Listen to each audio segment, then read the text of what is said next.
Welcome back. We are here at the Gran Via Casino in Madrid, Spain. I'm Jeff Gross, joined by Randy Lou, Nano Noko. The man himself is here. Randy, are you excited? We got some no-limit hold'em poker coming up. Tell me how you're feeling. I'm super excited, right? Because, I got off a 24-hour flight, and usually they're like, take the day off, and they told me 50K no limit hold'em. I was like, you know what? That's going to wake me up. I'm going to be super excited. We got Michael Adamo at the table, all sorts of great players. I'll stay awake for this all night, every day. Well, it's a good decision because we are, speaking of that, Michael Adamo, we're going to take a look here in a little bit on who we got. But we got a massive featured table. Also, Brian Rass, who's been commentating this week, he's in the mix. We're going to try to get to show you him. We've got some of your household favorite names here. And fresh off the short deck champion, Rui Cao, that was exciting, heads up. But now we're going to go watch some seven-handed, no-limit hold'em, the best in the world, biggest stars. Let's take a look at our featured table here.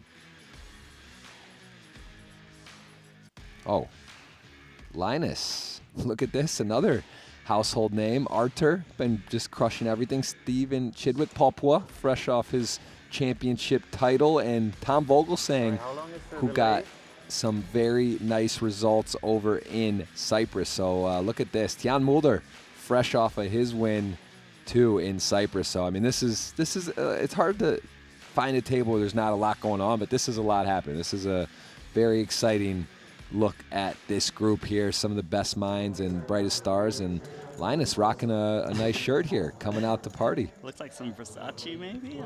I'm not too sure, but Linus loving his no limit hold'em.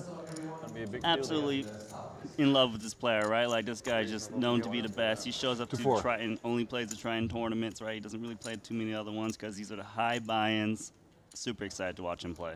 Yeah, and Tian Mulder rocking the scarf. Look, I like that. His Dutch counterpart there, Vogelsang, who came with a pretty electric shirt in Cyprus. I remember rocking the Triton tees, which I don't know if you've stopped by the store. Have you seen any of the gear? They got some new kits this year. Yeah, they got some new gear for sure. You can see Paul. That's a new one that Paul's wearing, right? I didn't see this one. Man, when's the last time we did commentary? Back in London, right? Yeah, $1 million 2019, tournament. man. This has been a while. We're family men now, and there's been some things happening in the world. It's nice to see the poker back at the highest level and the highest production here, with Triton underway and some of the highest, most rated players in the world we're getting to see play as well. I mean, this is just this is a treat. Like you said, I don't blame you for not going to sleep. You get to sit front row, call to action on some of the biggest and brightest stars. So we did throw those fours back in the deck, right? So that's why we got pocket fours here, but a lot of pocket pairs on the first hand here. Yep. Yeah, Arthur with the king queen. Someone's got his set, right? No one. Oh no, it's just the set. Top two. So much different than short deck. It's so hard to make a pair. Flopping a set about 8.5 to 1, and top two feels good though. Four-way. This feels a little more like short deck. Not often you're four-way to a flop in no limit hold'em, but once in a while it happens. So apparently Paul is supposed to be a businessman, but he wins tournaments. He gets second place. He was getting second place in every single Triton event. Finally wins one this series. He loves Madrid. This is going to be like his favorite stop now, For right? sure. But the guy, I think he's like the guy with the most points in this Madrid tournament so far. Looks like they checked around. Wow. So Archer didn't even stab. I guess he smashed it so hard. No flush draws out there. Not too worried. Just hoping for something. Yeah, maybe he thinks that Loliger may take a shot there on the button too. But I mean, listen, when you are four-way and you flop top two, there's the immediate draw Jack 10 is something you think about. You start welcoming in some pairs. It's pretty hard for three pairs to be there, but he is giving a chance to get nuked in a big pot if he were to allow any of those sets to roll off. The innocuous 4, 7, or 8 could be a problem. But now, I mean, he's thinking, let's throw some chips out yeah, there, right? we gotta do some betting here. Wow, that's a big bet. I guess his thought process, well, it just seems maybe they'll just think I'm weak because I'm throwing a big bet all of a sudden when it checks around, but. Yeah. Also does bring a flush draw possible, and there is a chance that his opponent has a weak king or such. Look at Vogelsang doing looks like maybe a little IG story or some sort of content. Yeah. Get in the mood. Not a bad table to film and put something out there. So Vogelsang and Mulder were both at Cyprus, I believe, because this is the first time I've seen them at a Triton event. Yes, they were both there, and actually it was very interesting because Tian Mulder and Vogelsang went 1-2 in the event, and they were the first time ever playing. And then also they're from Holland. And then there was the Hungary with the 1-2 finish there from as well. Some of the top players in the world, which they went first. So you're telling me second. all the new guys are just cleaning up the money? It's crazy. To just free money, right? They come in and they're scoring final tables, getting points, getting airtime, and doing it all. So yeah, I mean it's a welcome sight, Triton. It's a fun place to come and make debuts. Queen 6 suited. It's going for in the hijack. A little loose, but people are going to respect it. We'll see. Oftentimes the 2-10s here, they go for a re-raise, right? They got like 35 big blinds. Yeah. I mean, especially if someone's opening Queen 6 suited. Don't give them a free shot to take you out.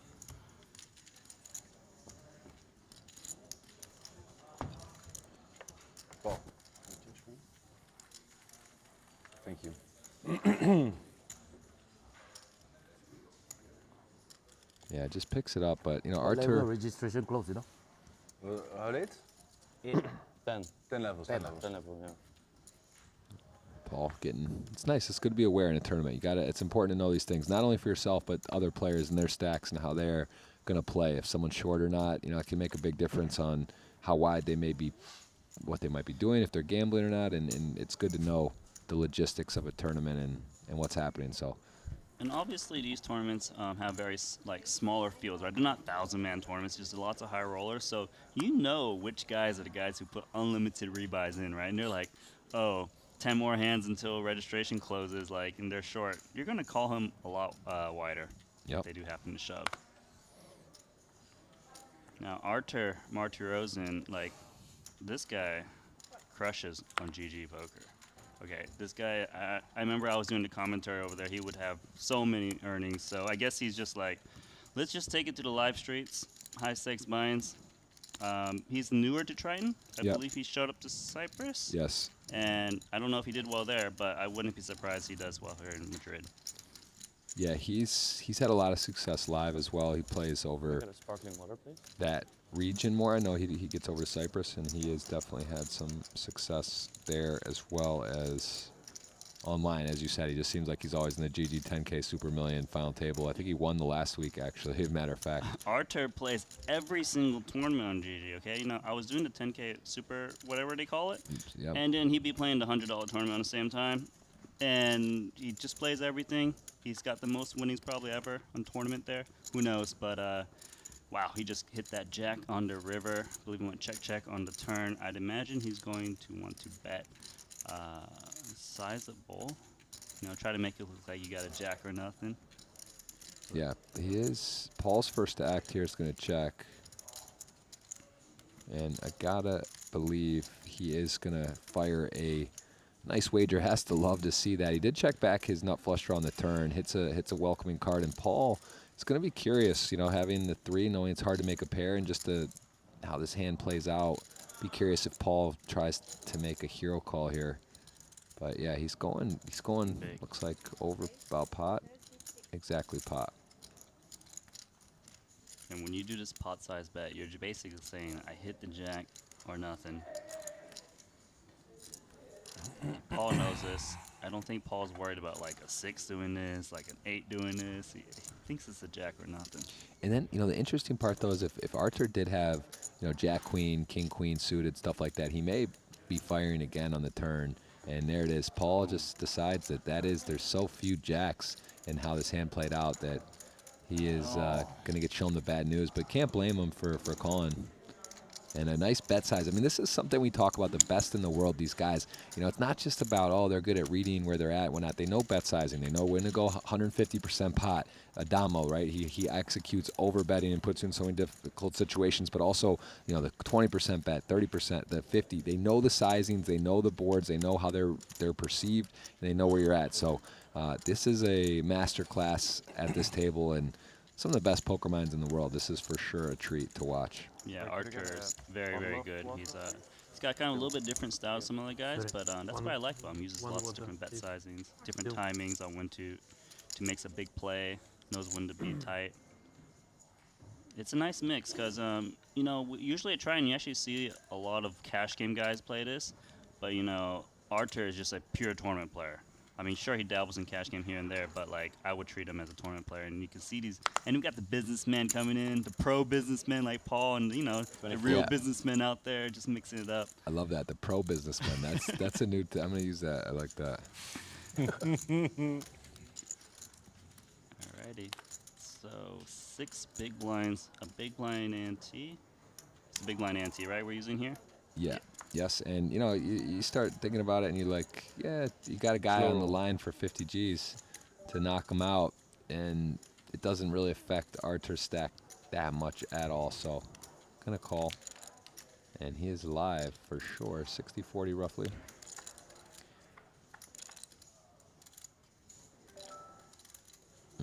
Never easy. Ace in the window. That's didn't look good for Arthur, but he still has a gut shot and some back doors. Club.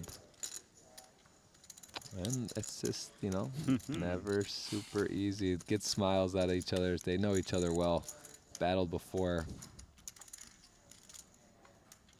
And safe. So, gonna save a walk to the cage and potentially 50,000. You never know. Chipping a chair, it's not easy to spin up, but starts with one. We saw Eric Seidel, 2 big blinds the other day on the Stone Bubble, take it all the way to a second place finish in an epic matchup with Paul heads up. Actually had the lead and was all in twice to win. So, I mean, you know, 6 blinds, 5 blinds. That's why these guys rebuy unlimited until registration closes, right? They know anything can happen. They know their chip stack is worth more when you register later into the tournament as well with ICM. So you just need money to play, right? And all of these guys have a lot of money. Yep. And they're willing and able to fire, and they will do that. And you will see re-entries often from many of the opponents in these tournaments. I mean, 50K is a lot, you know what I mean? Right? Like earlier we're playing 20K, 30K buy-in. Like we're just increasing the stakes. They're only going to get bigger, right? We still got the main event that's even bigger than this tournament. Yeah, 100,000 euros, and then there's even 150K at the end of short deck, just in case, you know, kind of a saver, if you will. You just never know. Could take one, and a lot of new winners. We've had a couple, now 2-time winner, Rui Kao, joined that club. We are yet to see a 4-time winner. 3-time winners, we have a few. We have 3 is Jason Kuhn, I believe. Yeah, Makita. And Wai Kim Young, who actually almost did the most impressive thing I think I've seen in a long time, where he took down the Triton main event in London, first place in the Nolan Hold'em, and then the next day he was all in, heads up, to win it again, or the next event, and it was the short deck main event versus Bonomo. He had him all in a couple times with the best hand, and then Bonomo ended up getting him, so he got second there. So he was almost a 4-time winner with 2 main events back to back. And speaking of wagering and opportunities and markets, look at this. Polymarket.com, follow the odds. This is one that's been popular. Will Phil Ivey place first in at least one event? I mean, Adamo, he already got his. That could have been a question. There's some other ones you can actually just go there and post stuff. You think you want to bet on something, you can put a market. People will oblige. So make sure you head over there to Poly Market, check that out. People love to bet on things, Randy. I don't know if you knew that or not. People just seem to like to wager and have a little sweat on things. Yeah, you put a little money out there, but you know what? Ivy has been hot lately, Yeah. right? Like Cyprus, he Cyprus crushed it, yeah. Madrid, he's going to crush it. We still got lots of events left. Yes.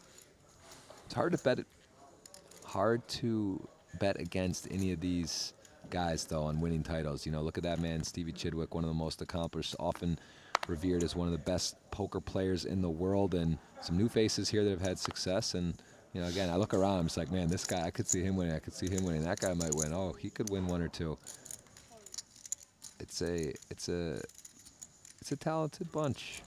So I gotta ask, okay, so Brian Rass is in this tournament. What happened? He was doing some commentary in the 20K 30. So, you know, I gotta just jump in and play myself. This happened in Cyprus. He was itching. You know, we didn't have the luxury of having a full on. You know, for him to leave, it's like putting a lot of load here. Now we got play. I'm happy to be here. You know, me and you, we can hold it down. Henry, we got Ali here, and Rass wants to splash and represent. Get in there, man. He couldn't resist. He hopped right in. Wow, Jack 5 hit in 2 pair. That's not expected. Little continuation bet coming. Try to just take this down. Yeah, bottom 2 pair. Lot going on. Dynamic board, also known as wet. When something like this, where there's a lot of straight and flush draws possible, it's a wet board. If it's dry, such as like a 5-jack, you know, ace, or let's even say go drier, like a 7 queen deuce would be about it with no of the same suit. That's about as dry Here's as my it question, gets. Jeff. Do you raise or do you call here? It looks like he's going to go for a raise. I mean, this is, there's definitely a mixed strategy here, I guess, depending on how deep you are, your opponent, and, ultimately, I like raising. There's a lot going on there. I think that you're better served to raise to get some value. Also, a guy like Artur is just going to check back a lot when he has some showdown or realizes value on the turn. You're out of position, so I like it. I think it makes sense. And what about you? Yeah, I think Yeah, the sure, raise is I fine. know. I think the deeper you get, the more you kind of want to just call because it gets very tricky when, like, queens roll off or stuff. But when you have a short stack, cut the stack to pot ratio down, it's never wrong to kind of just get it in there. And especially if the guy's got, like, king, queen, ace, king, and Yeah. he thinks you're full of it, like, he's just going to stack off, right? Yeah, it's the other benefit of raising. If your opponent actually does have a pretty strong hand that you're ahead of, you can get the chips moving. It could even be a scare card that kills your action. So I think that's totally fine. And speaking of totally fine, ace 10 off on a short stack is definitely fine to get in. But it's a bit annoying too, yeah, because your position. You're under the gun. You're going to hit the big blind with the big blind ante next hand. But you're also like, I kind of have to go, but I also, it's nicer when you get ace queen suited plus and like tens, and it's just like, all right, let's get it in and hopefully get it in good. Here you realize that you could be in a tough spot, but he does go for a min raise, not for an all in. Yeah. For some people, this looks extremely strong. Just need to know your opponents. This is a small field, so they're probably aware that people, will do this with these kind of ace tens and just hope you take it down. But you won't get, like, someone to play back at you, right? Like, no one's going to 3-bet you and fold or something like this. So, wow, pocket deuce is actually calling here. It's actually quite interesting from the small blind. And these guys are buddies. They're both from Holland. They went 1-2 in Cyprus, and they know each other very well. So this is... Yeah, I feel like he knows his range and kind of can read how the flop rolls out, whether to commit the deuces on the flop or something. Yeah, I mean, yeah, it's just a hard hand to play if you don't hit a deuce. Probably going to be check folding, but this is actually a decent flop for deuces. I mean, thinking that if you're ahead, your opponent is not improving, but... with the ace 10 here, I'm almost terrified to see bet a little bit. I'm like, why did this guy call my... from the small blind when I'm so short? Super strong range looks like, but... Like, okay, is he trapping me, or does he got maybe like a jack 10 suited or something? It looks like he's scared himself. That's why he hits finds the the ace. ace. Right. Okay, well, the deuce is like, okay, can I just muck now? Yes, like, well, I'd take that back, that little call pre, but, at the end of the day, takes it to a flop, tries to hit a deuce, maybe get to somehow showdown. Chidwick in the big blind did get out of the way with a modest holding to get a king 3 off. So Vogel's saying, trying to decide, okay, do I bet and risk getting raised, or do I check it back but let, like, a king queen maybe get a free card? So he's going to go for a little bit of value.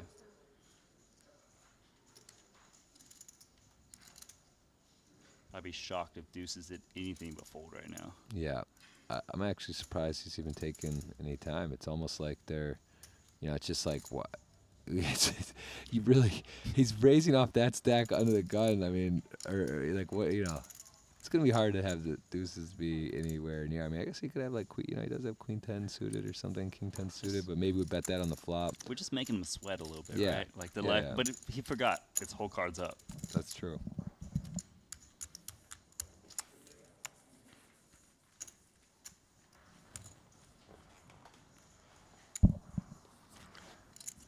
Well, Brian Rass somewhere in the field.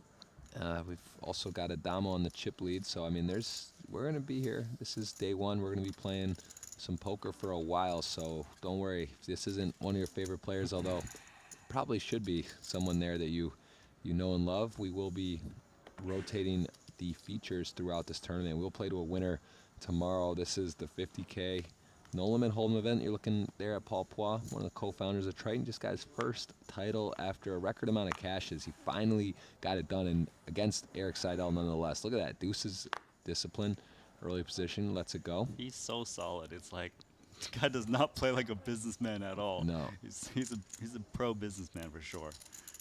King Queen suited, gonna shoot it up, and in the small blind 9-10 suited, definitely a playable hand. Some people play a 3-bet or fold strategy from the small blind. Some people do flat call. I think Chidwick does do a mixed strategy. Let's see what he goes for. Looks like he's going to re-raise and try to just take it down with 10-9 suited. If he does get called by a 3-bet, hits those little cards, it's going to be, a bit disguised. You can rep the high cards. I don't think Linus is folding king-queen suited, though. I'd be shocked. No, that is not a folding hand. This is Linus. Yeah. Does not fold. No, not this. Definitely not this hand. I wonder if he even just mouthpieces it here for the full enchilada. It's possible. We are still playing quite a lot of big blinds behind, so I think it'll be a little bit excessive. Yeah, and it's pretty. It's king-queen suited, not off. You got it, and it just plays so nice, and you're in position. It's an exciting hand. This is definitely the hand of the day so far that we've watched in this one. And Stevie C gonna flop pretty well here. Backdoor spades, open-ended. As good as it gets when you 3-bet a hand like this. We'll see if he wants to start firing, try to rep those big pairs. And it'll get it done. King-queen suited's got nothing. Absolutely no backdoors. I mean, of course, a straight draw, but no backdoor flush draw is what you need to at least maybe do some floats. Yeah, and sizing be very interesting here. What's he go for? Ooh, meaty, 40, 2/3.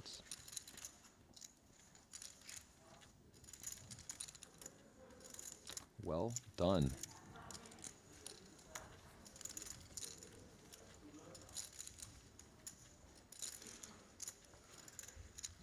I like that Triton black tea too. I've got a fair amount of the gear now, but I don't have everything. I don't know. I like it. Their first editions were fine. They were like it was cool, but like it's way higher quality now. It's really nice stuff there. Yeah, it's actually it's really good quality, and it's super sleek. I like it. It's like very subtle, Like the print on the arms is really well done. Optimizing. They got the nice shot clocks now. The shot clock, I heard, is sick now, right? 3 different settings for the streets, and El Jefe Kerry Katz over in Cyprus was enamored with them and looking to get them over to the U.S. at the Poker Go Studios. So we're setting trends in Triton. That's what's going on here. I remember because I did the very first Triton series in Montenegro, and the stuff wasn't as nice, so to speak, right? Like they were like, we need to make custom Triton buttons, custom time chips, and all these, all sorts of things. Yeah, it's definitely come a long way. 6 years, I believe now. Is that right? Been that long? I think so. I can't remember anymore. I think it's maybe when the idea came. I don't know if it has. Maybe it was 2018 or 17. I think when would maybe 18. But I heard them say 6 years Triton. But maybe it started with like they just did like a event in like. Oh gosh, I can't remember where, Manila or somewhere like in the Southeast Asia. Yeah, that might have been but like 17. But they didn't stream those. The first when I first boarded is when they started let's make big production. It was in Montenegro. That was when we had the sickest cash games too. heel mooi. Elton sang and was going nuts in No Limit Hold'em. Voel me nu comfortabel genoeg om drinken te bestellen. And all that Gaat de goede stuff kant op. on YouTube, right? In the Triton series YouTube 6 weken wel channel. geen drinken bestellen. Crazy content going on. Yeah, we want to welcome everyone in from YouTube, from Twitch, I believe Facebook as well. If you guys are enjoying, please hit the thumbs up button. It helps a lot, brings attention to other viewers, and puts it on the highlight page. So we appreciate that. If you're enjoying the event, the players, anything here, we welcome you to hit that and join us in viewing. We're going to be here for another week, Randy? This is just getting warmed up here. I believe it's about 9 days or something like this. Yeah, 25th is the last day of coverage, so a lot going on. Just getting warmed up here. New faces showing up daily. This gentleman, I believe, is first day here, at least first event from what I'm aware. Saw some other household names coming along.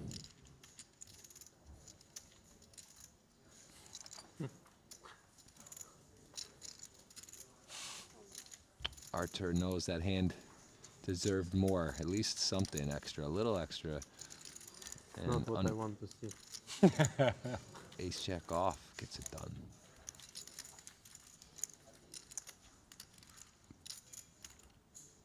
Yeah, we're still early stages here. Only a few people have been eliminated. Re-entry still open.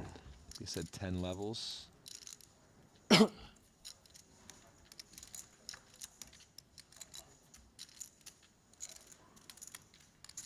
a lot of these guys, best players in the world, get to play online, do well, play in other areas. This is kind of like your chance to sort of show off your stuff, right? You realize you're battling with some of the best, but it's sort of like who's the best of the best, who's in the best form. Of course, there's variance and all that, but you know, you come in here and when you look around your left and right and you see other elite players, it's, you know, you start saying, oh, what's the EV? Who's got the advantage? Right? And it's more about, I think it's sort of like the Super Bowl, right? You come here, we call it the Champions League. It's sort of been tossed around of poker, and it's like, all right, you know, who's gonna emerge as the top?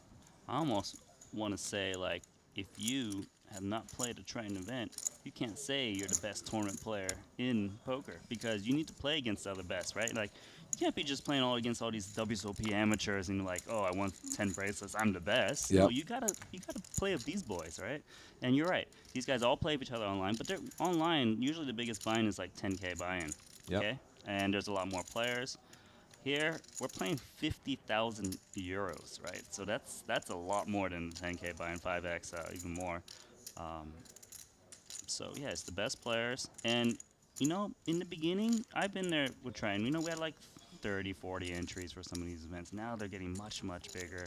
More and more people showing up. I love that's in Europe because I think these online guys are willing to kind of it's not too far for them, right? There's a lot of great European players. Yep. We see like Tune Motor here and, you know, Archer coming out. And these guys need to be in these tournaments because they are the best online and they need to mix with the great live players and, you know, the pro businessmen like Paul. Yep. Absolutely right. All right, we see small blind, big blind stick around. 6-7 hits fairly hard on the flop, and that's going to improve to a two-pair hand. Artur sort of just probing with the deuces. I mean, there's not a ton going on. He realizes the ranges, though, that in the small blind, this is some kind of board where he could have a little more opportunity. But when you get called here, kind of realize, like, you know, the gig might be up against the big blind, who in particular has a lot of strong hands here. Yeah, it's tricky because the big blind can hit this really randomly. You know, like 8-5, right? A 6-5. You know, you're not sure what he's got. You might consider firing if it wasn't someone from the big blind who called because maybe they got like an overpair and is just kind of scared with all these random stuff out there. Quick check. Let's see what comes out on the river card. I thought it was a deuce for a second. It did look like it. Some extra stuff happening out back door. Hearts are home. Or no, I'm sorry, the front door. The flop would be a potential flush coming home on the river. There's a lot of red cards out there. 2 flush draws were there on the turn, and you see Linus check back. Doesn't want to get blown off his hand. He's got a strong hand, but very dynamic board.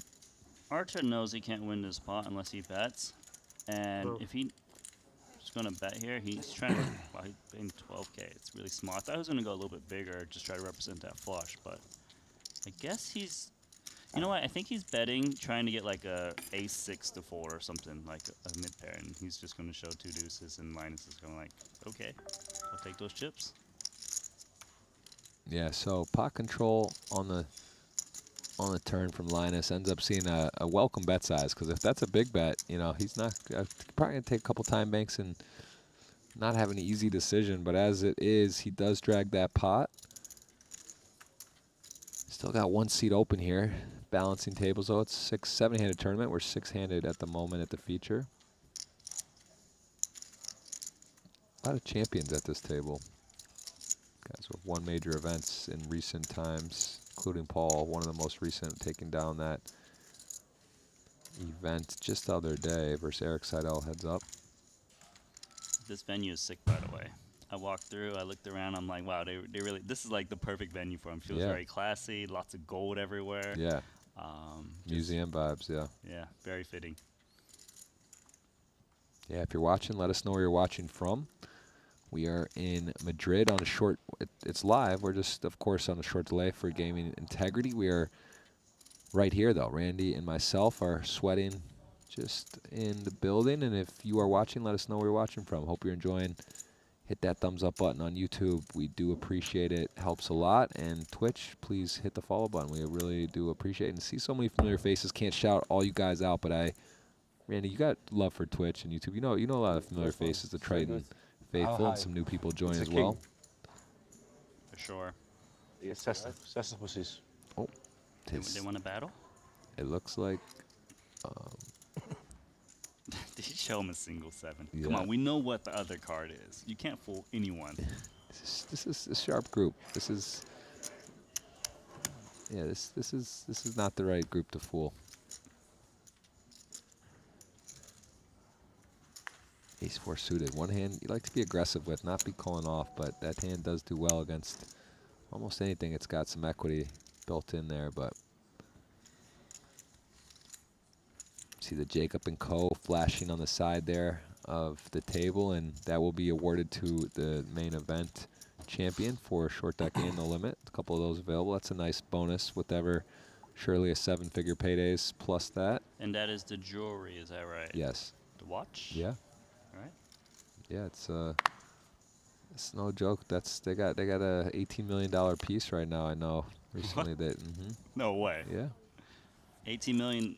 We're not talking play money chips No, or we're nothing not like talking this? HKD. We're talking, sterling. Wow. All right, 5-3.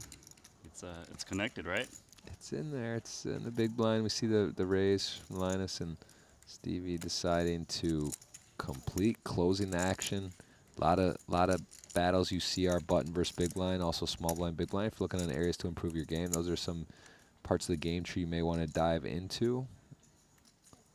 Here, though, neither play. I mean, it's just a theme. And no limit hold'em, you just don't make pairs very often. Ace high is still in the lead, and Stevie with defending also starts getting some board coverage. You start calling 5-3 offs and stuff, makes it a little harder to play against. But Linus recognizing that ace high probably good, also doesn't want to just let cards roll off, puts a bet out, and Stevie not going to attack Linus out of position with the 5-3 off on that board. Yeah, no limit hold'em's one of those games where you can just c-bet relentlessly for like small bets because people just miss, right? But short deck, right? Like you're like, oh, someone's always got at least a pair, a straight draw. They're gonna continue. You gotta fire big or two, otherwise they always continue. Yep. Completely different animal.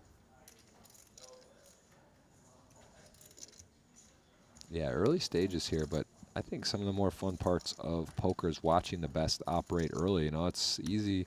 Go to a final table, watch the big money, watch the ICM. It's exciting. It's great. But this is where how do you get your stack? You don't just go to a final table. You got to earn it. You got to get there.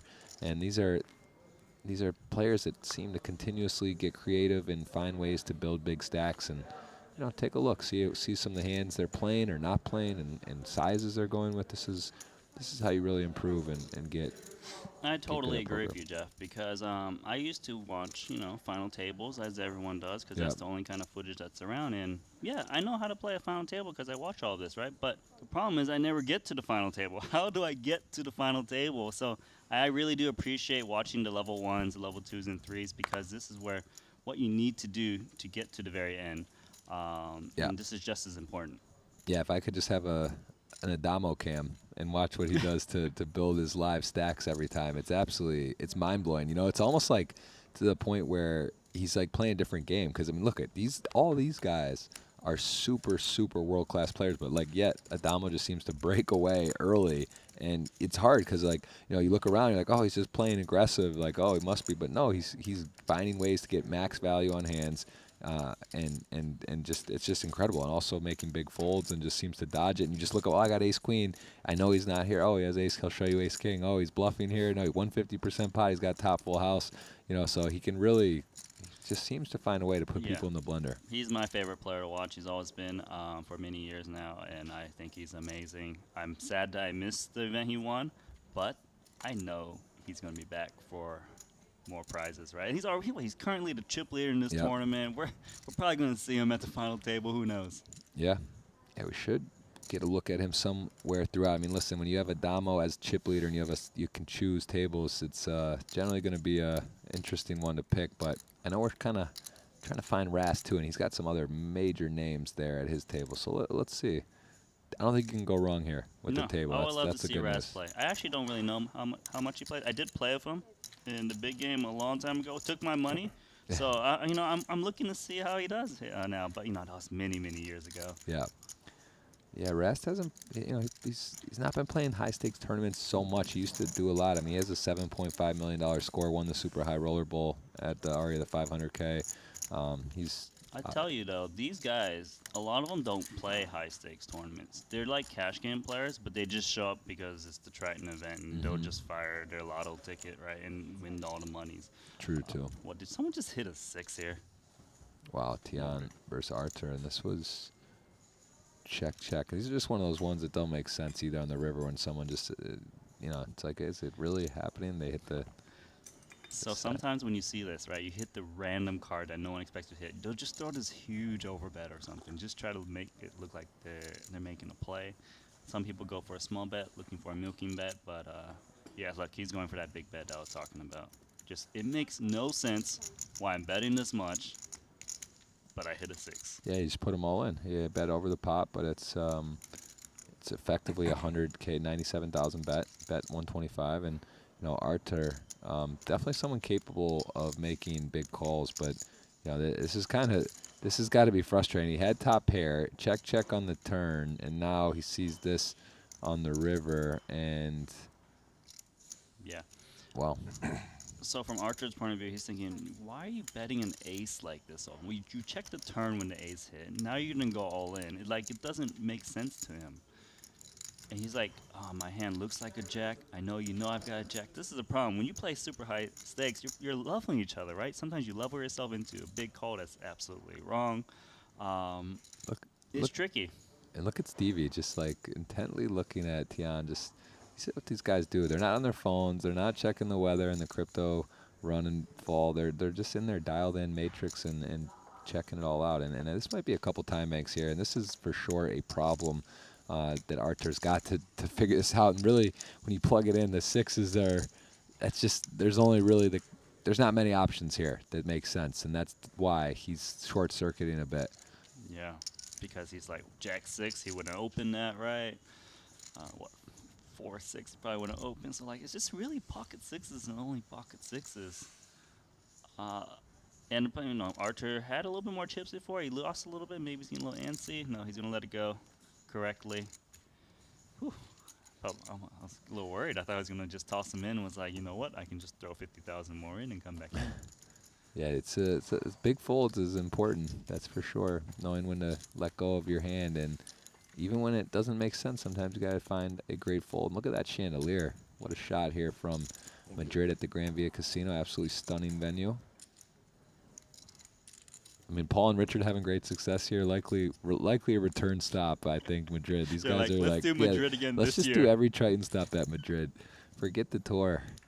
I mean, I don't think a lot of people would complain. This is definitely top shelf all around. It's a good stop, and then also it's in the heart of the city, so like it's not like in the middle of nowhere. You got to drive out there. It's a really good spot. And they have a nice park close by. I don't know. Did you bring the wife and kid? Yep, got the family here. Nice. He's been getting his parks in for sure. It's a really nice city. Food's great. I am a major fan. Some top Spaniard players too. I know I saw Adrian Mateos mixing around in here, so there's going to be. I'm sure we'll see a nice mix of Spanish players. Saw a couple businessmen as well. I think Ido's here too. Sergio, I believe. 4. Okay. Well, pretty sure that 4 doesn't matter what the other card is. It's not winning. Yeah, that is true. Ace 9 going to be in the lead, whether it's 4s, Ace 4, or 4X. I guess he'd want a 4-2, 4-5 here would be his best shot, but not much going to be going for that. And Archer's going to bet with not a quick fold. It makes you think it is a 4-5, 4 deuce, or an ace. Not too many other hands. I guess he could have a queen 4-2, but he's going to go ahead and take it down. Artur wins the pot, and we are going to be taking a look hopefully at another hand. It looks like we possibly have lost the footage for a second. I'm not sure if that is on our end or not, but we are going to be checking in with some other table and chip counts. And Adamo, I do see, still has the lead. He is the current chip leader of the tournament with a very healthy 184 big blind. Steve O'Dwyer, one of the legends of the game, also with a big stack, 675,000. And Adamo is flickering around. I want to point out on the Triton Poker Plus app, there is a very nice feature where you can go and take a look at all the tables. So if you take a look, you go onto the app, you can see the seating chart from the table. You can see every hand. Did you know this, Randy? You can see every single hand played from a table. They have it like online. It'll literally show your graph, like, oh, this player had this and that. You want to go see? Actually, I take that back. You can sweat Michael Adamo. You can go look and see his hand history from the.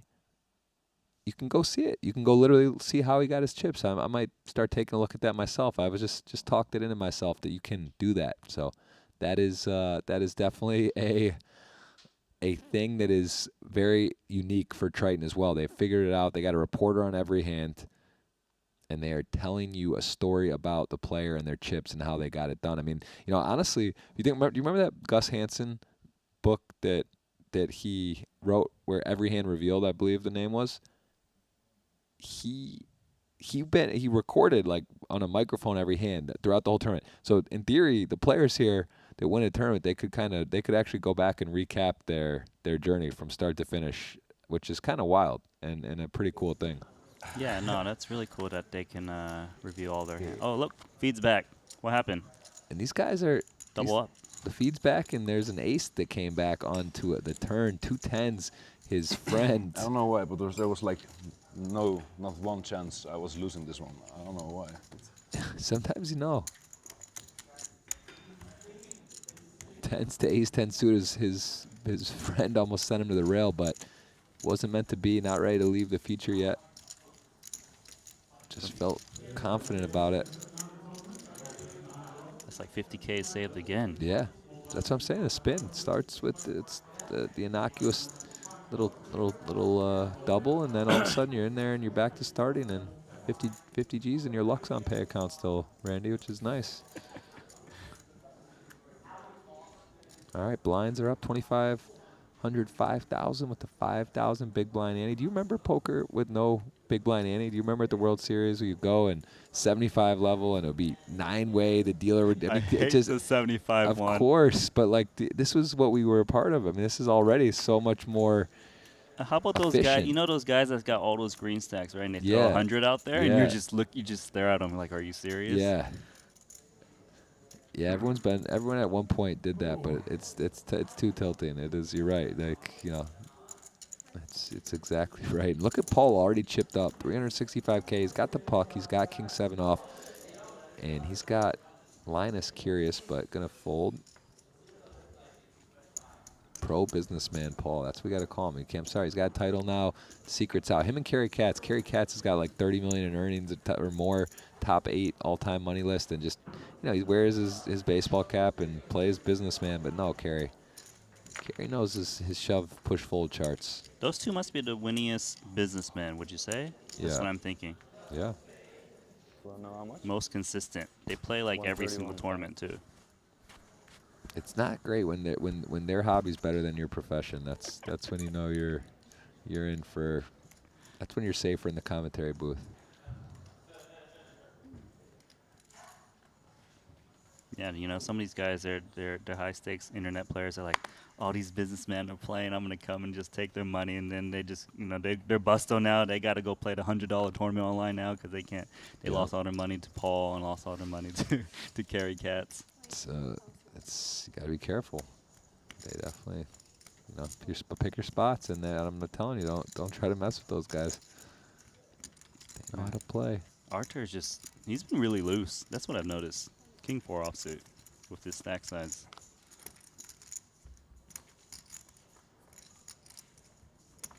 He also has really good discipline.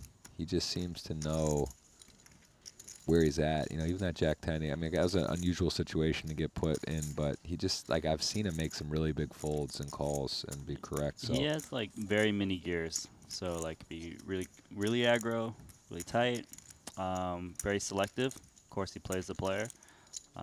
Tons of experience. Like I told you, he plays every single bind you could possibly do online. These are huge binds. I've seen him play like 100K tournaments live too, I believe. I think something happened in Russia, and he was winning those tournaments. So he's just loved. This guy loves poker. That's all I gotta say. Yep.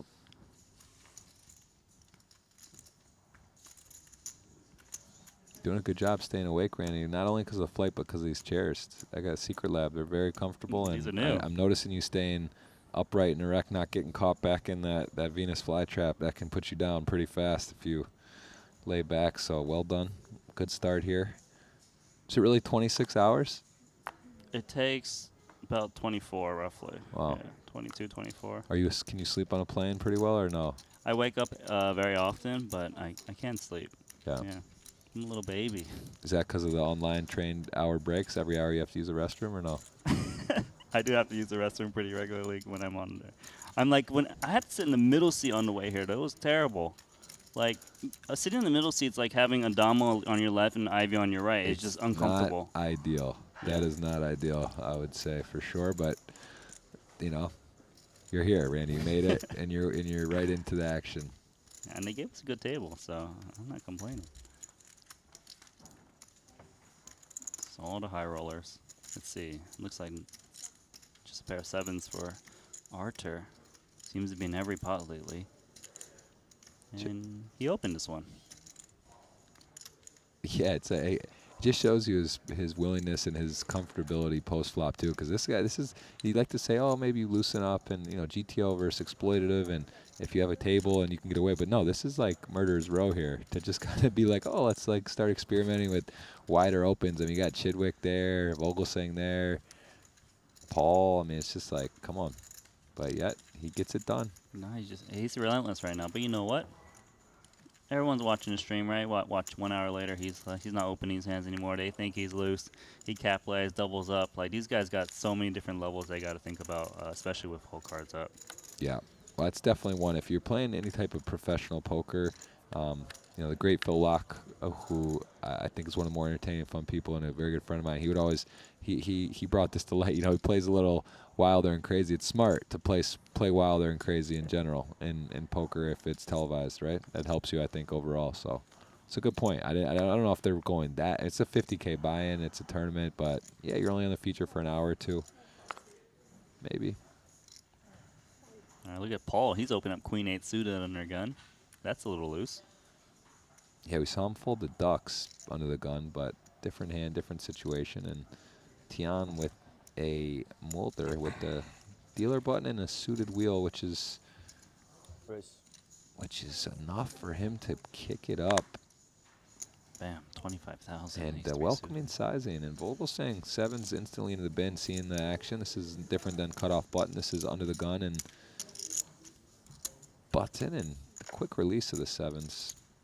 Man, ever since, like solvers got really popular, like these suited aces are like dream cards for them now, right? Like auto 3-bets, ace 5 suited, ace 4 suited, ace 3 suited.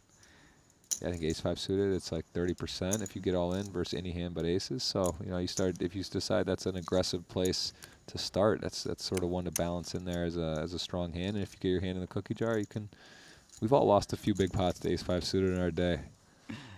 You show down ace 5 suited, you lose, you're like, the solver always says yes, can't be wrong. It's fine. You can definitely report that hand history confidently. Maybe we should go in the app, see how many people had lost with ace 5 suited or one of ace 5 suited. I'm sure it's always shown, though. Look at this, king 10 off, no problem under the gun, upstairs. I guess they are 6-handed, we got to remember that. True. This is 7-handed tournament, 6-handed, so this is much different than opening 9-handed, 8-handed. Yeah, this is a 7-handed tournament. Cool. You have 2 5s? Yeah, these players are going to be so familiar with each other and what they're capable of. And all of a sudden down to 52 out of 70, so still the early stages, but it's moving. People are moving out, and Paul's going to see himself arrive with a flush draw on this flop. No player making a pair.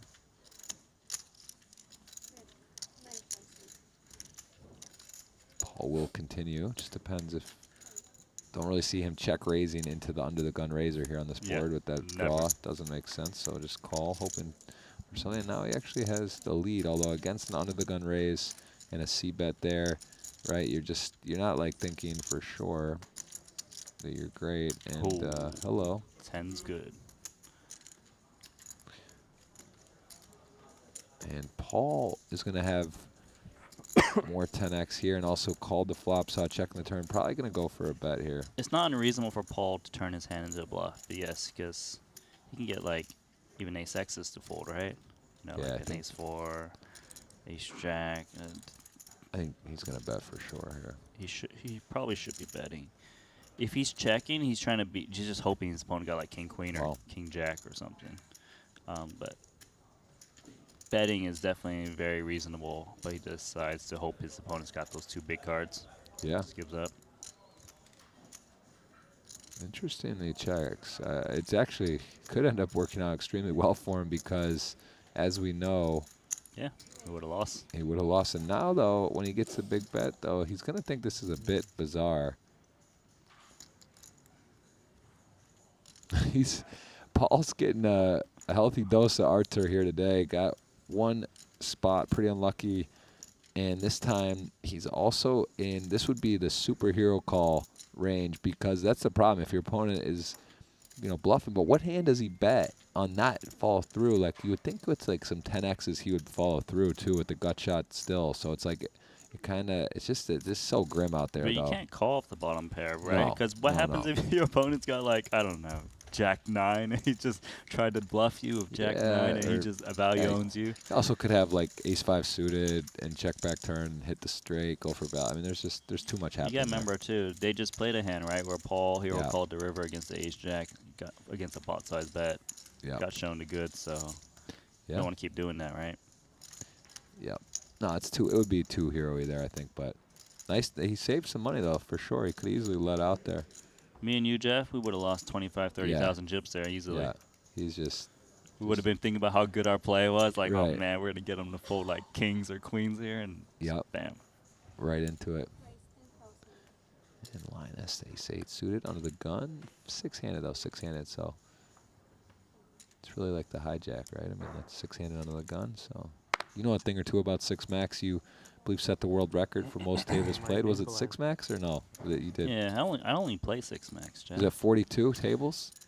I don't remember. It was a lot, though. Guinness World Record. I watched that live in the Bahamas. What was that? 2015, 14? God, you make me feel like a dinosaur. No, I'm just trying. It was a long time You ago. I got a must have been Guinness like, World Record. I was there watching you. I can't remember how long ago that was. Jesus. Guys can pull that up on YouTube. Randy Lou, Nano Noko sets Guinness World Record. What was that? So, but it was an hour. You had to be profitable in an hour. It was playing. more than an hour, dude. I played like 8 hours or something. But it had to be after. It had to be profitable. Just play as many hands you want or whatever, right? And Yeah. I played as many as they gave me a water. Didn't even drink any of it. Didn't go to the bathroom. Nothing. I was like, I don't want no one to just try to one-up me after, right? I'm like, You just, made it just, clear. just lock it in. Lock in Like, that record. don't let them try. Do you remember how many hands you played? Do you remember Jeez. anything? Do you remember your profit? Ask me tomorrow. Maybe I'll go look it up. All now, right. you know Someone what I mean? we got Twitch, we got YouTube.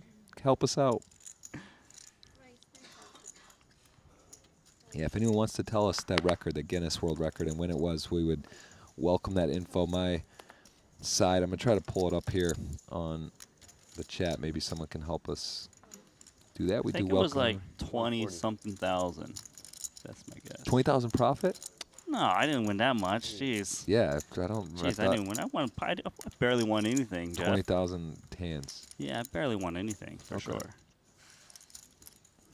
That's a tough one to stop too, because at some point you're like flirting with once you're profitable and you set the marker. But if you keep going, does it Exactly. lock in, or If would you have lost it? If I recall correctly, I was like, oh, I can't just quit now because, like, you Yeah. know, it'd be a sham, right? Probably a couple good tables too, right? You're like, you're on fire. I remember this. It was so long ago. Oh, here we go. So, chip leader on this table right now, Linus Lowleager, 500,000 chips, 99 big blinds. Remember Vogel saying, pretty sure he had less than 10 big blinds when we started this. 6, I think he was all in. Very, very tiny. But everyone just hanging around, playing small pots.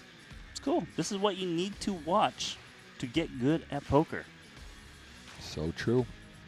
So true. Archer's really been splashing around, but he finds himself with 32 blinds at the moment. That is a man that would not be afraid to flick in another buy-in for sure. Not that I think probably everyone here, I would imagine, is, but you never know. Also, some people will, but they just decide the deeper it gets, you know, they don't want to. Some people don't want to late reg for that size buy-in and coming short, but either way, we're seeing no eliminations yet at the table, and Linus taking a look over at his man, and look at that, the bullets, the hand rank 1, tier 1, and Mulder with a pretty hand too, but ace is first, and he is taking his time and thinking what to do here. It's like this guy Arthur has been opening every single hand. How do I get him to play back at me? 28. 28K it is. Yeah, he's not super deep, Archer's stack, so he doesn't have to go so big. He is out of position, but This is enticing though, right? Like, cause it's only 18K more, right? It's what, 5.5 big blinds. You got like 30 big blinds to play with. Oh my shoot. gosh! I don't know what you're looking at, but look at this. Queen Jack suited just dusting off 30 big blinds right now. Oh man, really wanted to make a play here. This is bad. 80-20. all right, so they said you played 23,000 hands, 7.65 profit. It can't be $7. There's no way. Yeah, it was something really small. Oh, really? Something tiny. What was the... Oh, well, look at this. This is not tiny. Ace is the queen jack suited. Let's see if we can get a sweat. At least a sweat. Queen in the window. 3-1 Yes. favorite. He's got some sweaty turns. Could be available as well. Linus going to have a sip of something as he tries to fade the turn. And it does add additional outs. The 10 now would complete a straight. But now 1 less card and 5 less percent. 80-20 favorite for Linus to the river. Not to be. And Tian, who's been aggressive, stepped out of line into the best possible hand. Bold. What do you think about that, though? 30 big blinds, cold 4-bet jam, queen jack No suited. way. I don't know. It's just a bit aggressive. I guess he just really thought that Linus was just up to no good there. What, 10K to 28K to 150K was spicy. Super spice. And Finally. since we lost Smolder just now, that means we got to fill a seat. And who's this? Who do we got? Second bullet? Yeah, I saw you were short all day. Let's take a look. Who's that? Not that Do you much. recognize this player? A little bit. A little bit. of both. Is that Omaha for rolls? Yes. Is that Henry maybe? No. I'm just kidding. Laszlo did look like Henry. If Henry just slipped into the 50K out and not told us, that would have been all time. That would have been too much. Then we're out. Yes, you're right. It is Omaha for They just rolls. busted. Here. How do we say his last name? Boot. Gosh, these guys. We got to put their screen names up there. Laszlo and Chidwick with the ace-5 off in the big blind. Arthur just continuing to press. Like, it just looks, from a frequency point of view, and these players, they must be thinking this guy's been ridiculous, right? He's been opening every single hand. All in. The ace-5s, man, they just... Solver game is just completely different now, ever since the ace-5 was introduced. Yeah, there could be a little exploitatively, like, if the guy V-pips 90% and I have ace-5 off, I don't want to play out of position, and he probably just doesn't have a hand he can call, and Stevie had enough. You know how we play, like, the 7-deuce game? We play the jack-6 offsuit game. There's always that chance they have it. Now it's actually gone into tournaments that they can always have that ace-5, and you're like, oh, man, I can't just fold. I'm going to have to just call 3-bets or 4-bet jam into them just because they can have it. But like a store where they sell all brands. You know? All right. Well, Laszlo is an Omaha player, right? Yeah, originally, I don't know. He definitely, You he's don't got call some- yourself Omaha for rolls and you play Noma and Hold'em professionally. That's you true. know? That's a good, fair point. Well, he's right off the bat opening up King Queen suited. Chidwick 10-8 suited in the small blind.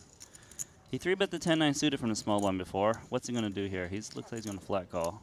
Feel his opponent out. King 3 of clubs will come along as well, I imagine. Man.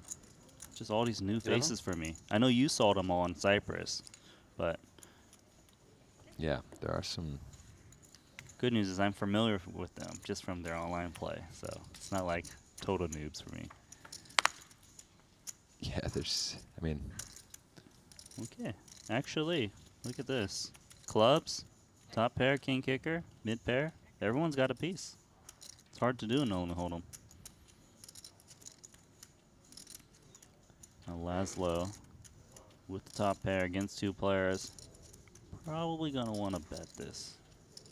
You don't want to let 2 guys get a free card. 1 guy, okay, you can see it, but 2 guys, let's start to figure out what's going on. yeah, the overcard second nut flush draw though. It's a pretty big flop and big bet though for our friend Bustas.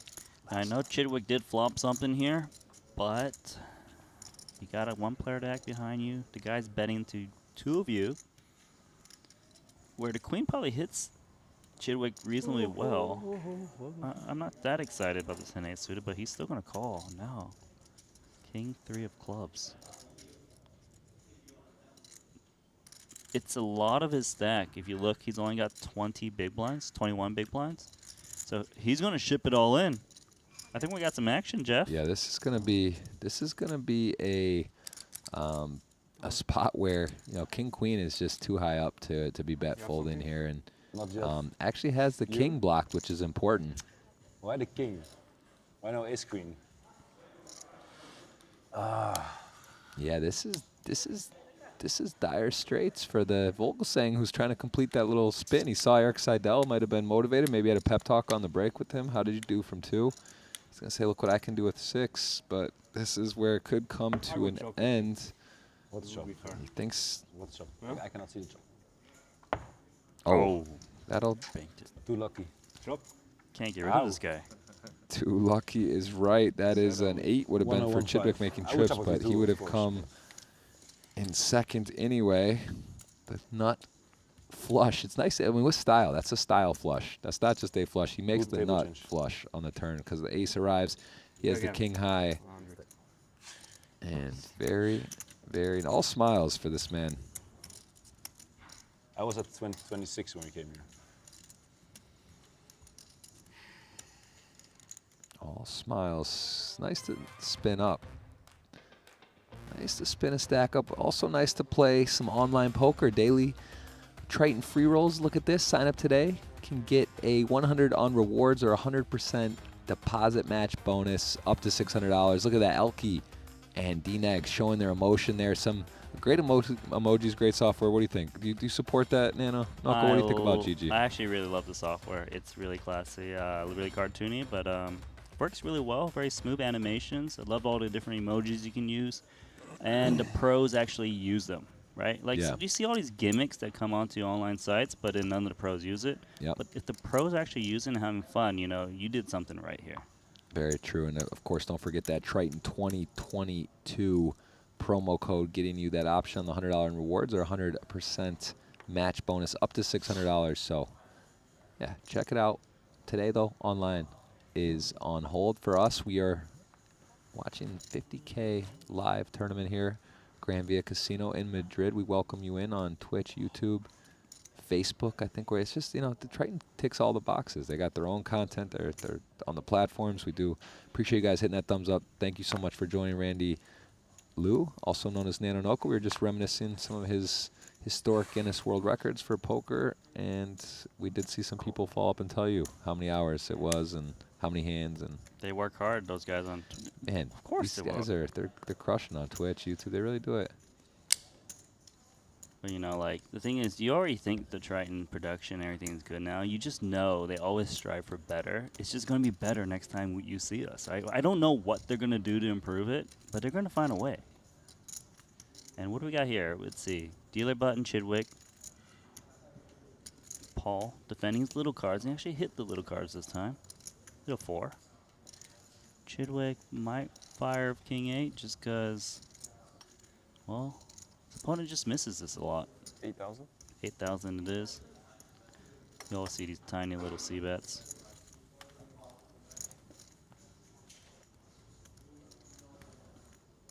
All right, so you got middle pair. You got a little backdoor draw. The standard plays the call, right? Or do we ever consider raising? Usually it's a call. No, call. Yeah, We'll I agree. think that makes a ton of sense. I think that's a mix. There's probably sometimes you definitely could do that, but it's you feel good about your hand. It's Safer, right? it's This is a call. safer. You raise, you get called, and you're like, oh, please hit my hand, or I don't know what to do. Yeah, exactly. Paul knows, man. I'm telling you, Paul is in the zone. He came into both final tables second in chips. He came in second back-to-back events, and again, making a final table is such a hard thing to do. But to come in healthy is different than sneaking in. And there was no sneaking in. He was playing to win and did just that in his second try this week, and he is in good form. We're gonna see more final tables from him. You in think Madrid. this Guaranteed? week? Bro, guaranteed, man. This guy makes so many. I don't know if you realize how many final tables and second places this guy got before Madrid. It's like unreal. Throw it on Polymarket. I'm not saying I want to bet against Paul, but if you want to put a market up, I'm in. How many? One more, okay. 5 more, no. You got me at some point. I'll be your 100%. All right. I wouldn't bet against him on one more FT. All right, so what happened? We check the turn. Ace is a bad card for Paul, of course. Chidwick, I think he can bet. I think he can bet. I think he also knows he doesn't have the best hand because 5-6 and 5-3. 5-3 makes a straight. But let's say he had 5-6 or 5-8. He's probably check raising those hands more often, or betting, bluffing. So it can kind of understand that he has some showdown value, and also his hand likely has got shrunk up. So, but this is I know, you know, and we both know, and it's tricky, and that's why sizing's so wildly important. And this is what he goes with: a little small bet. You get to be a hero, flick it in, whatever. Now, if you want your YouTube highlight, you gotta call a big bet here, Paul, if you're gonna make a hero call. But Paul he did make one hero call that was incorrect, and you can tell these spots, he knows what's happening. He's really deep into it and understanding, and it's just tricky. These are just tricky spots. This is just like the last ones. Like, you either hit that river card or you didn't. Last time he called, he was wrong for a huge bet, right? 36K. This is almost the same spot, right? 40K into 50. Yeah, and it's polarized. He's also got a nice stack. He's got 315. If he folds, he's chipped up from the starting, and it's not fun to make a hero call that's incorrect on the river. It just sort of feels bad, like mentally. So sometimes you just gotta move on to the next hand and tip your cap to Mr. Chidwick. Yeah, he just flip-flopped that, right? Like, because the one time he called, he's wrong. The one time he doesn't call, he would have been right. But it's okay. He still got 300K stack. Yeah.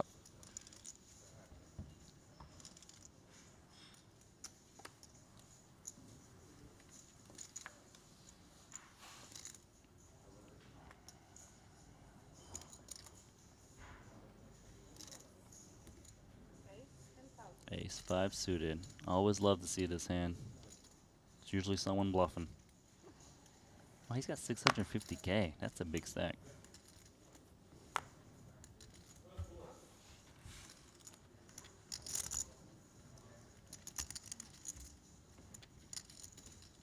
Haven't seen one of these raising takes in a while.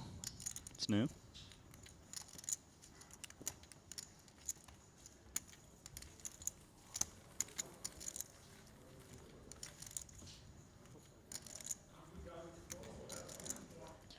Yeah, Linus, things going smooth so far. He's got a smooth shirt on there. Came ready to go, ready to party. Knew this is a nice venue. He's well dressed, and we are up for more action today. We already saw a champion crowned today in event number 5, and this is the 7 max 50K. Big boy buying. Look at this, 50 to 73 remain right now, so we're getting a little deeper into the field. That means re-entries are coming in, right? Like, it's not like someone's flying in now. It's like, let's start to play. No, every time an entry goes up, it's usually someone rebuying. No, Arthur gets a little walk, all right? We're playing slow here.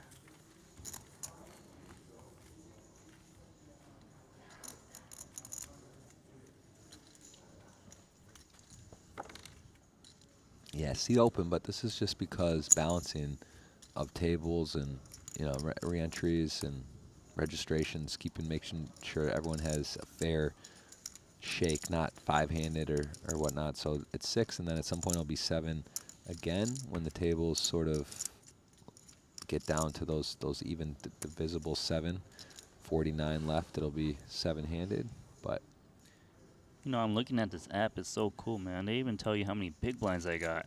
no, it's crazy. Something like when I'm at a live table, I'm just staring at the stack a while. You just think I'm slow, but I'm like just trying to figure out how many chips you got. Well, I think, and you see some of the players looking over at the phones frequently because it's like updating. They have it where it shows you like really what their stack is in the moment, so you don't have to how much do you have and do the thing. You kind of just like really know, and if it's a hand or two off, it's pretty close. And it's just it's really useful for the players too. Yeah, another way to speed up the game, right? Because no one likes to play a slow game. That's why we got that shot clock there. Yeah. How much do you think that shot clock costs? Jeez, I don't know. Thinking for It's custom now, right? Like now we got per street. I'm a sucker for souvenirs and stuff. I just want to have that in my background. I might be at my computer doing emails and just I just start hitting. You got 30 seconds on this one. This is a minute one. I don't know, random. Don't laugh at me. I'm saying. I think your productivity would go up way up with everyone who's trying to shot clocks. They should start selling these. I'm telling you. I guarantee you that you put that in the store here. I'm scooping at least 2 if that's on. So they can tax people, put a little tariff tax on it, upcharge. Instant sellout, I'll tell you that. Queen 7 offsuit. Who's going to be our first 4-time winner? So you told me earlier there was Makita and Jason Kuhn. Was there anyone else that had 3? Wykin Young. And Wykin Young, those 3. Yeah, I think 3 for sure. I saw the banner out there, and they didn't, unless they left off someone. Those are 3 for sure. So, and Wykin is here. 37. Jason is here. Yeah. Makita is here. It's on the table. It's hard to say which one will do it. It's a big deal, it seems, because if anytime you're the first for something, the 4 is just powerful. Like 3 is kind of a flex. 4 is sort of like, all right, yeah, I don't know.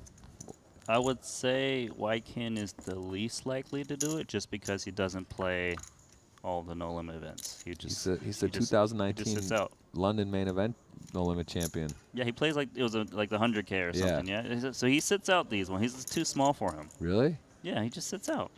Sometimes you gotta sit out, but I don't know. Because but he's not sitting out from poker. He's playing a bigger private game. Right. That's in a different room, probably. Like $1 million binds or who knows. Yeah, fair enough. Yes, okay, so probably at least, and then Jason and Makita are firing everything. Yeah. What a table. And both are good at No Limit Hold'em. Both are good at short deck. I'll wait another 49 minutes and we'll get on a different one. That's smart. That would be a good with that betting side. Poly market. I was gonna say it again. I didn't want to give him a double throw out down, but yeah, that was definitely the next one that I think should go up there. And that's actually like really hard to. I don't think there's a favorite. Yeah, that's a great line then. That's a perfect line. Like You're gonna get people on both sides. Yeah. They're actually both great at No Limit Hold'em. Both great at tournaments. Like, yeah. Randy, are you thinking of getting on any Triton live action in the future?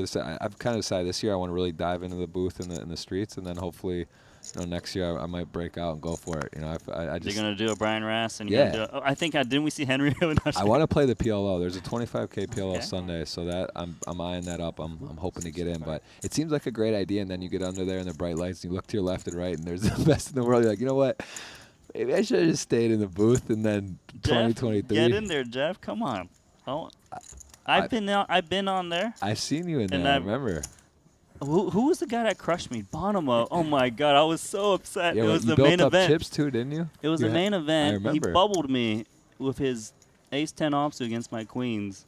That was really tough to watch as a friend, as a supporter, just to see that happen. And also the bottom, that's like when these guys like the Sun Runners who are amazing players just get like super lucky against you and they crush you during the next tournament no matter what, and you're in there like once every 4 years and they just send you out.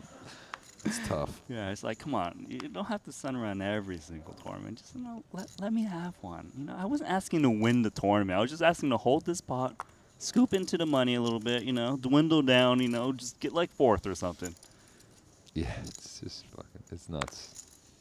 Okay, aces. This guy Vogelsang has gotten all in many times, has won every single time. Actually, he's got a big stack now, 260K, about 50 big blinds. Picks up the Rockets. And what has he got? He's got action. Uh-oh. Laszlo's only got 55K, so if he flops any queen or 10 here or a straight draw, we're going to see him potentially lose all his chips. Let's see. That is a... Okay. Nothing burger. Could Vogel saying no? He's too short, and it just wouldn't make any sense to not. It's so bet here. tempting to check, huh? Yeah. You're like the 9 deuce. Your opponent has 10 big blinds, but almost looks too strong by checking. Then bet. Yeah, I mean with the backdoor spades and also he could have some traps there. I definitely got could see calling is reasonable. He's baited him. The perfect bet. Now he's going to be like, oh, I pick up some outs. Maybe I make a move somewhere.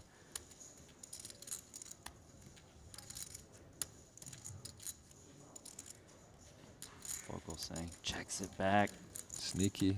Hoping for Oh my goodness. God, I mean, this is why disgusting. it's just like, this is what would happen. I'd be out there trying to set a bear trap, get this happen, and then I'm talking to myself all the way home. This is just like, you give a little rope and it just backfires here. And this is going to be, this is bananas. This is a SPR just over 1. What do you bet, 5? He bet 5K. Oh, he's going to get stuffed on for sure. He thinks his opponent has ace high, right? Yeah. He's trying to get called. He's going to get jammed on instantly. Oh, not instant, but like, Jesus. How Yeah, did this this is- guy double this up is with queen crazy. 10? This guy was just saying he's too lucky. That is not a lucky run out to lose to queen 10 off on this particular run out too. He's so confident with 2 aces. Jeez, shows him the queen 10 off too.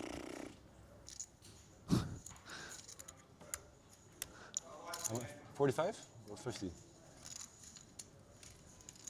And Vogel saying has 200.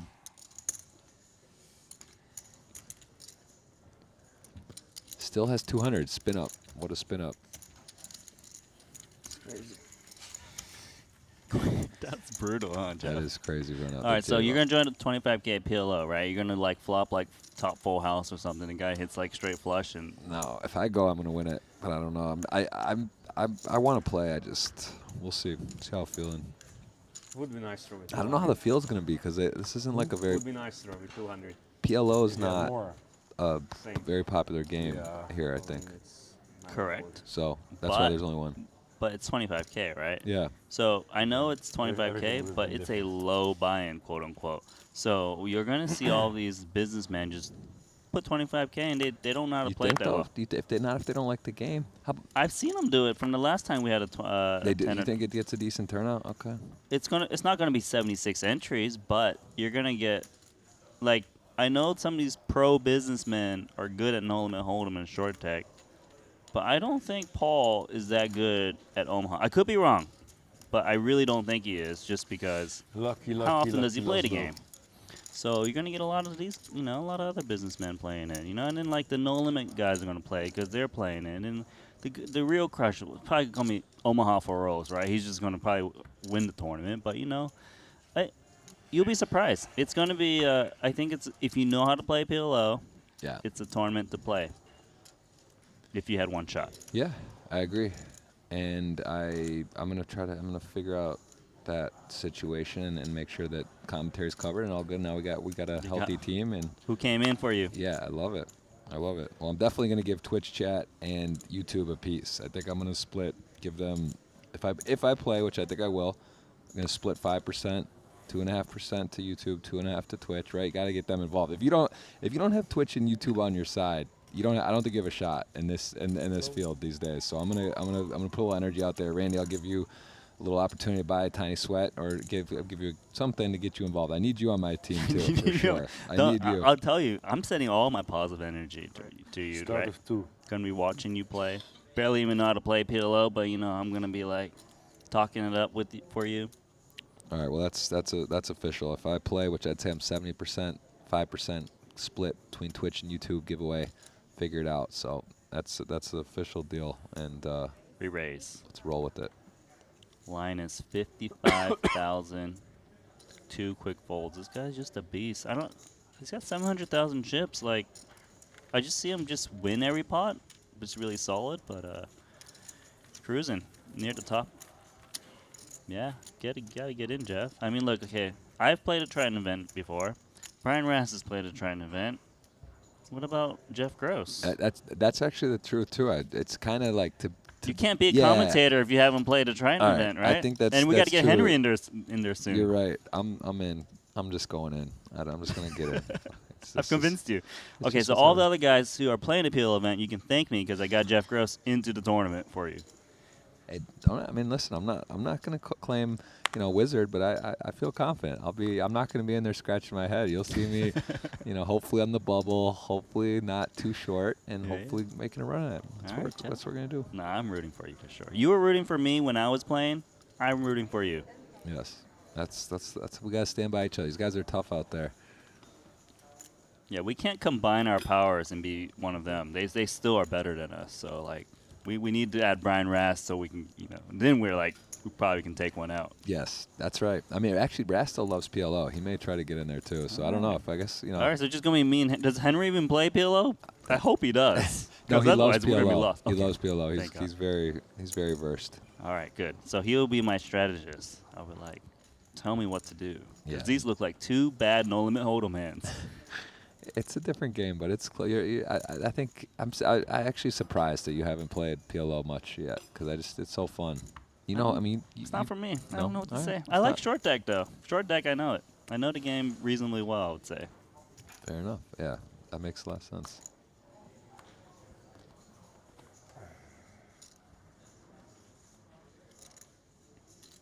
All right, let's see. Last low. Got that queen 10 double up to 128K. Is going to bump up to king 9 suited.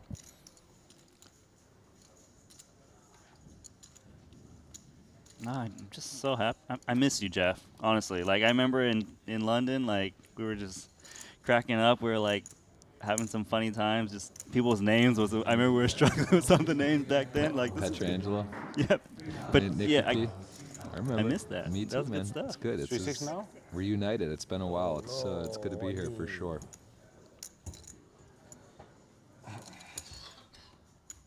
Blinds are up 3K, 6K, 6K ante. We have been with this feature from the start. Laszlo joins us, hits that spicy queen 10 run out.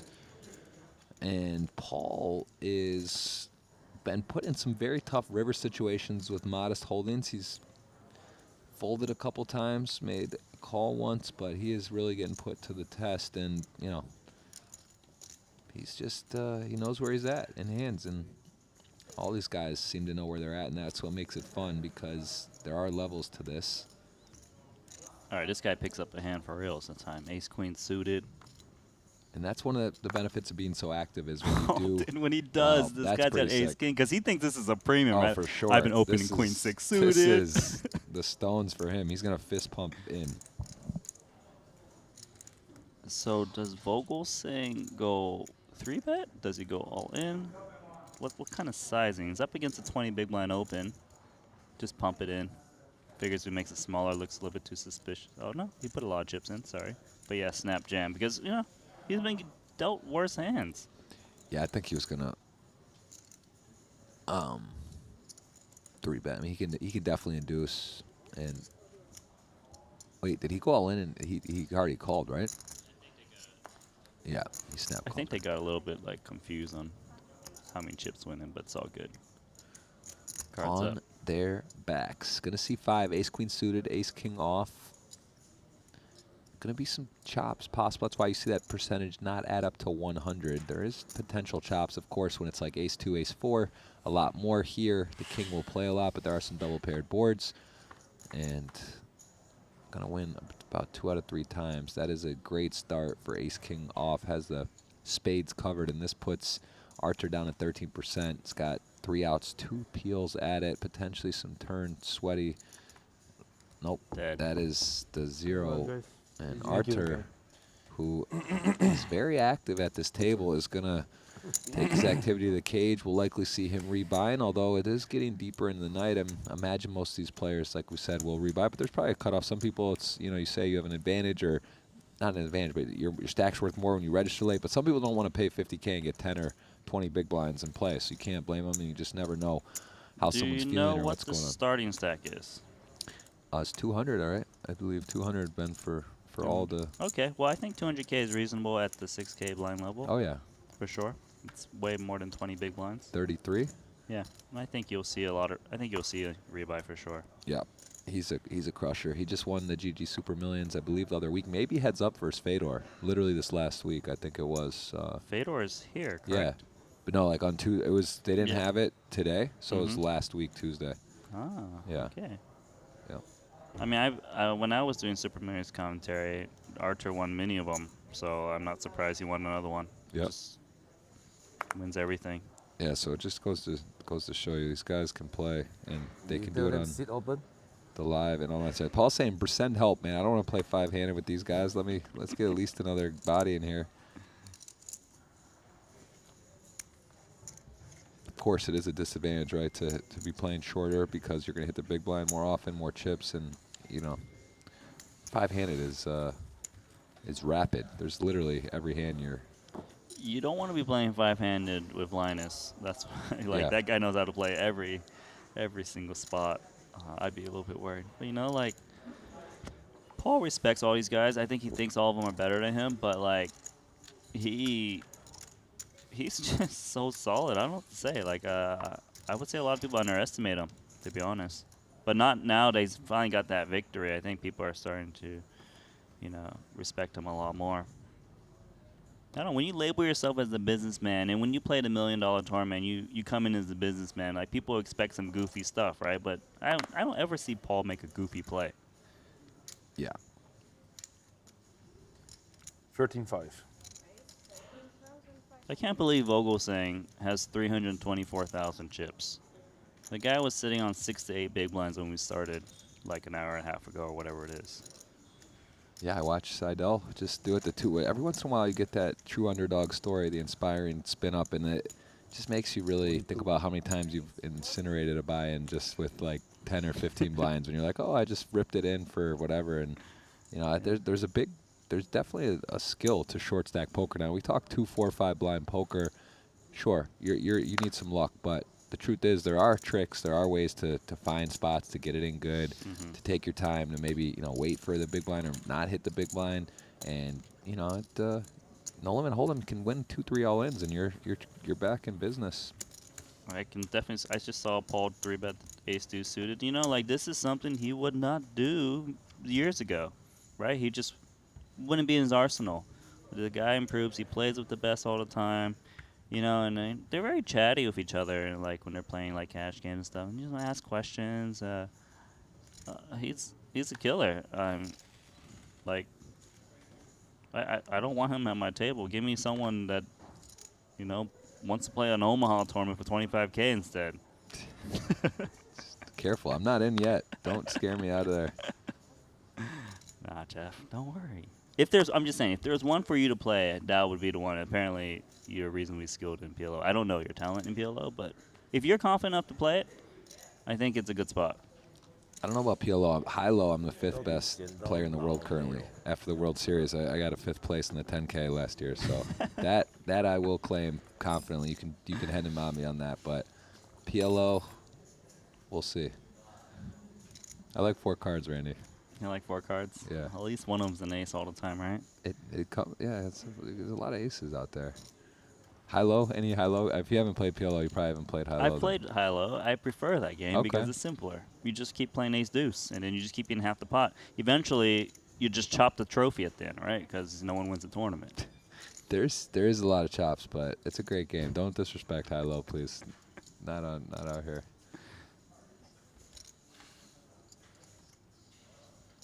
Yeah, limit hold'em, high-low. Those are pure. All right, let's get back to the action. What's going on here? Limp pot? No, actually a button open big blind. The big blind? What's going on here? Maybe a button limp? Yeah, button limp. Unusual. And we're checking to Laszlo. Going to check it again.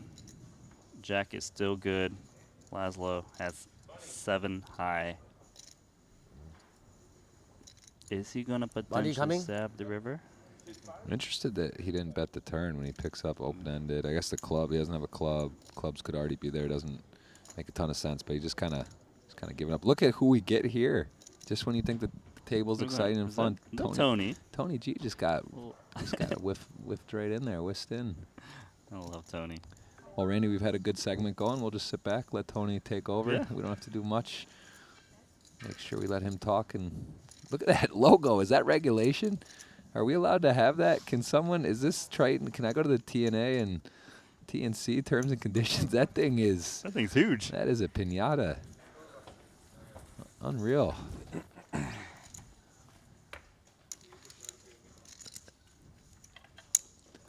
Not wise position? Yeah, Tony.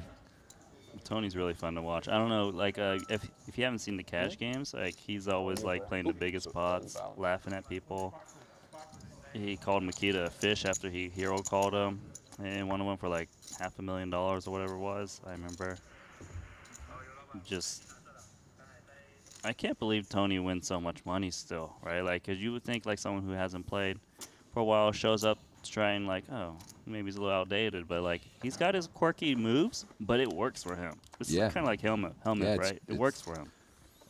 I don't know if Helmuth would appreciate you putting him in the same skill category as Tony G, but yeah, the beta, you know, they're from the old guard, right? They've been around for a long time, and yeah, anyone who's withstood the test of time in poker and the games, the ebbs and flows, definitely cheers to them, because it is not an easy game to keep up with, and it's competitive out there.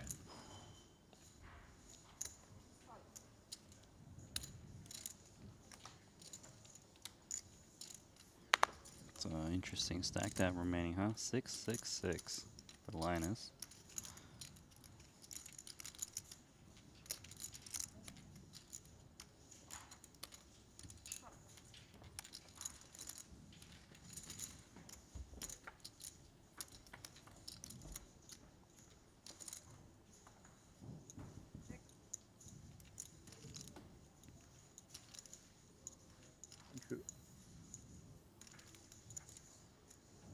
Alright, so Laszlo was the pre-flop raiser. Going to check. Actually, Vogel saying it's two pairs of Queen 3 suit. This guy's, he is a little lucky, isn't he? Yeah, you know, he is, and then he also let that aces versus Queen 10, he got that run out for, wasn't it? Lucky it wasn't a bigger stack. Yeah. Guy could have really hurt him. The funny thing is, if they had a bigger stack, probably wouldn't have won the pot, right? He probably would have bet the turn or something, got the Queen 10 out. True. Who knows? That's true. So Linus is actually stabbing here. He's seen the pre-flop raiser give up on the ace-high board, so he probably doesn't think that guy's got an ace. So he's just hoping he can maybe just steal it somewhere. All right, we see a call. So this is a similar spot we talked earlier. It's like bottom two. Does he raise? Does he call? Still a fairly wet board, I but like that he calls, because I think if you raise, it just doesn't. Just people don't raise on the ace queen right from the big blind. They usually have, if they had ace queen or aces or queens, they would have re-raised pre-flop. Yeah. So it just seems like try to underrepresent your hand, try to get someone to move you off like I don't know, queen, king queen or ace rag. I think we'll see a check here. I mean, Loliger. Well, actually, I don't know. This guy could do anything, and he's going to bet. But a lot of times you see these small pairs probe, and then they just take their free. They buy themselves the free river. But again, this guy has got tricks, moves, and deep in solver world and doing stuff that, you know, maybe that's why I feel like PLO might be my game and not the battle with these guys at no limit. Linus is like, I almost never want to predict what Linus is going to do, because this guy is just on a different level, right? And, you know, he's betting here. He's feeling that the big blind's quite weak, because the big blind will re-raise these big cards. So he's thinking, okay, if Vogelstein's sitting on like an ace-9, an ace-8, a king-queen, he's just going to lay this one down. And he probably would for this sizing, right? So he's trying to put big pressure. And if you're Vogelstein, you kind of got to feel okay, because you block a set of threes. Like ace queen as played, would he play it like this, or aces or queen? No, so you kind of have. You basically have to continue, but you're not. You're basically on a river, probably not like, please don't bet again. You know what I mean? Like he doesn't want to see like 150K bet. Yeah. We'll see. King on the river. Interesting card. Yeah, it is. Because, you know, Vogelstein shouldn't be having a 10 unless he's got like a heart combo, like an ace-10 of hearts. Right. Jack-10 of hearts. That's true. He calls on the flop and turn, Yeah, what heart draw does he have a 10 high flush draw that now becomes, you know? 10-9 of hearts. Yeah, 10-9 okay. of hearts. It somehow picked up equity. Not a lot, but he looks suspicious. And also, Lolig are very aware that he spun this beauty up to 240. You know, does he want to put him into the cage here, in the rack, into a difficult situation? But this is a very interesting hand developing. Yeah, Linus needs to figure out how often his opponent has a 10, how often does his opponent have a 2 pair. I don't think he thinks his opponent would have called the turn of like an ace 8, ace 7. Oh, He's going for it. He's got the worst hand possible, right? 110K. Disgusting. Wow. High level. And here, Queen 3 starts is like, all right, let me just sort of pot control. Let me sort of whatever. And this is artwork right there. What a hand. Amazing player, man. It's one of my favorites. Wow. It's just so, I mean, it's just so scary that you can be in there with bottom 2 and the board runs like that and you just get blasted off by just a pair of 5s. I mean. And he thought about all that within his time. I don't even think he used a time bank on that one to figure out to put the 110K out there. Just Some guys don't need time banks. Rob Young and Linus don't use them. They save them or they give them away. And Tony comes into a face massage and looking around is a difficult table he has in front of him. Maybe playing late night in the cash games too, helping him stay awake and alert. Tony definitely frequents some of the Triton high stakes cash games, some big footage, and this face massages. It's Yeah. epic. that might cost extra.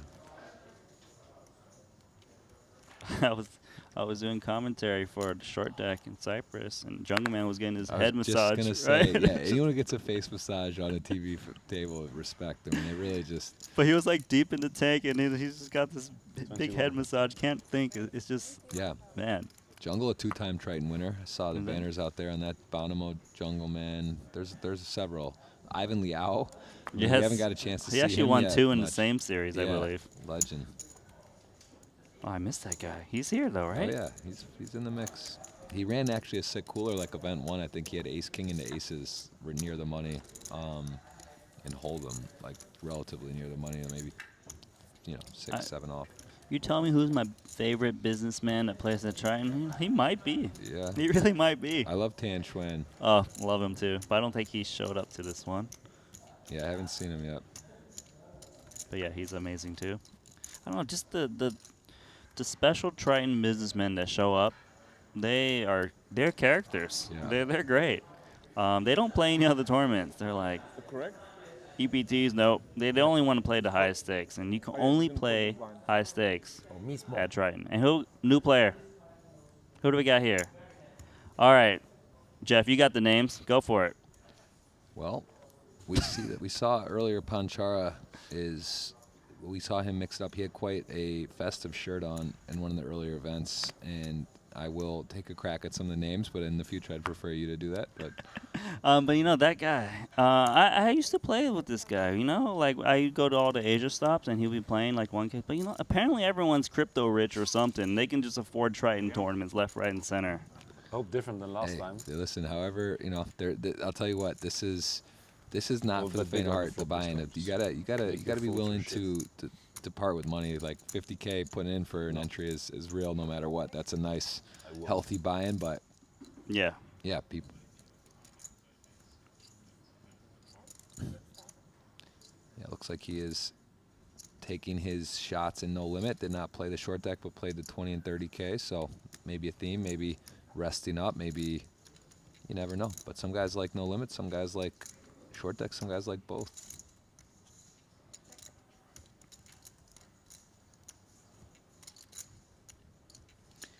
Vogelsang got put in the blender, but from his standpoint, like I said, there could be a little bit of that spin energy when you spin up and you're back above starting, and then you get put, you err on. Let me keep this dream alive. I don't want to be back short again.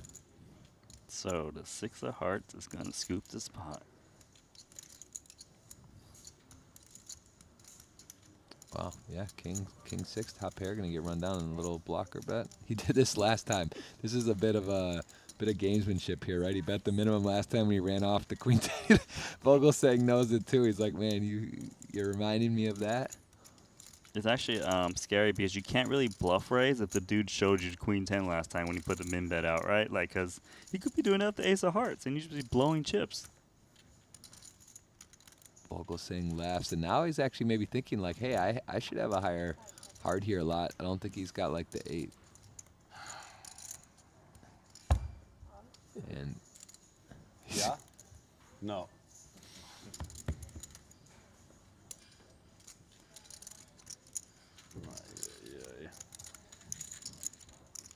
he's thinking this is twice. I've had the best hand, best position, and the worst river. Yeah, he's always against like the worst hand Yeah. possible, right? Like no chance of winning. Yeah, he was dominating him, even flop top pair with king 6 for 6-5 off.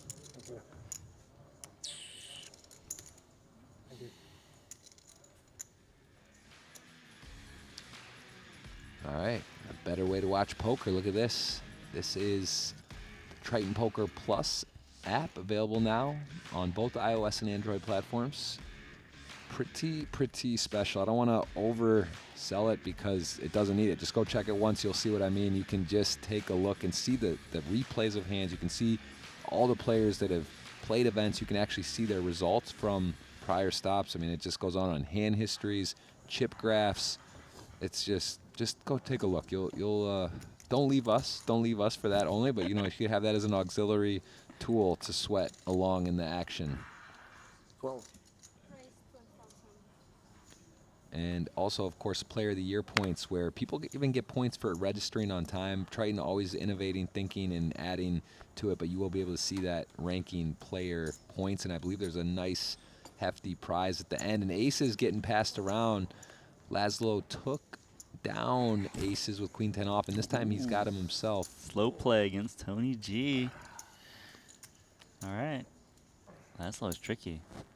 Real tricky spot. Yeah, so you get the slow play, but you also now bring in a 4-5 suited, some equity there. You got to dodge potentially, but this is not your dream flop if you have aces and you're trying to trap. You're looking for the jack deuce deuce or the, you know, whatever, something else. This is very connected, and even hands that you're ahead of is going to probably have some equity and do some maneuvering, but still, he's in the lead. It's against 2 people as well. He's going to lead out, see what happens. If heavy action, maybe he would get away. But Tony, up and down, little pair. Does he call? Does he ship it in? Wow, it's interesting about the lead out because he's in the small blind, and it's kind of like he's trapping, and now he maybe realizes too some hands are just going to take the showdown too, like check back, like a hand just like this. So, you know, Jack King or. And, well, now you know where you're at, right? Well, yeah, there's still a few hands that flopped you in trouble, but of course, yes, it's a welcome sight. 31K. Tony wasn't ready to get deep into a hand of thinking. He is enjoying a massage, and he's being put to a decision early, and that'll, you know, gets out of there. Bottom pair, open-ended, not super. Showed him. Oh, I think these two have some history. I'm not positive, but I believe they may have played the largest hand in online poker history recently, possibly online. It was against Omaha for Rolls and Tony, but I don't know if it's for sure him or it was like another person using that name. See ya. Probably was him. I think it was him. But I know what you're talking about. Yeah, him and Tony have battled a bit online in some poker. All right, Linus got to make a great bluff, chip up. We got to watch him work, and now he's going to get to. I think you're off. Maybe the whole thing's off, yeah? Yeah, chain some reds. He's going to head out to the outer Tony, tables. chain one stack red with him. 20K.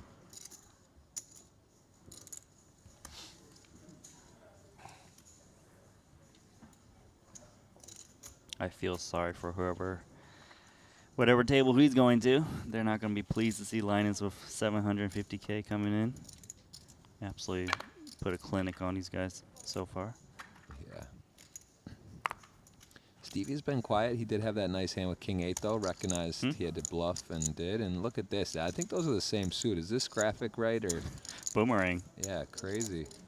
Aces again. Same suit, red. And no one has anything. He's probably going to show this just Thank you. because it's actually kind of ridiculous, like within 2 hands. You're right. Back to back. What's that? Oh, so good. Should have min raised. Tom, where are you in this sense? Where is deuce 3 of? You know, there is Tony G, Last hand I Definitely. had you again perfectly. character in the when I poker bluffed history. river. This hand.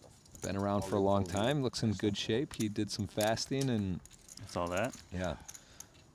Actually spoke to Tony on my podcast a while back, and I think he bought Poker News for like $8,000 in 1999 or something like that. I forget, some ridiculous. He basically bought the domain, turned it into a you know, pretty well-known site, and sold it, I believe, I don't know, for an unknown amount, maybe 5, 6, 7 years ago. Futures where like everybody has a. But yeah, Tony's been around poker and a big part of it for a long I time. think maybe put one Still in monitor it. here, everybody can see. Put the stack size. Look, they're already thinking of new ways to innovate, Size showing fine. the stack size at the table for them. Yeah. Jeez. I'm curious what it's going to look like, say, 2 years from now, right? The Triton. Like, Yeah. it's going to be, like, super epic. It'll probably be, you know what it'll probably be? They'll have like the iPad, they'll have it built in the rail. Like, just show it while you're Or, playing. yeah, like they'll have this iPad like that on the table right in front of you. With so you can stats. literally like click and see or something. But I don't know, I wonder if that would slow down, or, you know, it might be something simple, but just like to give like Yeah. the very basic tournament info you can flash around. That I would can be see that. the next maybe. I'm thinking every time you knock out a player, some confetti comes out or something. Oh, wow, yeah. Or I- Tony G gets to show up and gets to talk to you, Wow, talk now about that's you for a little bit. That's interesting. There's a lot of ways you can go. All right. So Fanchara Wong Witchit. That's what I'm going with. Fachara. I feel like I've spoken to this guy before. Yeah. I don't know. I know he has got like a shorter name. I just don't know it. It's slipping off the tongue because I've been out of poker for a little bit. Look at this. He's going ahead and bluffing here. I Yeah. mean, Stevie just doesn't have anything, but well done. Nice C bet there. So he And defended the Jack Deuce offsuit just now. yeah. Don't try to steal his blind. He's coming. Or just be ready to play, is what he's saying. I'm going to be playing with you no matter what. And we got, Hey, I believe, is that One- Seth First stack Davies? too? Looks like his build. We're like just changing the table around, aren't we?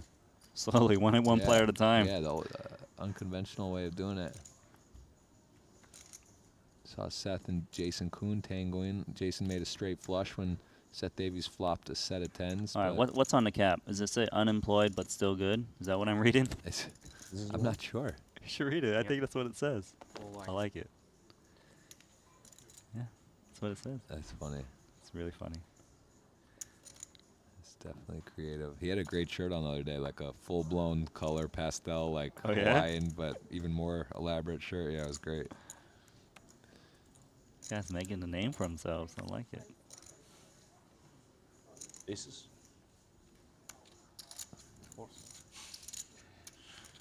You have like 200 or so, right? A bit less.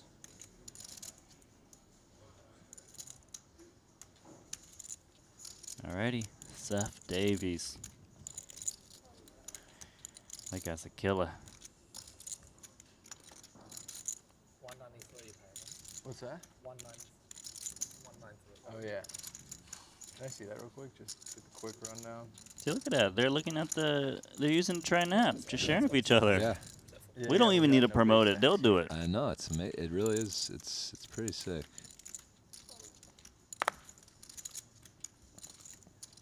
Okay, let's see. Can he defend 5 deuce offsuit? Apparently.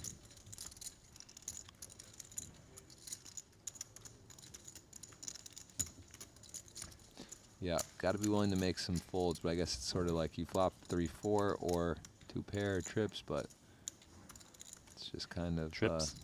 dicey. And trips are there, but for Tony. Wow, this hand, that is a I got 8. I like that check though. You close in If action. you- Unlikely I busted someone's my got a last king. bullet at 8. Right. Let someone I get catch to up. Carry those over to the next hole. What are you worried about on a king 6? free 3 on the turn. That's about it, Did right? you have more on your last one? Because they kind I of, think I had 7. yeah, you probably have Yeah, 7 because every time cheeky you check bust, from Tony, they, like, no doubt about that. they do this. Like they give the player ID number and the time makes to the dealer. So that way they like write it down so they have it ready for you. I did take like 10 And minutes. no one's going to be feeling good here. Although, I mean, ace-jack, you know, you could give it a slight think, but it's just for who, for what? What are you going to do? You're just really asking a lot. It's actually a 4-card rainbow. Tony's on the button. You just got to move to the next hand. So when you bust, you need to hand over. Yeah, they'll give that to the, and then they'll know over there. They'll write down the amount. I think it's probably right, because by now I think you're only getting like 4 or 5, right? Yeah, I think it was 5. If you enter. Yeah. Sorry? 12 minutes, we're going to give a break and we're going to move these tables back to the original. So Jeff, on break, we swap tables. Is that what's happening? That's what's been happening so far. I think so. Although we almost have a brand new table with the individual peel outs, so I don't know. I think they'll just keep going that route. And 85 entrants in this 50K. This is getting to be a very juicy prize pool. I'm pretty sure we saw like a 60-something when we started earlier.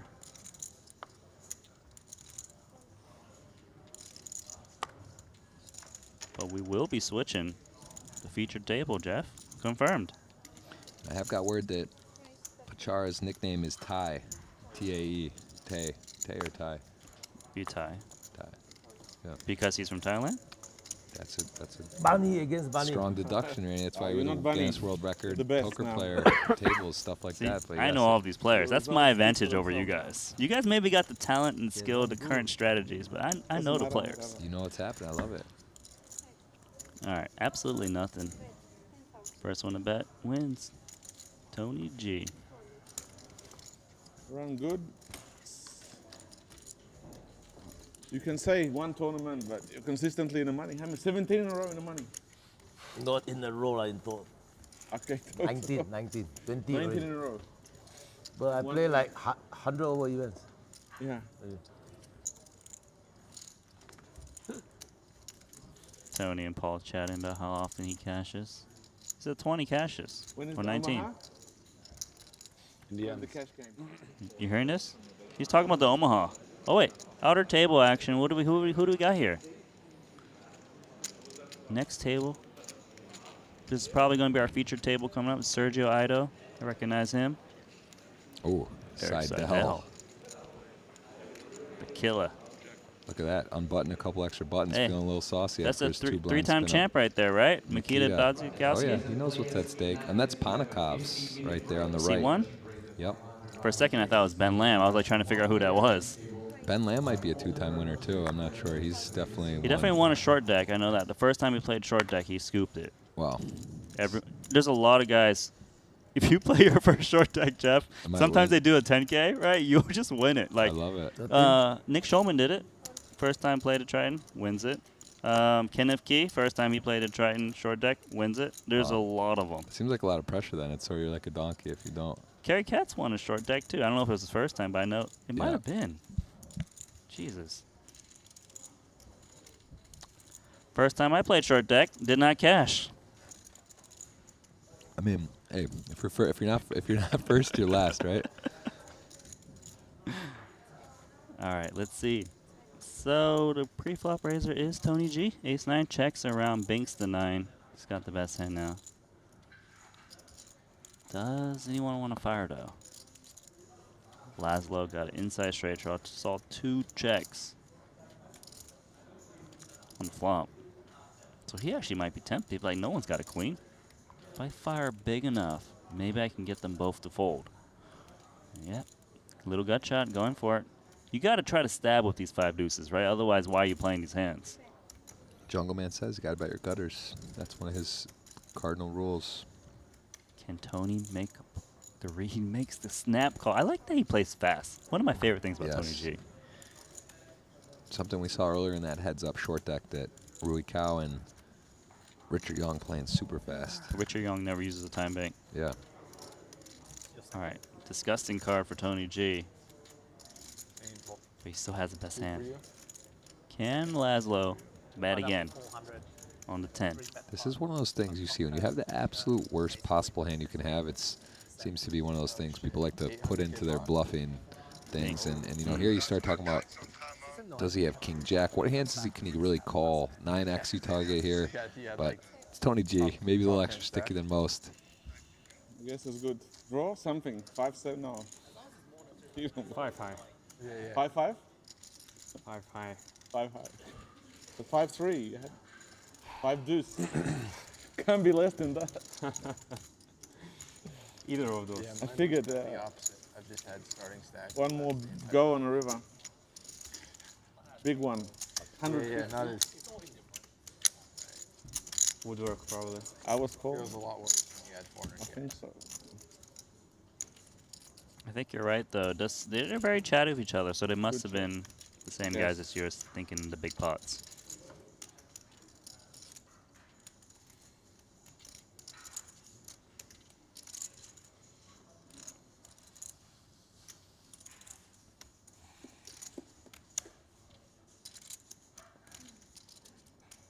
Let's see, suited ace.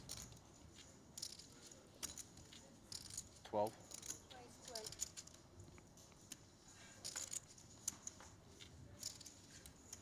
Yeah. Seth Davies joins the table. Not a cakewalk. This is some of the best to do it. Current crushers in the game. And Vogelsang, who's been on a spin-up ride with a little adversity recently, it's a welcome ace-king. You know, I mean, I think one of the tougher things in poker is tournaments to get new table draws.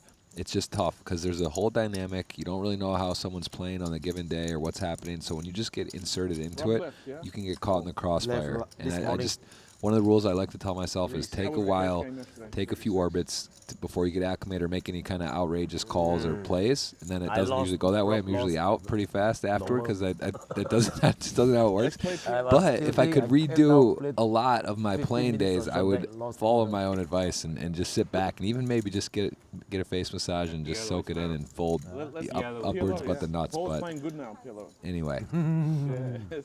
I absolutely Thank agree with you. you with large Very fields. sweet of you. A big Players picture you of don't know. PLO. yeah. Here's a little different. They Yeah, play yeah. with each other all the Gamble. time.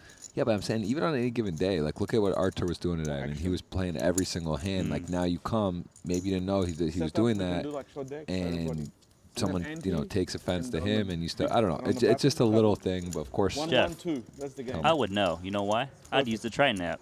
I'd be looking at his hands. and you've played a Triton It's like event short deck before. anyway, PLO. Yeah, that's a good point. That's another way to get caught up, is just sweat through. Randy, you surprise me sometimes. You really are dialed in. Yeah, just no sleep, Dude. team no sleep into just dial. The only time I watched poker was Triton. Pretty much. Very, very, very interesting. It's true. I mean, it is high production, and I don't know what else you're looking for. If you don't enjoy this, you're gonna have a hard time enjoying poker. That should be the. Look, it's high production, high stakes. Everyone loves high stakes, right? Yep. Big action and the best players. I don't know what else you can ask for. Just more events or something, right? Yeah. You never want this to end. Yeah, it's true. Maybe a high-low event. Maybe I need a Jeff Gross in a PLO event. I'm gonna be so mad if you I deny already- enter. I'm just gonna I grill pledged- you for the rest of the trip if you don't enter it. Well, now. listen, I said if I play, I'm 78% now. I'm getting Wow, more that's good. excited as I go. 5% split between Twitch and YouTube. split. James and yourself, I'm giving 1% to actually to put 12 Sykes. I now. need you guys rooting for me. 13. I need all the about energy call. I can get. It's so emotional to go 1 for 1 in a Triton event or go 0 for 1. Misclick. You know? I'm like 0 for like 4, 0 for 5 right now. I think I'm done. I'm going back. I'm staying in the commentary booth for a bit. Gotta make them wages. It's safer out here, but the problem is if you get hot and you scoop one early, you might get caught on the tour. It could end up being a net. It could get expensive. I'll be like, hey, you win the PLO. They're like, hey Jeff, can you come out for the commentary? You're like, sure, and you don't play a single event. Yeah, it's true. You're right. You're right. Started playing poker at Jupiter's. Oh, yeah. Did you ever play poker down that way? No. Sydney or Melbourne? Melbourne. Not much in Jupiter.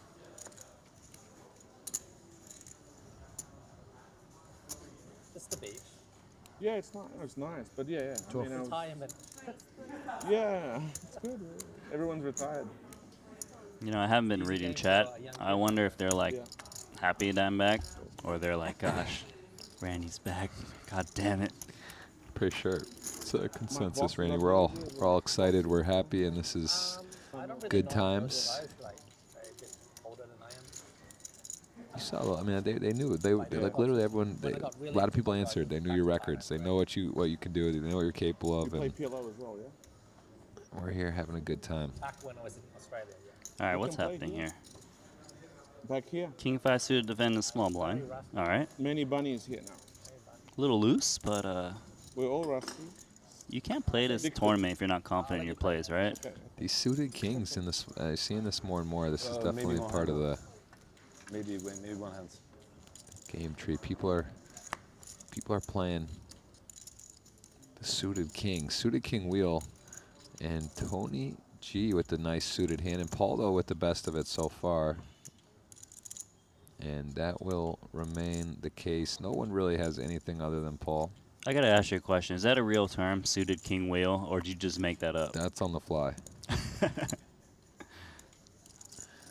14.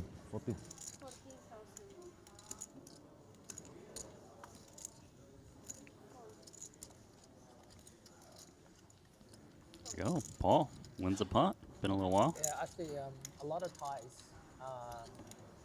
especially the VIPs, Yep. the big guys in Thailand, they play PLO 5 cards. No problem. We play PLO 5. We play. So you can tell them. So what, how do you do? You four, You you. have 5 cards. No, not Oh, 5 card, choose Yeah. 2. Yeah. Same. just like normal PLO, except you 4 more combo. It's nothing. 4 more combo then. Good for bunnies. 5千10 4千6 yeah, 10 combo. I don't know. I'm not that smart to work 4 out card the is 6 combos. combo. Short deck Omaha. just play. Short deck Omaha. Yeah, we That could played be something. catchy. How about No, but That 5 sounds cards is fun. better. It Also- actually sounds like a good game. Fold. We heard Ty there They mentioning play 6 about cards. the, The Thai VIPs, Yeah. they like to play the Five card. 5-card PLO. which is a popular game too in Miami actually now. That's sort of what, at the Hard Rock, I know that's like what's spread. They don't really do 4-card. It's mostly all 5 cards. So it's definitely catching on. Yeah, because I remember I was playing with Ty in like 5Ks and 10Ks. Guy's playing a 50K now. Must be crushing those 5-card PLO high roller games that he's playing. Like, Jesus. Yeah, speculation. Who knows? He's something's working. He's in here firing and looking for a title, looking for a cash, looking for a trophy.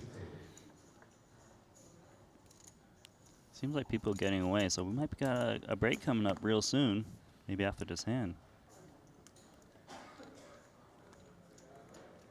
Pocket 5s. Seth Davies. No luck so far joining this table, and no luck on this flop either. Yeah, Grim flop, just not a fun one. But see if he goes for the small bet and tries to get himself a free river. We did see, I thought what Linus would do, but then he just went bam, bam, bam, bam. Little different board, little different situation. He does check back. And Tony goes ahead and makes the straight. There's a lot going there. There's 2 flush draws, does decide to bet his own hand. And if you're Seth with 2 5s, can't be too exciting. Not many good scenarios and outcomes here if you call that you're looking for. You want to play the board like a 10? You know, like, what is that going to do? Yeah, You hit a 6, and then the guy has a 10 already. Like, just a disaster, really. yeah. The bet is so tiny, though. Like, you get creative, right, when you start seeing these tiny bets.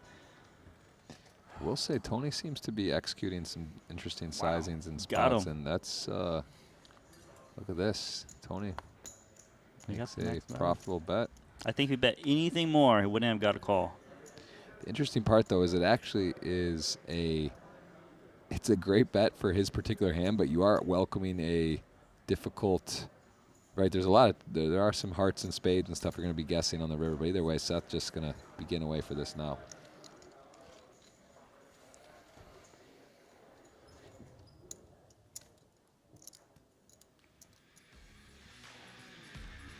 Gonna players head to a break. We take a look at the chip counts there. 40 big blinds up top for Tony and Paul, the business pros, we'll call them. We got some of the wizard pros, Seth and Laszlo at the bottom, and then some big names in the middle there, hovering around 20 to 30 blinds. And yeah, we're going to be getting a new feature. They did tease us a bit with what we got. Haven't got a full update from Rast on what's happening, but I know he was in there, got up to 300K, was down around 200K, but we have seen some very creative play. And I got to say, my hand so far of the day, what I liked was those 5s. I think Linus just giving us a little taste of why he's so special and why people fear him so much. He took a 2-pair hand versus opponent, got him off it by the river, and just shelled.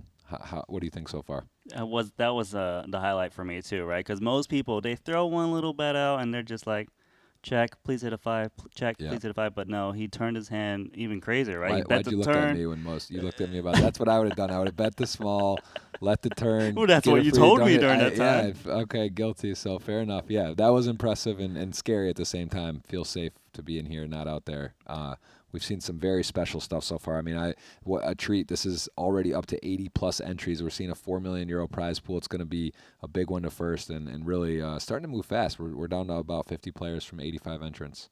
Yeah, it's been super sick. I'm so happy to be watching the action. We're going to continue, right? And Jeff, you going to call it a night or what? What's going on? Yeah, no, I'm ready to get. You came in, you're crushing it. We got Henry Kilbane who is going to hop in. I will be calling it a night, and we'll be joining back tomorrow. And then I'll be studying for my 25K PLO event, and we'll be watching the 50K today. So that is going to be a winner tomorrow. We have more events. It's an escalator style buy-ins where everything gets bigger. 100K main event, no limit, and short deck, 150K short deck as well at the end of the series. But we are going to have a 50K winner, Randy. And any early favorites? Too early? Who impresses you so far?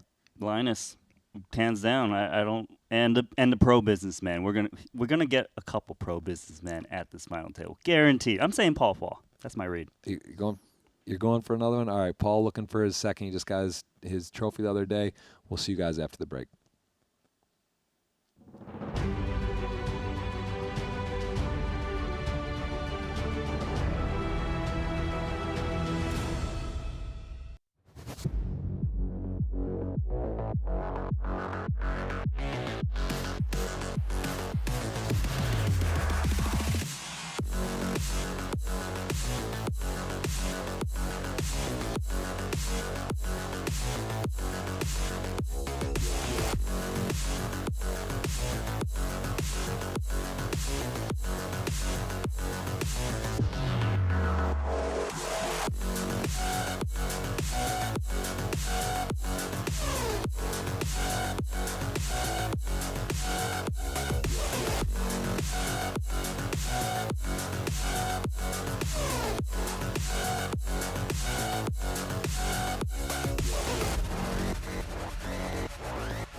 We double up on everything. Come play now on GG Poker.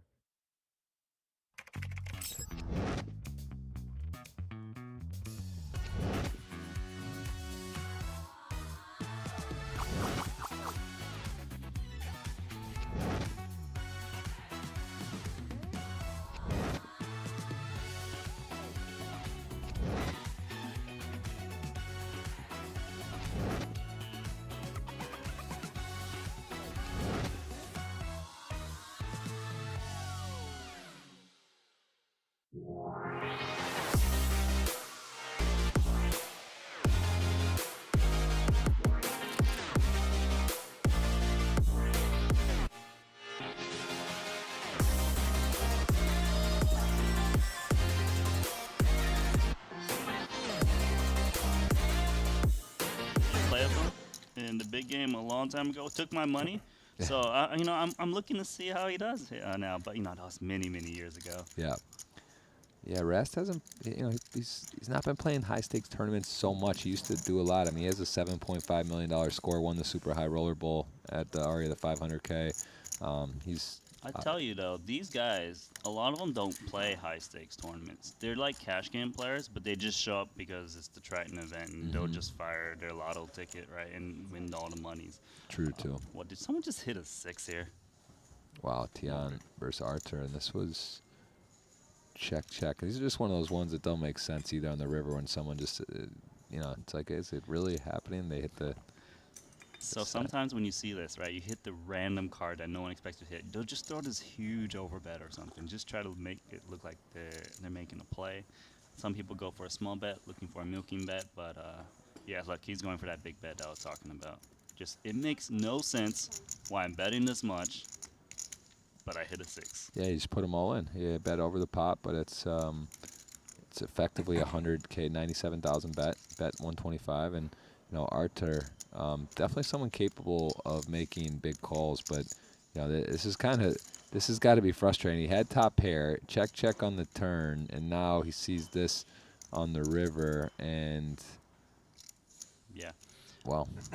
So from Archer's point of view, he's thinking, why are you betting an ace like this? Well, you check the turn when the ace hit. Now you're going to go all in. It doesn't make sense to him. And he's like, oh, my hand looks like a jack. I know you know I've got a jack. This is the problem. When you play super high stakes, you're leveling each other, right? Sometimes you level yourself into a big call that's absolutely wrong. It's tricky. And look at Stevie, just like intently looking at Tian. Just you see what these guys do. They're not on their phones. They're not checking the weather and the crypto run and fall. They're just in there dialed in matrix and checking it all out. And this might be a couple time banks here. And this is for sure a problem that Arthur's got to figure this out. And really, when you plug it in, the 6s are. That's just there's only really there's not many options here that make sense, and that's why he's short circuiting a bit. Yeah. Because he's like jack 6, he wouldn't open that, right? What 4-6 probably wouldn't open. So like it's just really pocket 6s and only pocket 6s. And you know Archer had a little bit more chips before. He lost a little bit. Maybe he's getting a little antsy. No, he's gonna let it go correctly. Whew. I was a little worried. I thought I was gonna just toss him in and was like, you know what? I can just throw 50,000 more in and come back in. Yeah, it's big folds is important, but you never know. Also, some people will, but they just decide the deeper it gets, you know, they don't want to. Some people don't want to late reg for that size buy-in and come in short. But either way, we're seeing no eliminations yet at the table, and Linus taking a look over at his man, and look at that, the bullets, the hand rank 1, tier 1, and Mulder with a pretty hand too, but ace is first, and he is taking his time and thinking what to do here. It's like this guy Archer has been opening every single hand. How do I get him to play back at me? 28? 28K it is. Yeah, he's not super deep, Archer stack, so he doesn't have to go so big. He is out of position, but This is enticing though, right? Like, cause it's only 18K more, right? It's what, 5.5 big blinds. You got like 30 big blinds to play with. Oh my gosh! I don't know what you're looking at, but look at this. Queen Jack suited just dusting off 30 big blinds right now. Oh man.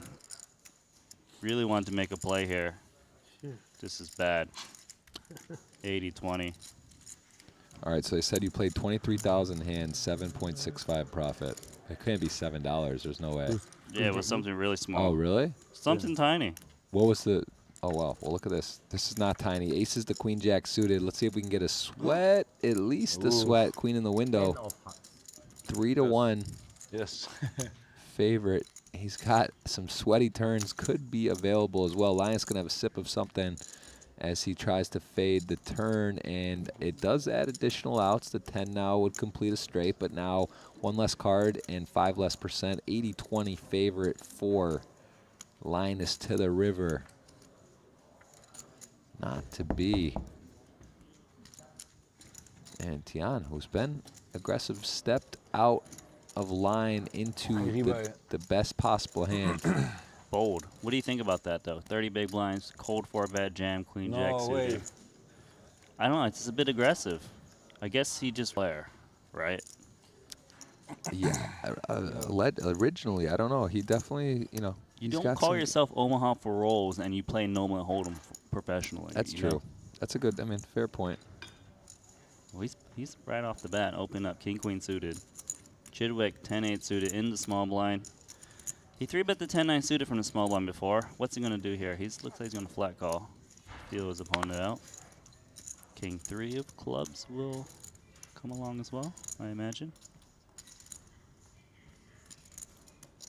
Man, just all these new faces for me. I know you saw them all in Cyprus, but Yeah, there are some.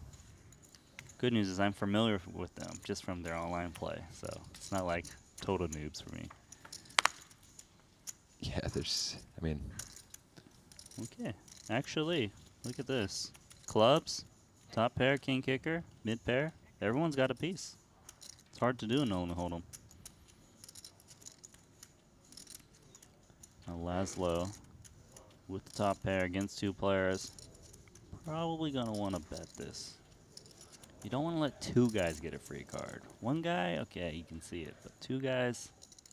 Let's start to figure out what's going on. yeah, the overcard second nut flush draw though. It's a pretty big flop and big bet though for our friend Pushtas. I know Chidwick did flop something here, but you got a 1 player to act behind you. The guy's betting to 2 of you.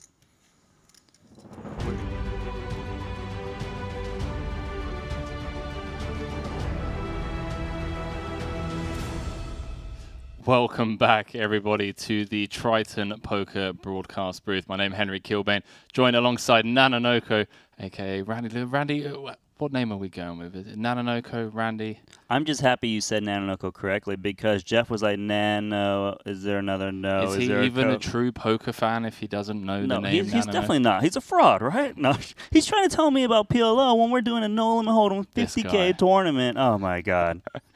It is a 50K tournament, boys and girls, and it is event number 6 live from the Gran Via here in Madrid. And yeah, it's a little 7-handed play, so ranges a little bit wider than some players at home are potentially used to. You know, playing online, play more 8-handed, 9-handed tournaments. So looking forward to seeing like a lot of aggression and those wider ranges colliding a lot more often than not. Most definitely. We have seen plays. People have been aggressive like Linus. Because we're playing a 7-hand, it's kind of a mix between the 6 and the 9-hand. I like the compromise here. Well, let's jump into it. And Randy, you're going to have to fill me in on this table and some of the plays. I heard you speaking with Jeff about what sounded like some, I don't know whether they're ambitious or creative bluffs from Linus Love. Maybe a bit of both. Bit of both, I would say. But who knows? I haven't seen any of these guys play today yet. Okay. So a whole new cast. And that guy on top, 3-time Triton champ going for a 4th. Why does it not surprise me? And that guy at the bottom as well, 3-time Triton champ, going for a 4th, but has a much more, well, uphill battle, if you will, than Makita leading the way at this feature table. This and is last level re-entry. Every name recognizable if I'm not confused. Sergio Ido obviously doesn't really need much of an introduction, and here representing the locals, one of the best to ever come out of Spain. But these other guys, I believe they first started playing Triton back in Cyprus. That was just not too long ago, right? So these guys are, I would call them newcomers, you know? For sure. Yeah. Yeah. Especially someone like Alexis Ponokovs, who has really made a name for himself, especially over the last 6 months or so on GG Poker. I know that you've covered a lot of the events where he's been battling in the online 10Ks, some of the higher buy-in stuff, and I mean, he's good. He's got a bright future. So this young man's fresh out of, is it Austria, I believe, if I'm not mistaken? Austria or...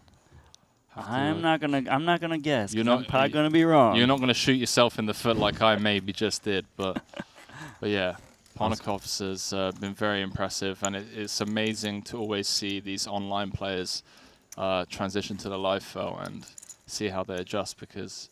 So I've been doing Triton since the beginning in Montenegro, and we had a very small amount of people, but you know the best players were showing up, right? We saw Ivy and Dwan and these guys, but now we're getting more of these online guys coming in, and I love that we're doing this Europe stuff because there's a lot of online guys that don't want to travel to Asia and stuff to play, but they will come here and play these these are big buy-ins. This is $50,000, right? This is 5x to 10K that the GG that Alex is playing, right? Ponokovs, but he's still here firing. He knows he's confident, and I think he's got the talent to hang with these guys. He really does, yeah. And yeah, getting corrected by Twitch chat. Can always rely on Twitch to help me out. Appreciate it, boys and girls. Ponokovs is from Latvia, do apologize. Good thing I didn't guess. Yeah, I was going to get that wrong for sure. Taking the safe route. But yeah, a force to be reckoned with in the online streets. And I'm not too familiar with this guy. Can you inform me? Gottlieb or never played with him personally, and I can't say that I've. He traveled from America. That's American flag, right? Or I'm American myself, but I don't recognize his flag. Yeah, believe so. Believe so. Look at this, Badziakowski, 60% of a royal. And that flush draw. Now, people give this guy a lot of smack for being a slow player. I don't know if he's improved, but you know what? I don't care how slow you are. If you win all the money, you really gonna start playing faster? Yeah. No, right? Don't try and fix something that's not broke, eh? Exactly. Love that. And so max time bank going here, 20K.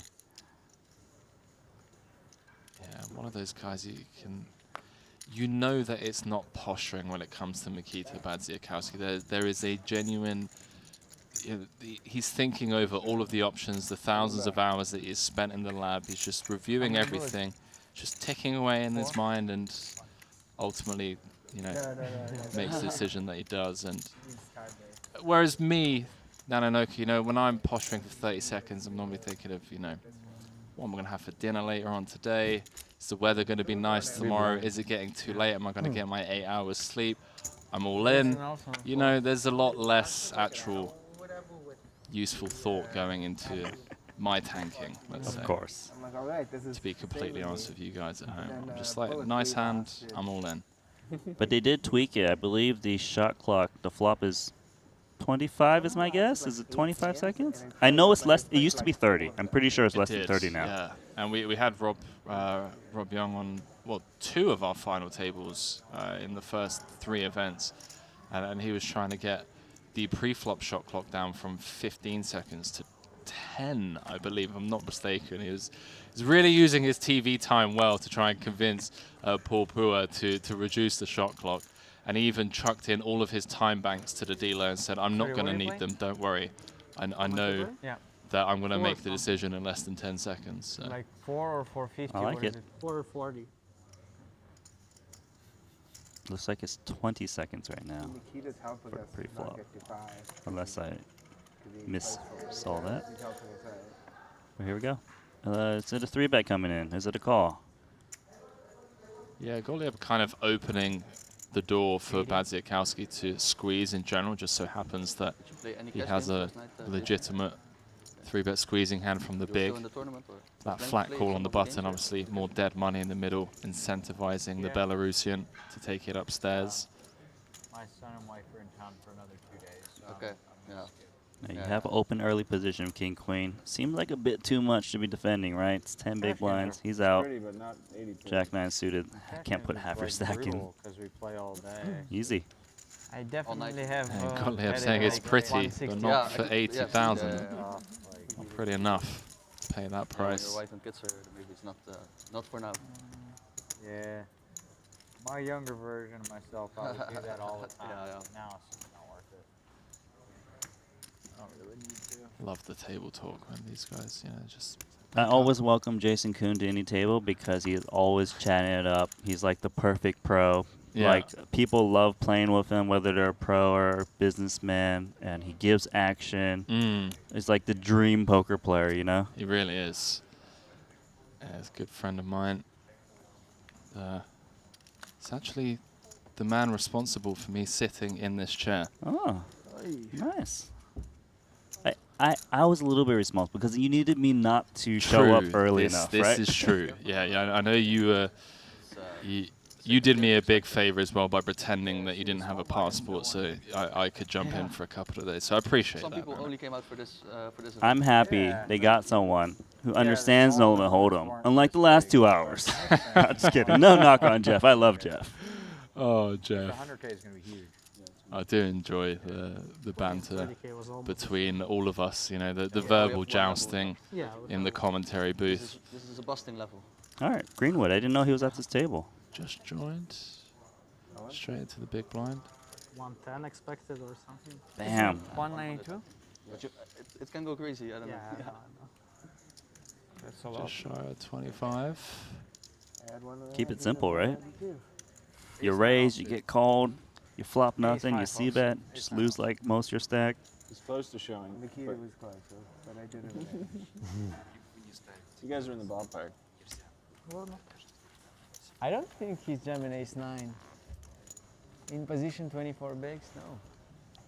What? Ace-5 looks more like a true ace-4. No, ace-5 I check and then wait for you to, make something on the 2, 3, 4. Make a wheel, stack them. Super system. So big blind versus limp. You'd think being this close to the clock would be... It's actually pretty sick. Like, look at these.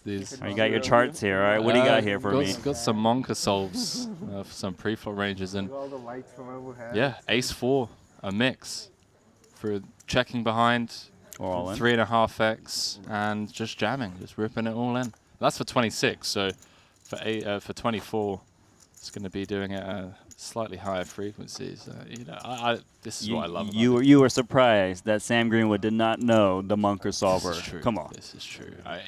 It wasn't that I was surprised. It was more, you know, the Badziakowski reaction was like, that's a lot of chips. I wanted to just have a quick look. Another spot for Greenwood. Different scenario. Calls. 10-6 is out.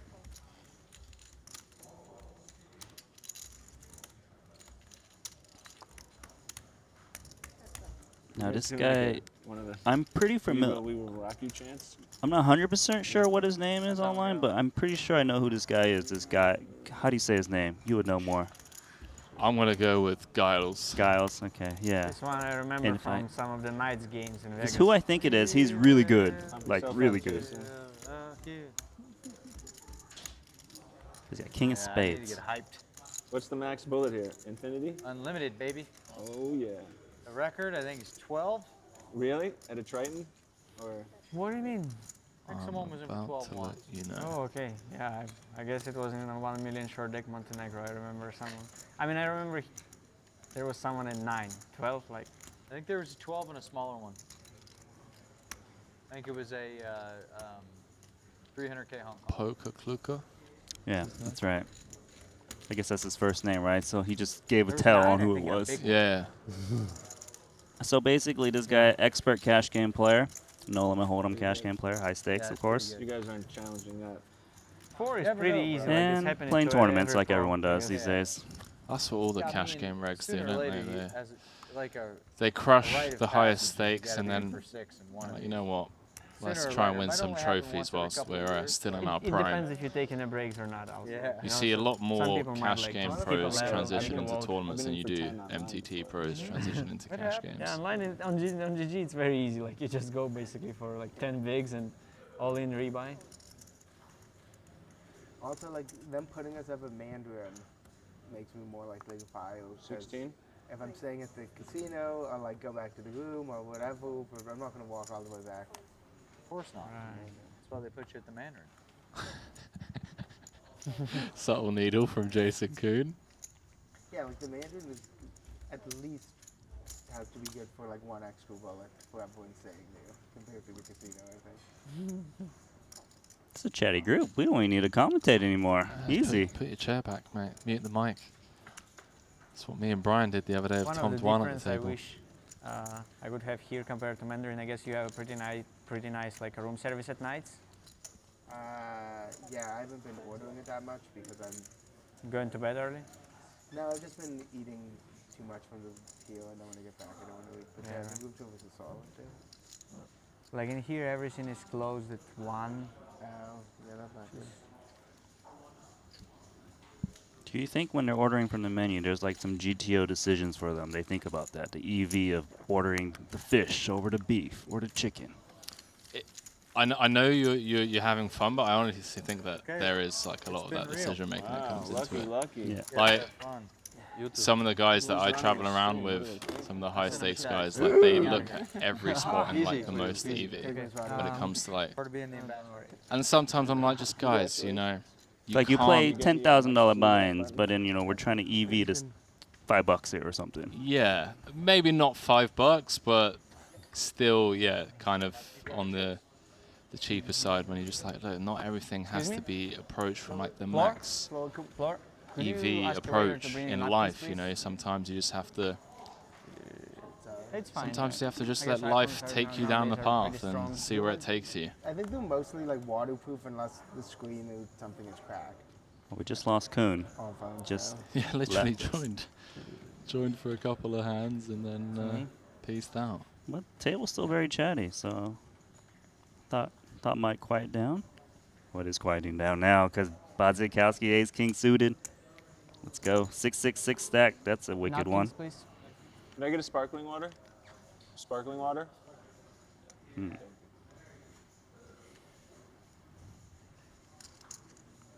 King queen. Call 3-bet. You can see both plays happening, right? Yeah, all of the options available in later positions are probably side more towards taking the higher variance route. 38. And the higher variance route is the 38K, right? Queen jack suited. Looks pretty. Can't really do much of it. Well, you feel like he's going to... I don't know if you saw before you came on, one of the guy, 3-bet jam, 150K, queen jack suited into Linus's aces. 208, Yeah. right? Same hearts. I lost the pot before that. So what is it now? I put in. How many greens are there? 191, I think he said. Oh, bang on, Mr. Greenwood. Touche. Oh, forgot there were still other hands. Okay. So I want to ask you, why did you say maybe the higher variance 3-bet route with the later position open? Just based on the fact that you're facing an open from a very competent opponent. He's going to be playing the correct ranges, and that means that he's not necessarily weighted towards the higher end of his range where he's only playing premiums from the hijack. He's going to have some auto folds. He's going to have some hands that we actually dominate post-flop in position. So taking the higher variance route when you have the option to just win the pot there and then, that's a win. You know, you fist bump every time you get that result. And obviously sometimes you do just run into top of range. There's quite a few reasons why King Queen O plays really well as a 3-bet, blocking a lot of the hands that do come over the top: queens, kings, ace king, ace queen.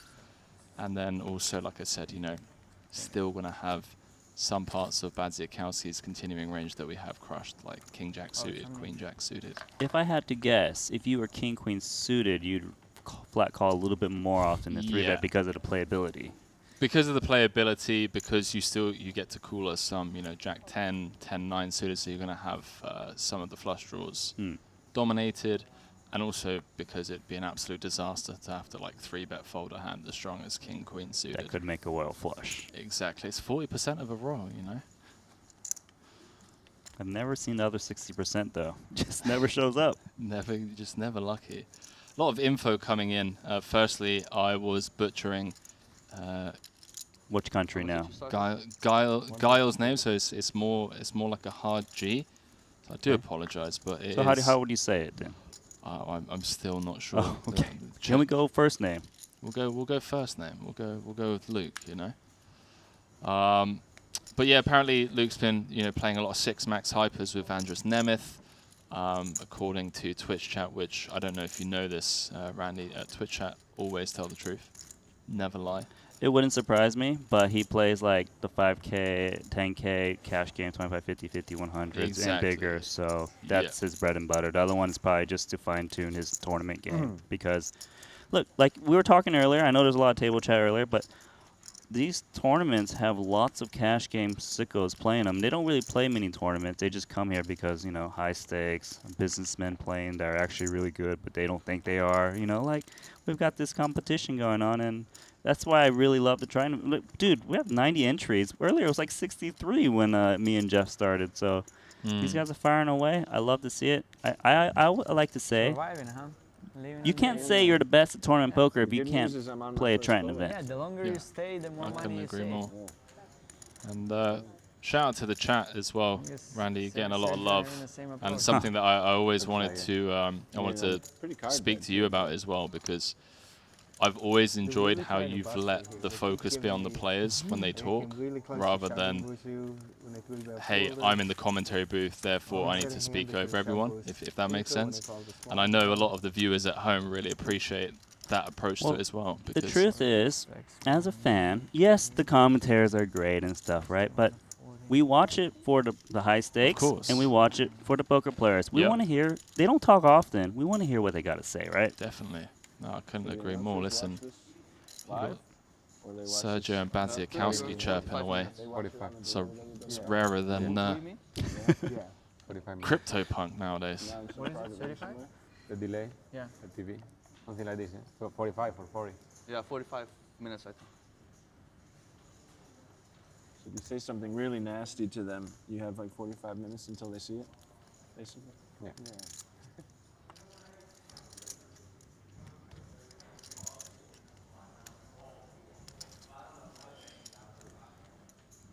So Greenwood with a sneaky one from under the gun. 6-handed, mind you.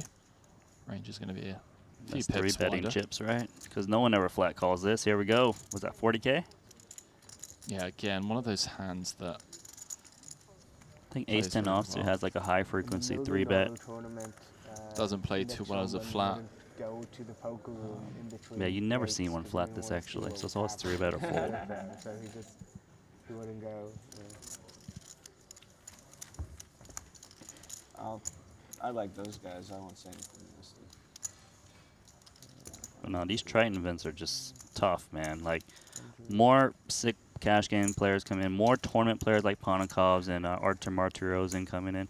And the businessmen, they're getting better too. Okay, like in the beginning, like back in Montenegro, maybe they weren't so good then, right? But they learn. You know, you don't become a businessman. You're not like a dumb businessman, right? These guys are smart in their businesses. They obviously are going to be willing to put in a little bit extra work to learn how to play poker. They might not go into monkey solver like you, okay? But they can ask Tom Dwan or these other guys, Jason Kuhn, like, what would monkey solver say? You know, rather than do the work themselves. They're smart people, and these fields are just getting tougher and tougher. And like, you got to win one of these. If you don't come to Triton, even to try and participate, you can't say you're the best. Like, sure, you can have 10 bracelets, 3 bracelets and stuff, but if you haven't played one of these, you can't say you're the best at No Limit Hold'em at all. Definitely not in 2022. Ace Jack. Funny situation here a little bit, huh? Was that 6, 7? Yeah, so the 17 effective bigs? jam would be against Gottlieb's 142k. So bang on 20 with the dead 16. And again, cutoff versus button, Ido going to be jamming hands And he that we actually have crushed. only has to worry about 157k at most from Greenwood. It's not like Greenwood's got 300k and accidentally puts it all in. Says run it. And just unfortunate to run into a hand that's got him out pipped by 1. Good luck, chaps. Yeah. 2 of the best to have ever played the game. Involved in a modern day cooler. Cutoff versus button versus small I'm blind. thinking no way the ace queen loses home court. I mean, we need a Spaniard to take down at least 1 trophy here at the maiden Madrid stop.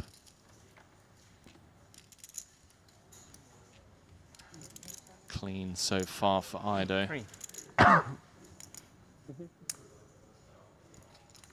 Okay. Nikita. 3. 3 outs once. No dice, Nano. Yeah, no 3. Told you, home court. How's he going to lose? 135? Yeah. Best hand, home court, no chance. All right, but Makita's still obviously healthy, 570k.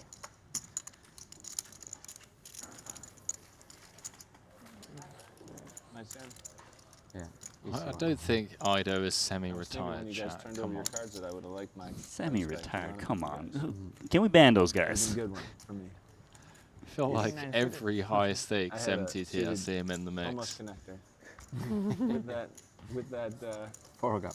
all over that board, yeah. Whatever.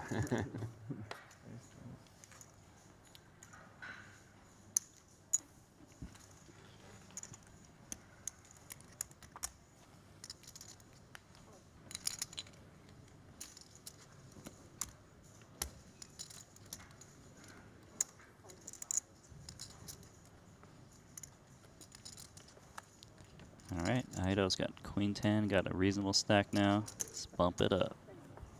Min raise.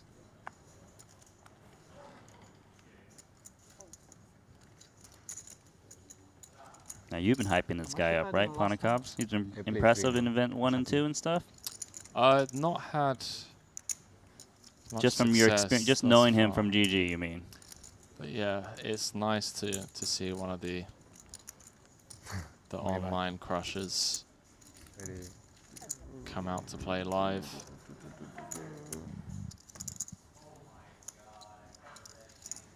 Should be over soon, this hand.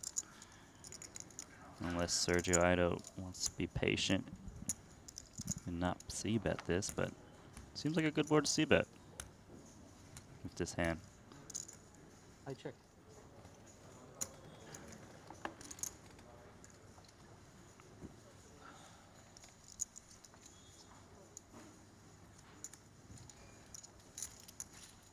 Trying to find out how old Alex is. What are you looking for? I think he's like my age. Ponikov? Yeah. He looks pretty young to me. You look pretty young to me. How old are you? Everyone here calls me a baby, which is kind of weird because I feel old. 27. You're a baby. Yeah? You're a baby. That's weird because when I was 18, I used to look up to 27-year-olds and think they had their life figured out. And now that I'm here, I understand that I was wrong. No, I was very wrong. Yeah, you're a big baby. But you're a smart baby, so that's okay. One that knows his poker. I'm okay with that. Let's see. So, Gottlieb. He's a little bit opening. King 10 offsuit on a gun off a short stack. Greenwood ace-jack suited. I mean, he's already seen him open off a short stack and fold, so I don't think he's going to do anything but jam this in. I think I heard Jason Kuhn before he left say this was the last level registration. I believe you're Does not that sound wrong, accurate? because obviously, given the hour delay for the integrity of the game, before I jumped in, Brian Russ had unfortunately bust running his aces into Phil Ivy's King Queen, and whilst we're mulling things over, he said he's going to wait for the clock to run down and max later edge and jump in at the end of the level. So okay, makes sense. I'm not here to win money. Well, I'm here to win money if I can. But I'm here to play with the best. That's why I'm here. And it would be stupid to play against the best and not try my best. Nice. Based on how it's going, that's how I'm not here to win money either. I like that mentality from Gottlieb, though. Just hang out with here to play the best. It's a social club. You're doing great, Sam, at that right now. To a T. Perfection. You love that app, don't you? It is a great app.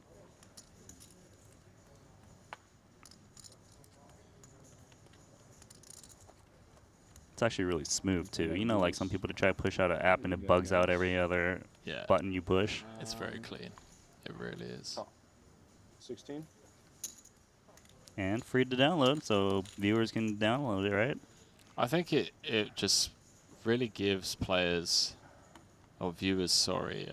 It's actually good for the players, too. It is great for the players, but it gives the viewers just a little bit more, it brings them a step closer to Triton, you know, the high stakes world. At home, maybe you don't have time to have the stream up, but you're out walking or whatever, and you can just quickly pop up, see what's going on, see who's chip leading, see if anything's changed. And I think they've come up with a really innovative way to bring high stakes poker to a much wider audience in a great way. So tip my hat to Triton team. No, I agree with you, actually, because, okay, you're at work. You're going to get away with the Twitch chat and YouTube open? Probably not, right? But you can just kind of go, look at my phone real quick, check the chip counts. It doesn't happen that often. But in short deck, just like with one guy having ace-king and like the other big stack having ace-ace, just like happens all the time.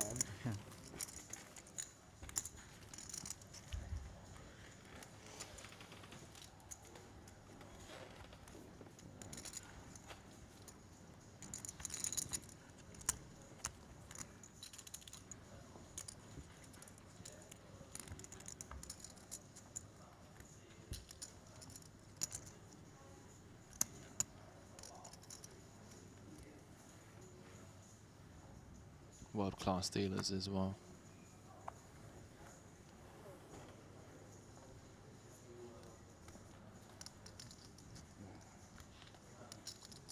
Sixes for Polikovs in the cutoff. 16. Goes for a standard 2x. Hello, King Queen suited. Any 3 bets for value? No, he's doing what we said. When it's suited, you flat call, right? Oh, much deeper here though. 40 effective. Okay, does anyone give this action? Tricky, right? Because it's not too short, but it's not too much either. Yeah, I mean, for chips, and we are talking exclusively for chips at this stage, absolute print for Polikovs. It's just whether or not. Such a good hand. Who thinks Luke has any traps? Oh gosh, nice move. That's sick.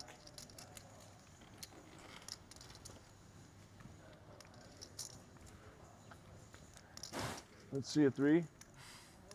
Not asking for much. Well, there are 2 of them left in the deck. Fold a 3. I didn't fold the 3. Hey, No. 10-7 at diamonds. No. Ace 5. I hope you didn't fold the 3.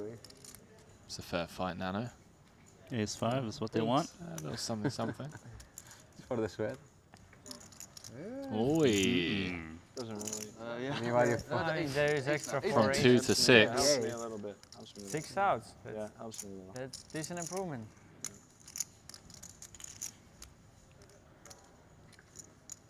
Well, no dice. Good game. For Golib. I really like that, by the way, Randy, where he gets shown the 6s and just like, he's like, well played, Polikovs. Even before the run out, still a chance for him to win, but just double taps the table. Good game. Said he wanted to come here to compete with some of the best in the world, and I think that's what Triton attracts. Yeah, for sure. And I don't actually blame him for shoving those 2 3s. Easily that could have got through, right? And he just scoops up so many chips relative to the stack. Definitely. And talking of scooping, M88.com, the #1 gaming destination in Asia, providing some of the most competitive sportsbook selection and one of the largest collections of casino games and more. And one of our many proud sponsors. Got the we've been dubbing Triton Poker as the Champions League of poker. That's what the guys behind the scenes have been telling me, and the Champions League's just around the corner. Madrid against Liverpool, so why not, maybe head over there, see what odds are being laid. You a big football fan? Nope, do not know much about football, so you are talking to the wrong guy. No. But I like the. It sounds good though. Champions League. There we go, the Champions League. What are you into? I know you were a big Hearthstone player before. Pretty much. I used to be into. I used to play Street Fighter competitively. I don't know if you know that. Okay. But that was before when I didn't. This was like way back. This right? is way back. Yeah. But now, no, I don't have too many hobbies anymore. Just crypto, I guess. But yeah, no, poker and crypto. There's been a lot of rugs being pulled recently, mate. Yeah, no, I don't have a rug under my table anymore. You're almost cautious of where to walk. You don't know what floors to trust. Step in the elevator. I'm like, no, I'd rather take the stairs, thank you. Okay, look at this. King 10 offsuit, 3-betting the small blind against the dealer open. Much behind? Reasonable stacks to play for. Ace Jack is a tricky hand. Not suited. How much blues are those? But you know what? They can always have the Ace 5, right? This So is like, 200, right? can you fold Ace Jack? Okay. Yeah, this is for 40. 258 behind. Wow. We're not going anywhere. Question is do we 4-bet fold? Do you 4-bet all in? Do you call? Do you fold? I think depending on who you're playing and what you think of them, all options are viable. I think flat calling is Oh, I didn't realize that Well, critical pretty- time banks are so. There we go. That's quite nice. pretty This nice. guy's Keeps a- in some of Should've used some of more. the hands that Ido's gonna 3-bet bluff with that we have I dominated. absolutely do that. Like the Ace 3, Ace 4, Ace 5s of the world. Ever since that solver's been so popular, the Ace 5, like people are just more relentless and jamming back into them now, right? Because just everyone auto 3-bets every single Ace 5 suited out there. Yeah, I'll show you a picture that Patrick Leonard uploaded to Twitter recently with That's not a good rate to use the time banks. with Michael Adamo. It was Patrick. Okay. Yeah, just Adamo basically, you'll see. He gets dealt ace-5 suit and he just has the biggest smile on his face. Let me try and find it. You cannot really get much Like he's benefit seen from aces. Literally, here it is. Look at this. It's from the Triton. This was event number 1. So this is not even Photoshop. No, this no, is just straight literally. up real. Adamo gets dealt ace-5. Look at the smile on that guy. It's like he's got quads already. Absolutely loves it. Fantastic stuff. All right, ace-3 offsuit into hijack. A little loose, but reasonable if you got a big stack. Yeah, Ponikos hasn't come here to play. He's come to take over, set the tone. The young Latvian. 17. Already made a name for himself online. Looking to do the same live. So did you ever figure out, is he your age? No idea. I just don't see it because of. Gonna have to find him out there then. I know, yeah. Someone's gonna have to. I'm like, what a weird question. Thanks. All right, so Ponikov is the pre-flop raiser. Paired board is something people like to fire a little tiny bet out there. Deny to equity. Get lots of folds. Will he do it?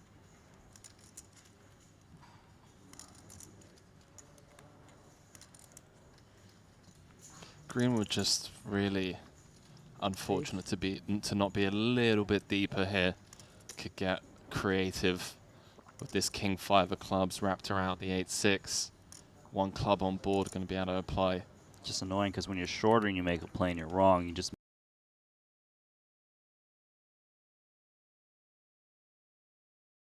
tempted. You can feel it. Yeah, It's like courtesy of this sizing, could see Greenwood make it like 24, 30, somewhere in that realm. And he's pumping it up, isn't he? makes sense. Feels like a really good hand to do it with.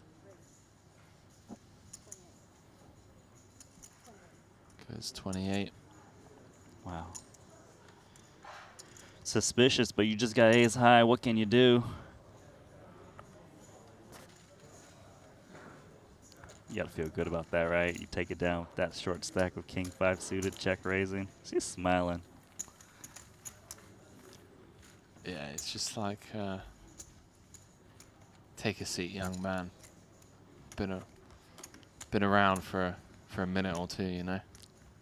I know some of the old guard, you know, they just love nothing more than putting us young guns in the absolute blender. Could take your fancy solvers and all of you know, whatever it is. It's experience that gets you to this level, boys and girls. I think you're right. Some people do that. I'm not saying that situation was happening, but there are people who do that. They're like, I'm a high roller. Let me oh come on, I know you're just shot taker. I'm gonna bust your friend's money that's helping you get into this tournament. Queen 9 offsuit. Should be able to scoop this one. Pre-flop.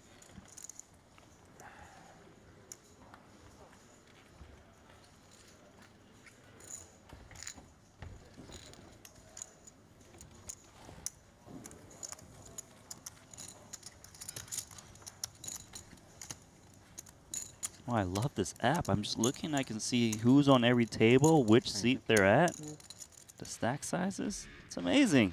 Speaking of stacks, look at that. Luke, current chip leader, playing great with that ace-jack offsuit jam, right? Yeah, really great awareness of the situation from Luke there.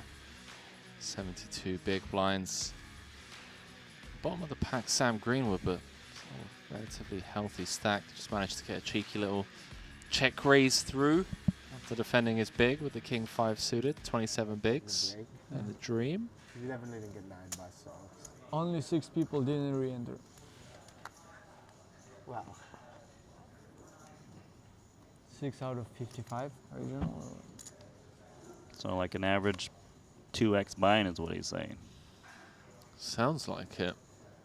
We have lost half the field as well, Randy. So it's kind of like 100K. Kind of?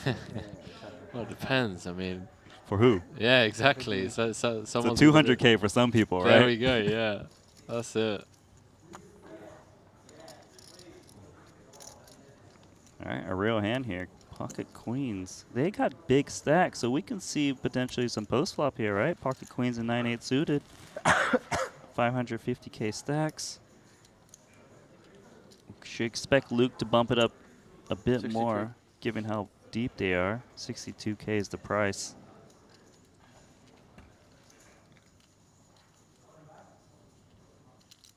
You started with 550, right? 580.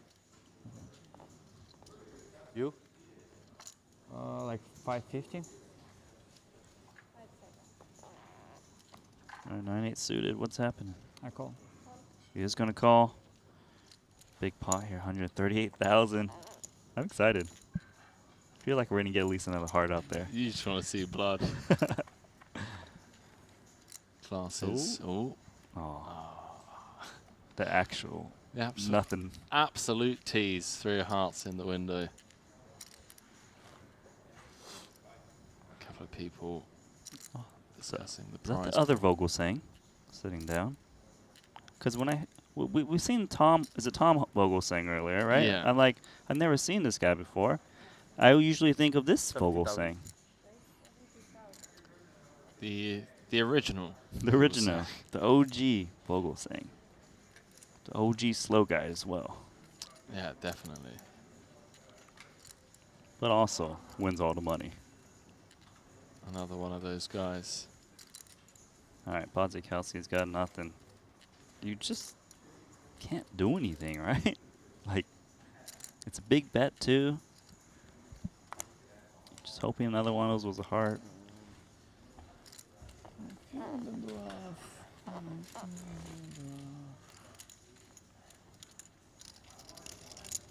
Poker Luca. So good. Obviously, the queens was easy in that hand, but... Starting? Just to give you guys and gals at home a bit of an update. The outer table, so just hit bang on 100 entries. So 5 million in the kitty, in the prize pool.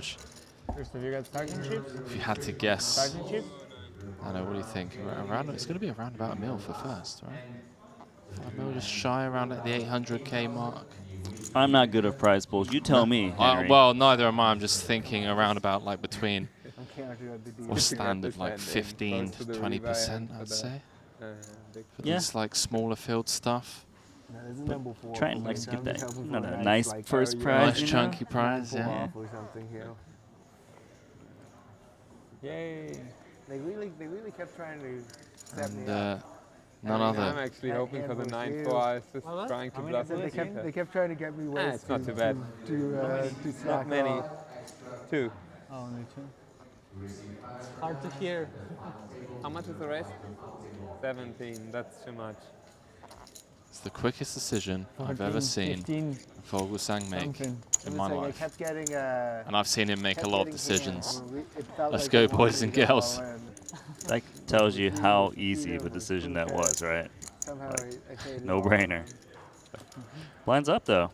That means we're correct. Registration closed. Vogelsang, I guess he didn't want to play until registration, the very end.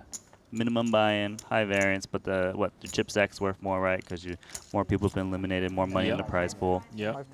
Sorry, with this? Yeah, I mean, well, almost half the field eliminated. Thick and fast. Basically, you're in for 50K, everyone else is in for 100K. Listen, if they want to, be in for 250 and I'm in for 50, I'm call that a good deal. Linus Love leading the way. 48 left.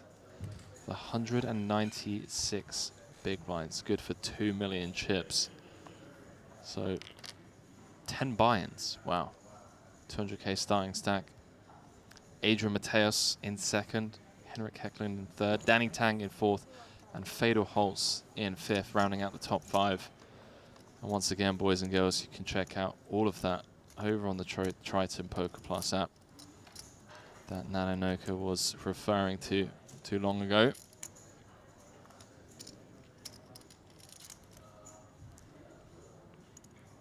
You got 2 kings, 26 big blinds.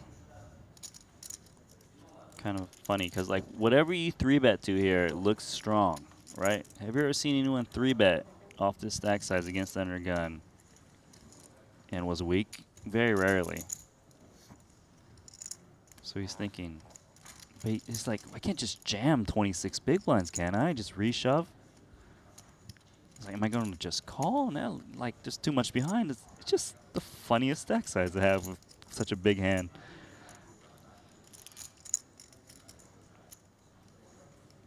Like he's going to go for the re-raising to 80. It's a big re-raise, practically committing himself. And a quick old fold. 20 seconds goes pretty quick, huh? Indeed. Just count your stack, just start thinking about the size. Round. You made 100 entries round. Yeah, exactly. It's always interesting to hear the two sides of the coin. So Makita and Sergio just basically saying, hey, listen, 20 seconds goes fast. You count your stack, you figure out the size, and then you raise, and all of a sudden 20 seconds over and done with. But then you have Rob, on the other hand. He wants it reduced. He says the less time, the better for the businessman, which is better for the pros. And I think there's a lot of merit in what Rob says as well, you know? Yeah, I'm more in the Rob We're camp. getting a lot for rebuys, you know. I also spend lots of bullets, so. Live's a different beast. I don't think you need to know if the guy's got 60 big blinds or 61 big blinds or 59. It's roughly the same thing, you know? And I guess on your downtime, you should be paying attention to stacks then, not looking at your phone, for example. Yeah. Or looking at the Triton app, getting that number down, and, you know, just tweak it here and there for one hand to hand. It's Breezy saying Triton is the best thing in poker, in my opinion. Coverage, production, strength of the field, money involved, then even some cash games filmed and released after the events. Appreciate the comments. We're getting a lot of love. Henry Kilbane and Randy Liu calling the action for you guys here. Event number 6. The cash games are sick every single time. I heard some stories from the other night. Yeah. And I'm bad at keeping secrets, yo. Well, they have been releasing. Now, you were in Cyprus. No, you weren't in Cyprus. They were in Cyprus. They also shot cash game for short deck and no limit. I did a commentary on a short deck, and they've already been releasing them, and it was super sick. Yeah. Like, I'm not just saying it. Like, we're talking Jack 6 offsuit game, 10K pop from everyone, and people not being shy about it. People just losing lots of money and winning lots of money with it. Okay, so you gotta watch it. We got no limit still coming too for you, and they shooting cash games here, like you just kind of teased a little bit. Yeah. It's not Triton if we didn't shoot any special cash games, you know. No. Fairly sure. Tom was saying the other day on Final Table that he was on about 2 hours sleep courtesy of the cash game running until the early hours of the morning. Some nosebleed stakes being played center stage for your entertainment at home. So some 1K, 2K an hour being fed into our ears by production team. It's a lot. Makes this game look small.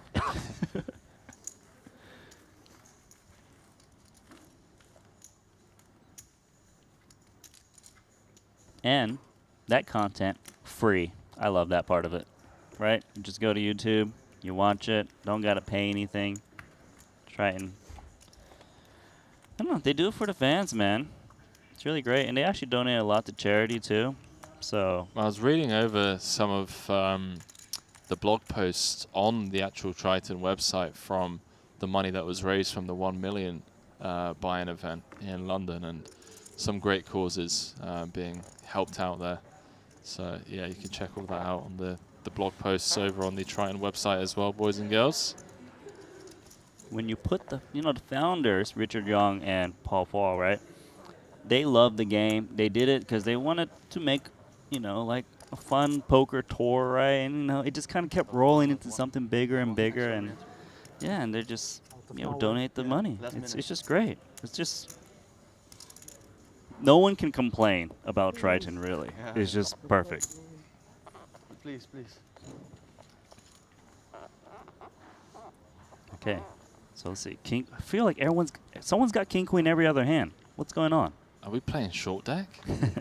Well, there's a 5 and a deuce, so no, we aren't. You know, the only thing I am going to complain about, Nano, is we need a fan in here. It's getting a little hot. I'm sweating. See you walking around. I'm going to just use these new seats, right? The secret lab. Man, these are comfortable. Don't Okay. get too comfortable before I thought we got rid of the hoodie thing. Like, this is back. I think... Is this 2022? What year are we in? Maybe he saw me rocking the Triton hoodie and he was like... That's not a Triton hoodie. It's not. No, I know his isn't, but... I think we take some time banks away from him for that.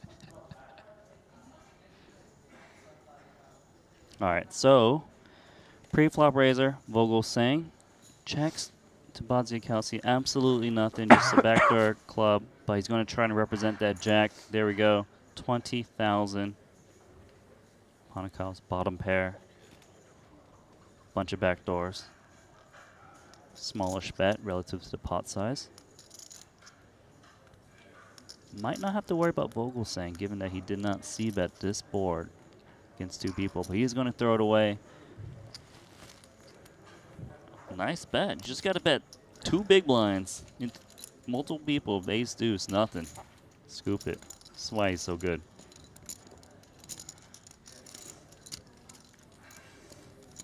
All right, so first time you come to try and stop. Complaining about the room we're commentating in. I don't know if we're going to see you next time, I know, Henry, man. I may but have I'm going to be calling for you to come back. I may have just shot myself in the foot. No, it's my fault. You know, I wanted to wear the hoodie, and I didn't think about the fact that it may be pretty hot. It's actually warm, right? Yeah. It's not like made out of nothing. And the crazy thing is it's midnight, boys and girls. Midnight here in Madrid. I mean, there's a lot of computer equipment in here, so it makes sense that the room is as warm as it is. See chat about smashing the like button on the YouTube video, but breaking your phone from smashing. Well, don't do that. We don't want any broken phones. But whilst you are here, boys and girls, we currently have almost 5,000 of you keeping myself and Randy company across the board. Go ahead and hit that like button over on YouTube. It really does help us reach a larger audience and help grow the game that we all love. If you're feeling really generous, go ahead and click that subscribe button. Make sure we send you plenty of notifications when those cash game series get dropped. You know who just moved into the top 5 on outer tables? Phil Ivey. Of course you did. The Brian Ross Slayer. Sending our man back to the rebuy desk. All right, 3-way. Bodziakowski is the opener. Both players flopping, other players flopping a queen. She did. This But not one much. maybe, or Probably right. doesn't matter, whatever you want.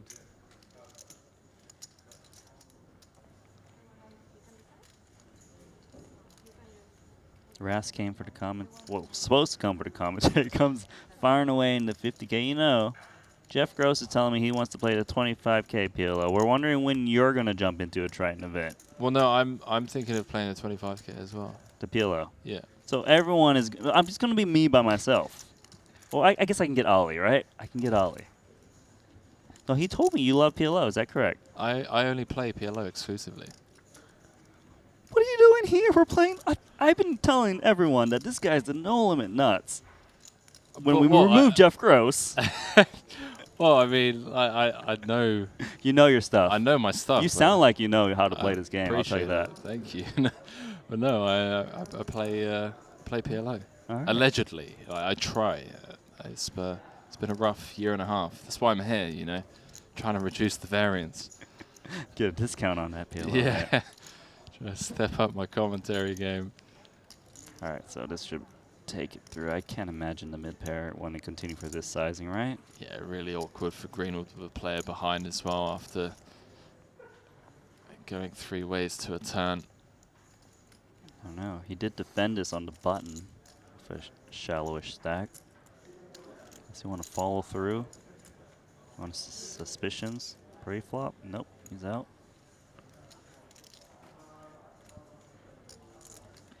Luke. If Luke thinks Bodzikowski might have a flush draw or some gut shot, he might be tempted. Feel a little history going on between these two. Yeah, I mean, Not out. All right, so you and Jeff are going to play the 25K PLO. Brian Rath's probably going to play. So it's just going to be me and Ollie commentating on PLO. This is going to be a disaster.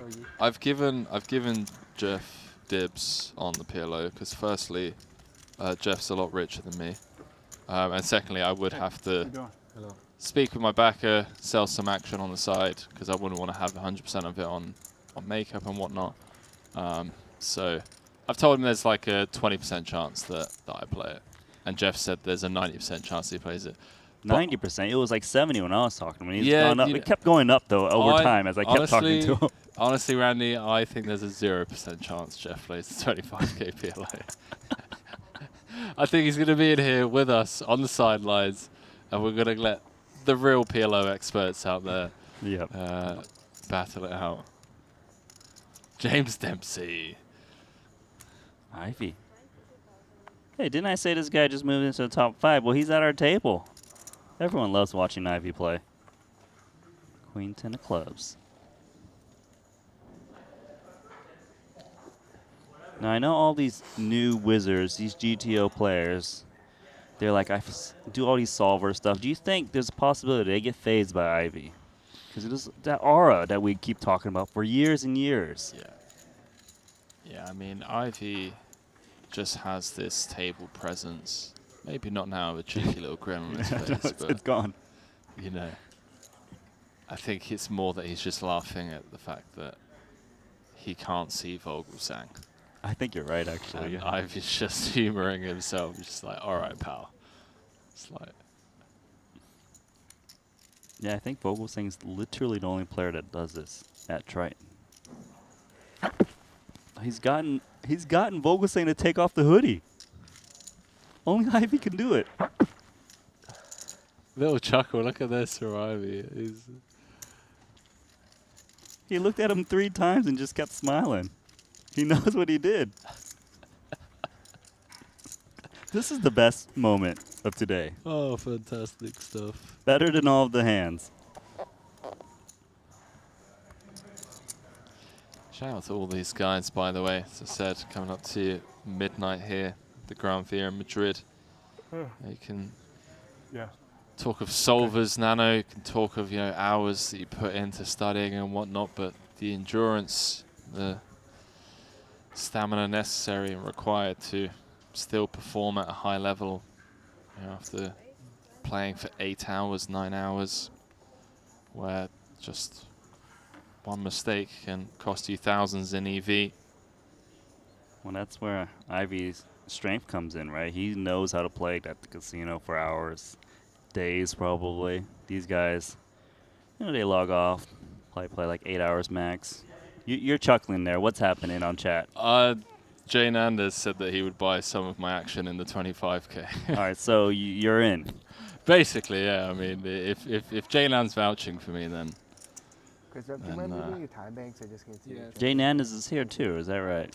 I don't believe he is. Oh, no, I isn't. think he's grinding a lot of the stuff on GG at the moment. If I'm not mistaken.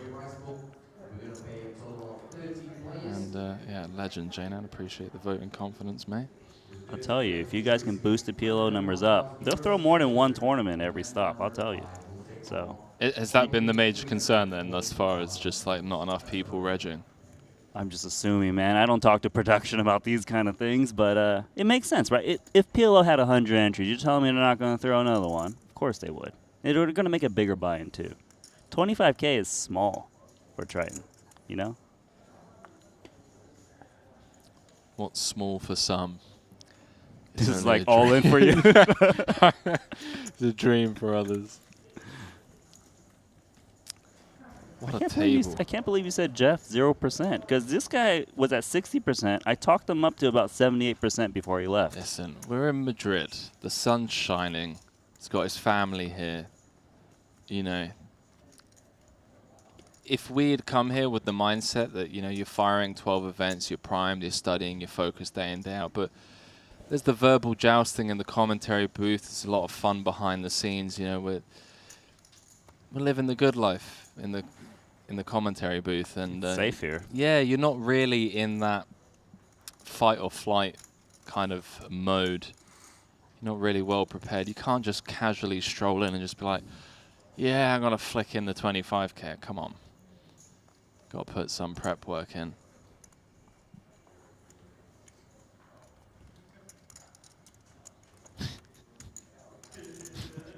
Oh man, honestly, Twitch chat and YouTube just crack me up. It's insane.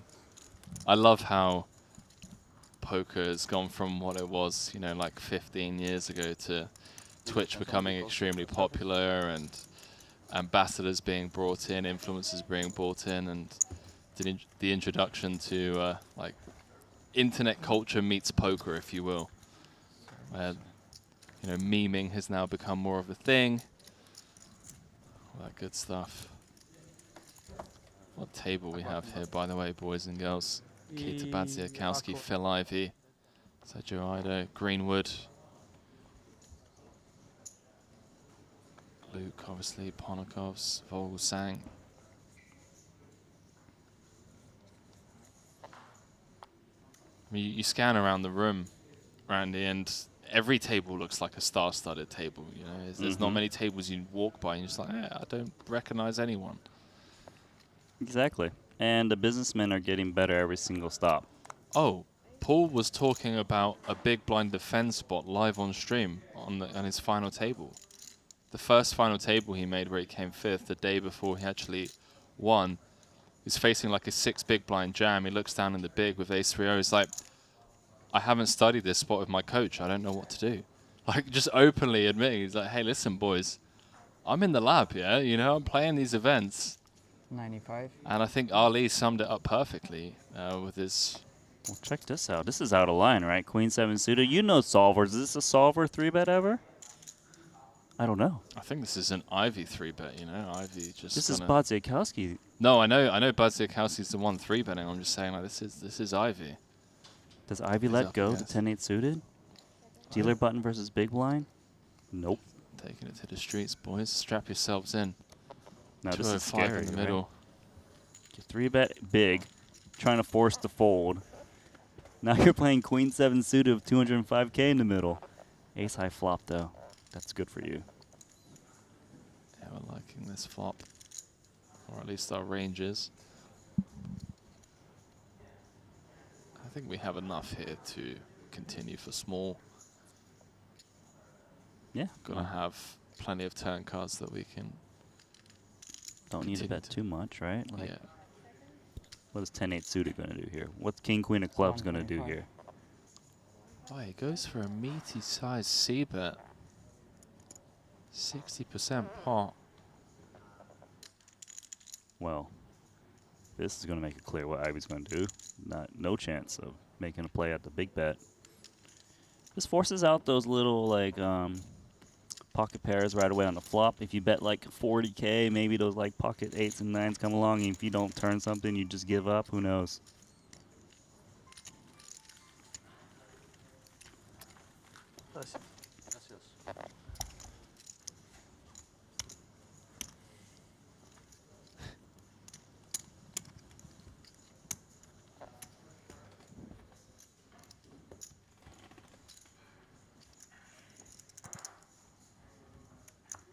Some great points being made by Twitch that in the commentary booth, you know, no variance involved, Randy, whereas you step out there, you pony up to 25K, you don't really know if you're going to get it back. That's true. They're not wrong. Usually you don't get it back, but when you do, you get a lot back.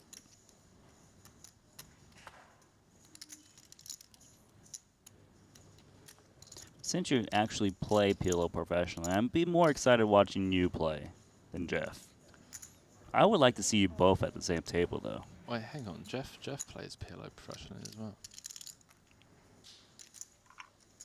I mean, he does. Like, I mean, he has more experience. That's like saying, I play short deck professionally. Like, I know the game, but I don't play it professionally. I don't know, man. Jeff's had some. I remember JG back in the day streaming some of the. But you're a cash game player, correct? That's correct. Because you can't be a tournament PLO professional. It doesn't exist. It doesn't, but I tell you what does exist: a fair fight, almost as fair as it comes. Button versus Big Blind. Off to the races, boys and girls. Alrighty. Sixes. Home court, right? Hometown hero. Queen in the door. Excuse me? Ask for too much against the Spaniard. 2 diamonds as well. So much slower the showdowns. 10 o'clock. Take more time.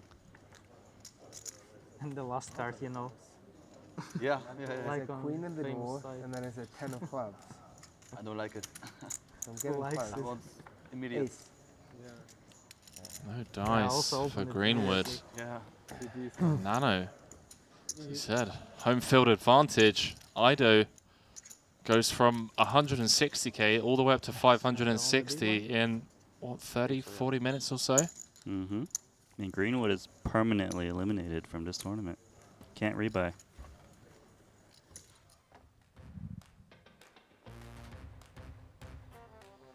GG's in the chat for Greenwood and GG's on our screens for GG Poker, the daily Triton free roll over on GG Poker. Don't forget you can sign up today with the sign up code Triton 2022.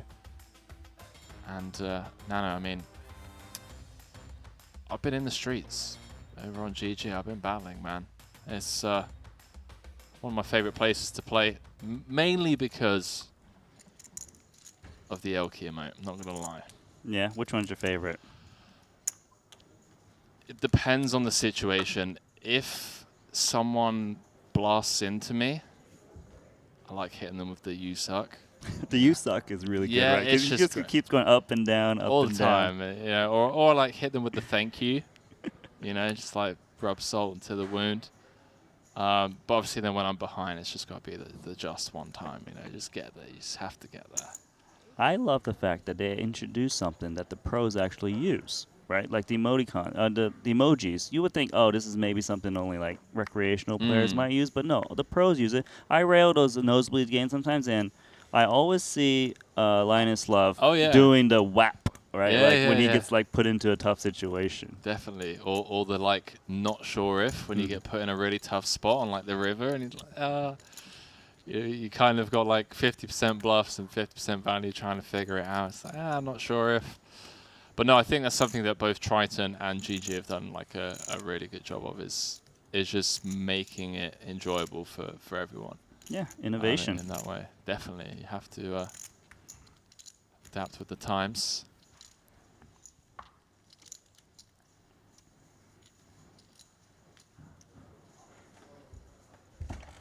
I can't believe he got him to take off his hoodie without saying a single word to him. It's just classic Ivy, bro. Come on, like if he said something, like sure, but he didn't say a single word. That stare has leveled more men.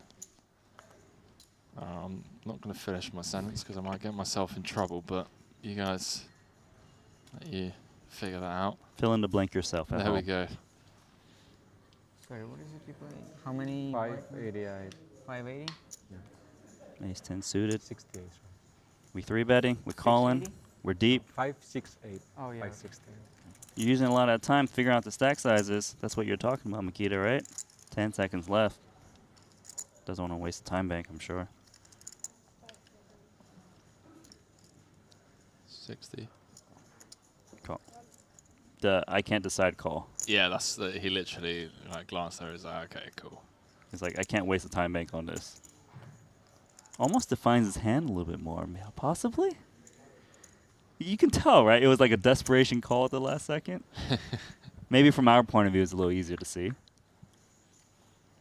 But there's the 10, 2 of them. Paired board is actually good for him because Idol is going to like the 5s a little bit.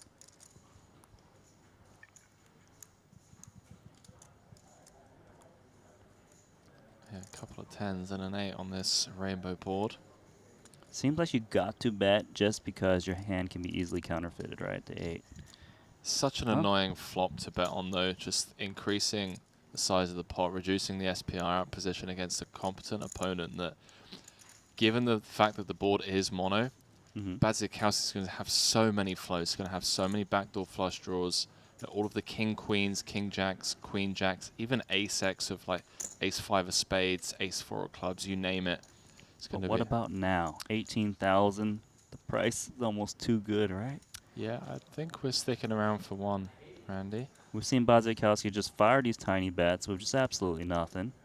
So it's not unreasonable to call here of 2 5s. Yeah, Badzikowski gonna be setting up to, you know, apply pressure to hands like ace king, ace queen with the, you know, the queen jacks of the world that obviously now get there. I think Ido is more likely than not done with this hand. May keep Badzikowski honest for one more street, but I think once the queen rolls off, right, like those queen jacks, those king queens, I might take that step looking this bad. I mean, they got something now. I don't really see how the 5s could call one more time. Close to you here, right? yeah, it'd just have to be it. Yeah, yeah. Kind of hoping that Badzikowski stabbed with a hand like ace 5 of hearts and continue with no 0 equity bluff, which seems unlikely. Have you been in Madrid? I have twice. Okay. For poker first time or I don't do it. for holiday? Last time was like a little holiday. Oh, Ivy and Vogelsang now best friends. Yeah, I know. Hoodie off. Friendly table chatter. What's going on? Ivy said it was somewhat of a holiday before when he came to Madrid. Probably was a private couch game in a holiday. That's my guess. Somewhat of a holiday here. In your world, Randy, what would somewhat of a holiday so mean? active, like in the evening, like yesterday when Wait, I walked what are they around, talking about like now? people They everywhere. are best It's actually friends. even at 1 a.m. Even at Crazy, 1 yeah. a.m. Yeah, it was like Walking 10, so many people 30 outside. or something. Yeah. It's a fun city. What I'm gathering from this conversation, Nano, is that the players are a big fan of the venue and location chosen by Triton, and It really is because this one's in the That's heart actually of the where I'm city. gonna aim to throw my cards. Parks Right next to this everywhere. Mm. There have been other locations that kind of, you know, 20? more secluded. And this one, I've no. managed to throw it so it's stuck under the picture. That's strong. And we spoke about this before. The location is perfect Right. for the European people to come out. yeah, Zealand's Madrid, one of the probably not gonna be cultural good. capitals of the world and a hub in Europe, if you will, easily accessible.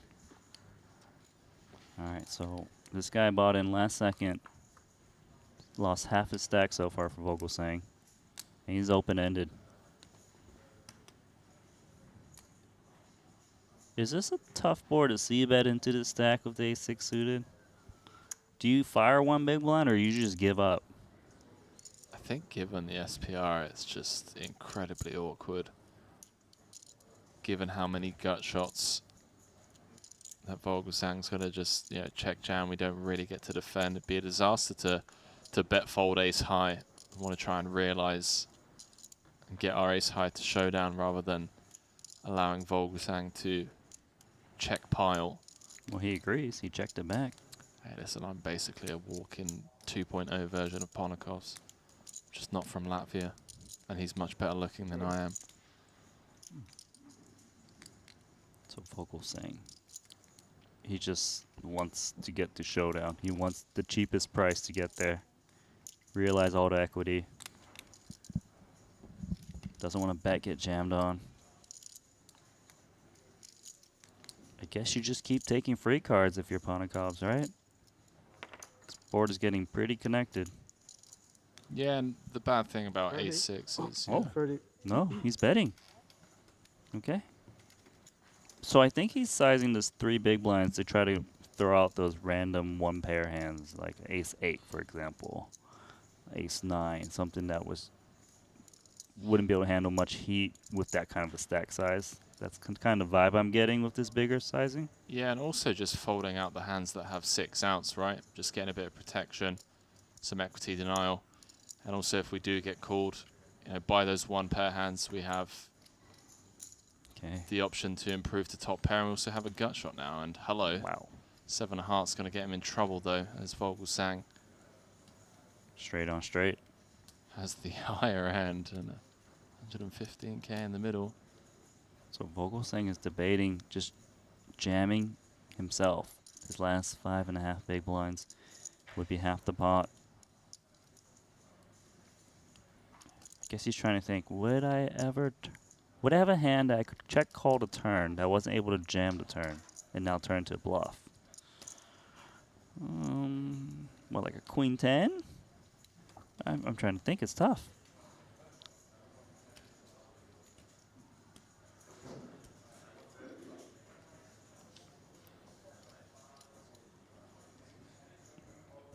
In the tank.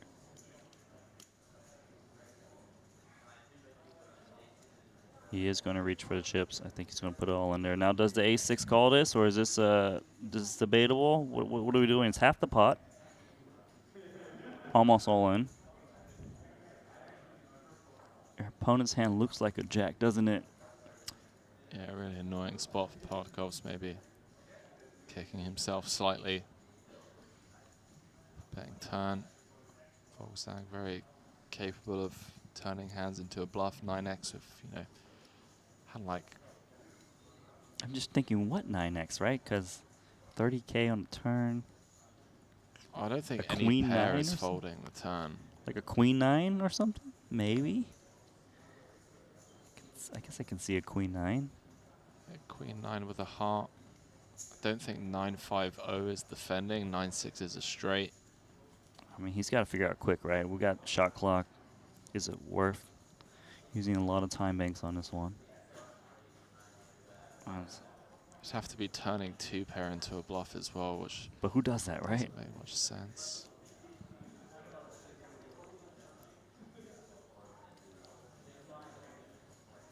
He knows he's beat, I think, but he's like, man, this guy's 6, so maybe nice fold. Well done, world class. Nice Putting lay up. down. Can you change? Parkovs. Yeah, for the dealer, I think.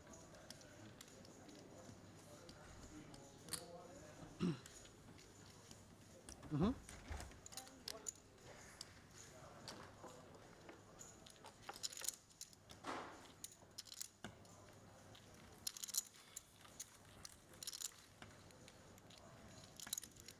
So I think we removed lots of the chatty guys on this table. Table's upturned. We Yeah, lost Jason Kuhn. We lost Greenwood. It's getting late. Yeah, exactly. I think. The chattiest guy is Ivy. Well, I mean, when the chattiest guy is Ivy, it's a quiet table. The Brian Ross Slayer rejammed his king queen from the small blind into Brian's aces and spiked 2 pair on the turn. So my guess is you could verify this through the app. You could indeed. So we're not just making this up. We're not making this up at all. Current chip leader is absolutely crushing Linus Lowleager. He's got 2.5x second place. How? Okay, look at this. Dealer button limp. A little tricky. Yeah, it makes sense given that Vogelsang's playing 16.5.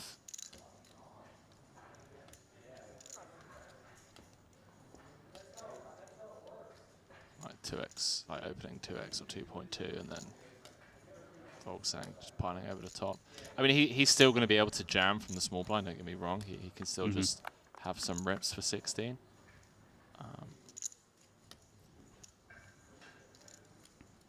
It's tough to make a pair in Hold'em, apparently, Randy. Not even like a gut shot, right? Just absolutely nothing, as dry as it gets.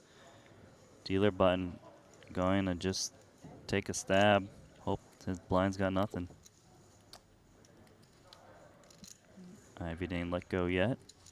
Wow, look at this. Ivy is calling with queen 9 high. Am I seeing? He doesn't have anything, right? Nothing. He has Phil Ivey blood running through his veins, Randy, and that is the blood of a man that does not bow down easily. And we're potentially going to see a turn lead. Board pairing, leading. What can ace high do? Like, who check calls here and leads into you with nothing? Ivy does, but he doesn't know that. Break the hand down. I mean, Ivy has everything bar kings and eights, right? It's king deuce, 8 deuce, all of the deuce X that check call flop. Hand makes a lot of sense. Well done, the master, the OG.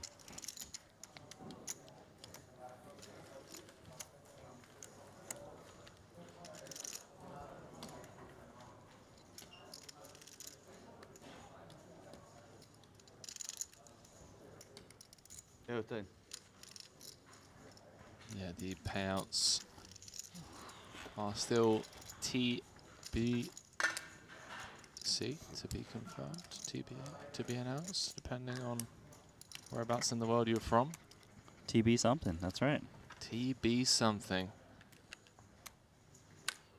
All right, so I've been wondering, how do you say this guy's first name, Mulder? Because I've been hearing Jeff saying it, and I'm not convinced. What, Tien Mulder? Yes, so Tien, okay. Tien Mulder, yeah. Yeah, I mean, again, another guy you just don't want on your table. God damn it. He's really good, too. He's absolutely insane. Got a lot of love for Tien.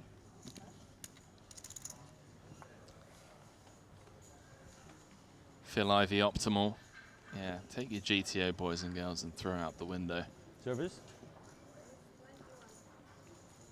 Ivy's just like, he's actually really solid, but when he makes the play, his timing's always perfect. Just always works for some reason.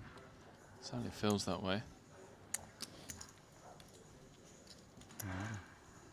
Battle of the numbers.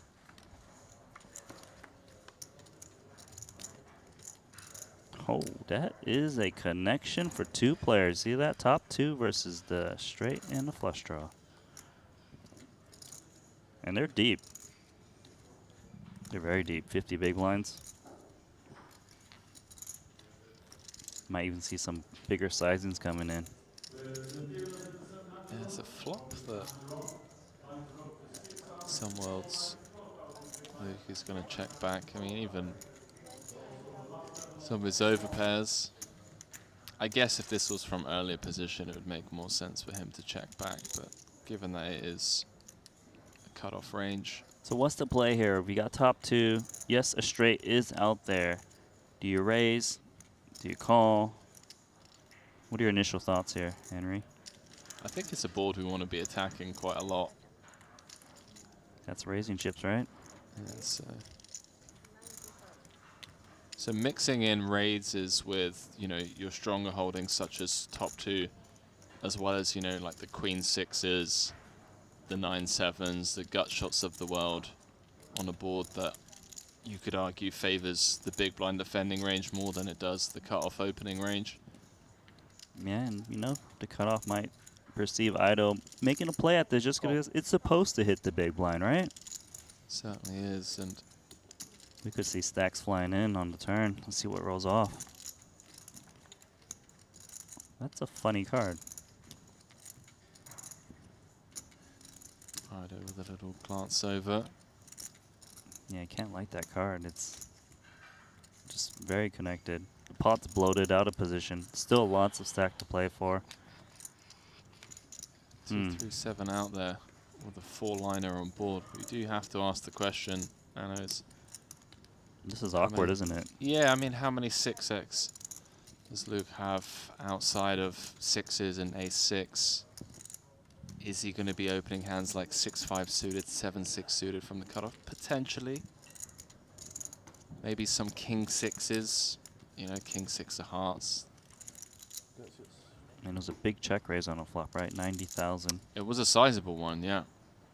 It was a sizable one. Okay. Time to take the free card. I'm leaning towards yes, because my opponent could be sitting on a set or something that's not folding anyways. Mm. And he banks it. We can always just get there, Andy.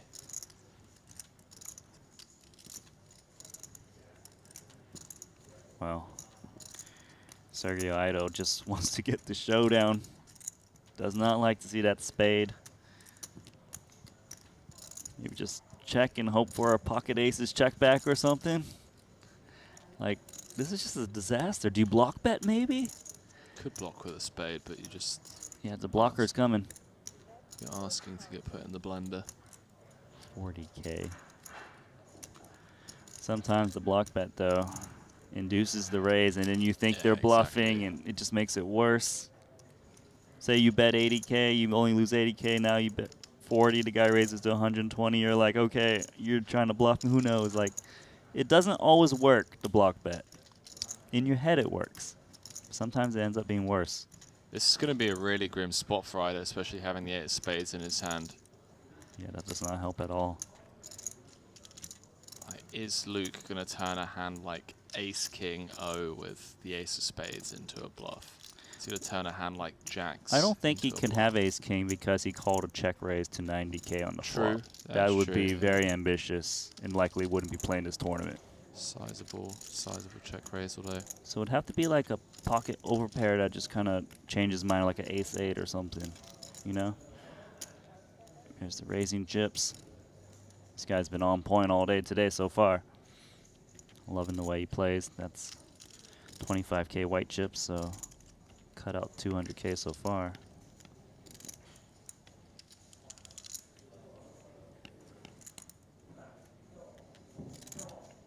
All right. 160.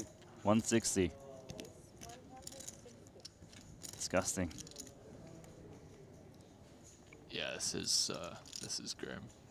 Because, I mean, even though the check raise from Ido was big on the flop, I think Luke can still have Ace-King off, Ace-Queen off with a high spade in his hand.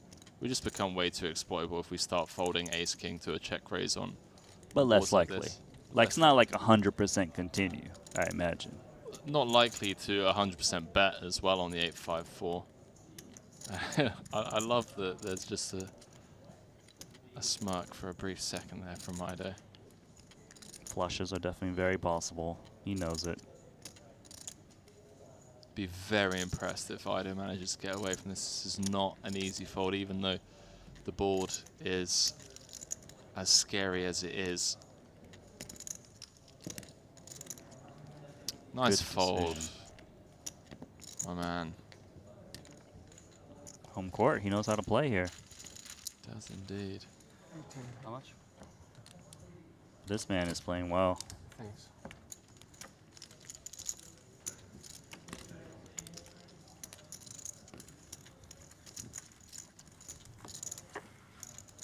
Blinds are up. 6,000, 12,000. 12,000 big blind ante. And we got a full table.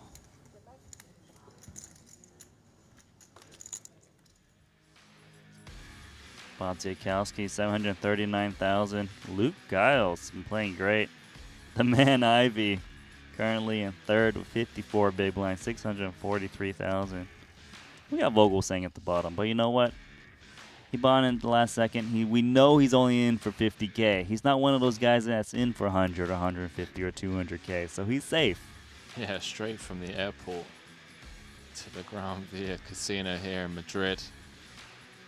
The max late reg, and I believe, the final level of the evening. Yes, you are right. I'm pretty sure, at least.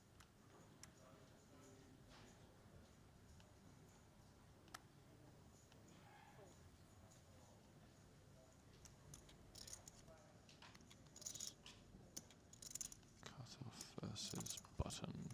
It's really curious to just have a look at that spot from the previous hand.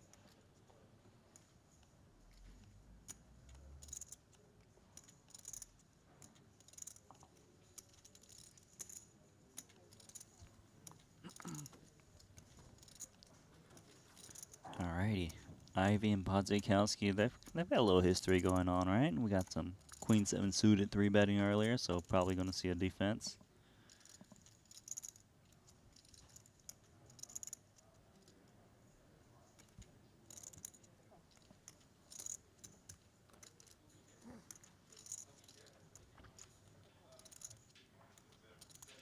39 left.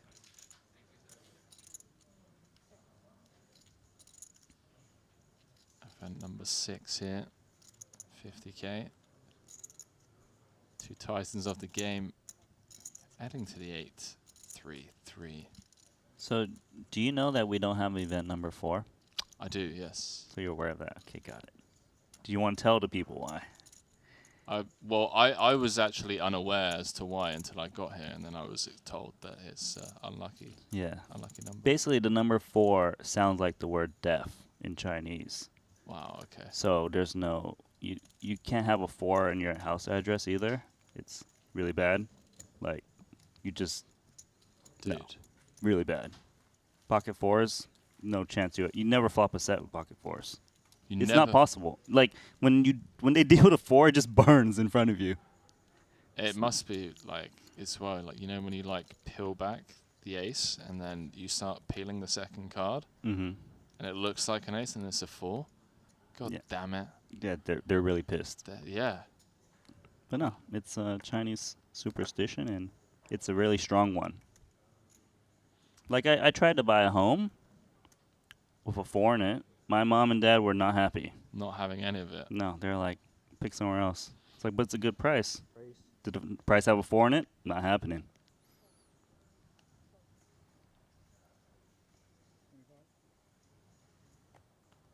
Wow.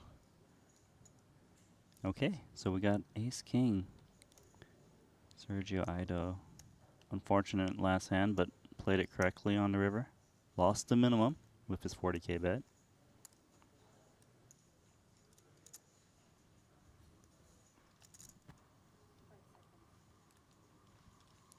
Let us make it 70,000. Remember, blinds are up, so sizes are going up. And Tien Mulder picks up Ace King himself, so we're going to chop this one up unless we find some 4 suits. No way that doesn't do anything but jam.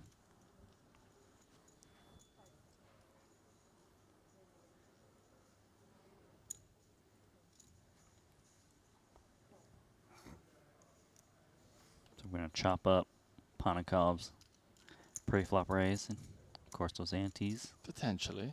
You think all a the 4 flushes. flush? We don't root for that, right? Not with not with the unsuited version Not at of all. Ace King.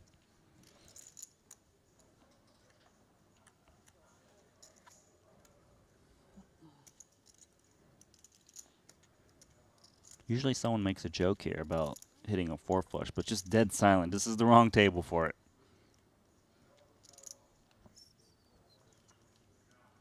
And we got clubs. It's funny, Sergio Idol's hand just goes up. Like, it wasn't on purpose for that reason, but it's possible. We'll see. Club? Club. They already hit his nut straight, by the way. Just saying. More excited him than you. Who's enjoying this more? I mean, Sergio is smiling. Wow. He's not going to do it, is he? Would be dirty. No. Not this time. 4 diamonds on the river. See, in this spot, I just think they should be able to just chop it up without running 5. Like, come on, man. It's like, I'm up heaps lifetime with aces v aces in PLO. Like, honestly, I just run insanely good. It's absolutely absurd how well I've run. But I would happily just, like, you know, obviously if I have, like, ace, ace, jack 10 double against. It's a little different pillow, right? Because those 2 cards actually matter a lot. Yeah, exactly. Like, if some absolute ruffler is, like, just, like, 5-bet got in for 200 bigs with, like, ace, 8-3 rainbow or something, then sure, give me my, you know, 56% equity, all right, whatever.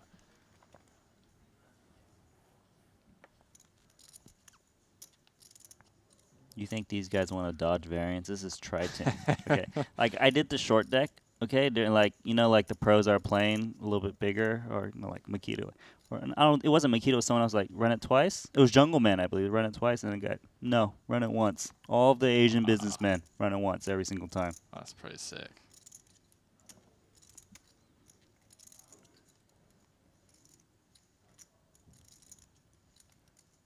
Okay. So Ido, pocket 3s in the muck. Pocket fives now. They're pretty deep. I can see his flat call. How many whites you have? 295. 295. He already knew who was going to ask him. He just answered him before he finished talking. Oh, sorry. I miscounted. Okay. I just changed you. 26?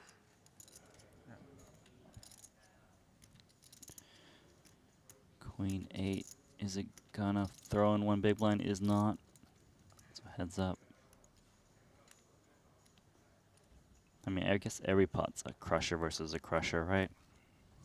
Crusher v crusher. Mano v mano. Alright, so pre-flop razor, ace king under gun does check. Wadzikowski has been stabbing like 2 big blinds in these spots so far. Does he do it this time with the pocket fives?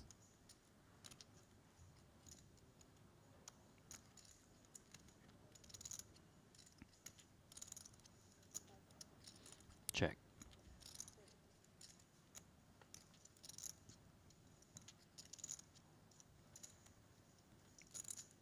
So, if Luke had checked the flop, I imagine he's going to check this turn card, right?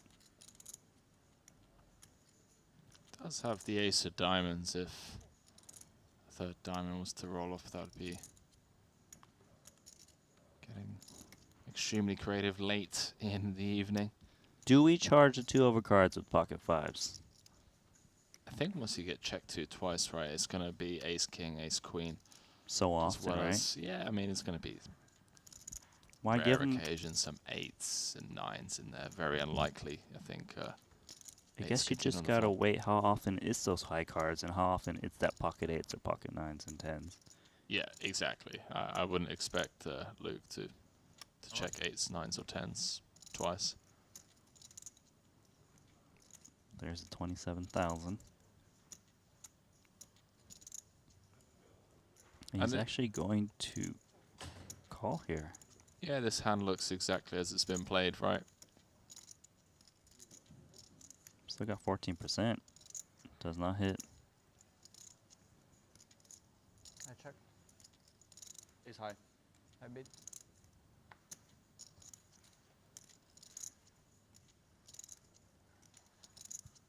Makita just Luke's like ace high, and Makita's like, I beat. I beat. That could mean you lost too, right? Like I beat ace high. Or I got beat. It's just I beat. There's few words he could use.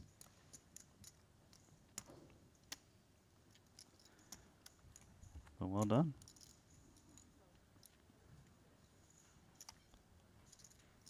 Ivy just seems so out of place relative to all the other types of players at this table. Everyone's an internet crusher at this table. And then we got Ivy. We got no other businessmen, no old school pros. Ah, Ivy used to be in Aces. Good timing. Oh, okay. Just as I speak about Ivy. He's alright. Who wants to play back at me? Yeah, Ivy used to be an online crusher himself. True. But I don't consider him that because I know, it's he made crazy, all his right? money It's live, right? So long ago. Parnikovs could potentially get himself in trouble here. Sometimes people want to make plays at Ivy, right? Give him a little action. It's going to be hard to win with King Queen. But apparently, King Queen. Yeah? You know what? Brian Rast, right? Oh, but he had the aces. It's flip-flopped.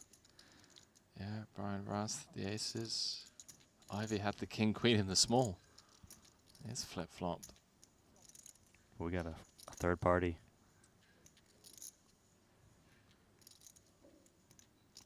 Connected for the blinds, but they got nothing.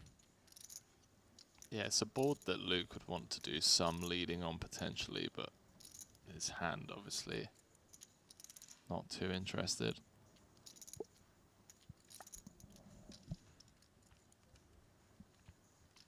You guys are just trying to pretend they got it. Check. Hope to get another check back. Get a free card on the turn or something. Taking their sweet time. Ivy's not going to fall for that, right? Oh, he is. Going to check it back. Play cautious. Ooh, okay, I thought that was a 4 straight for a second. It's actually a paired board. So that's very good for the aces. Yeah, both players still able to have some traps here. Ponnikov's not as many, but Luke with a range advantage on this board. Obviously, Ivy with an overpair advantage. Now, Luke's got nothing, but you're saying he could try and represent this, right? Like, if Ivy had ace high and Luke fires a big bet, he could have a 7, he could have a 5, he could have a straight. But just because he's got absolutely no connection, not even a gut shot, just let it go.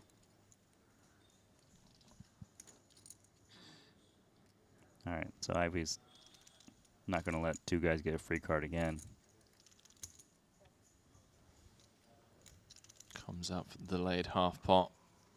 Going to get 2 quick folds, one would assume.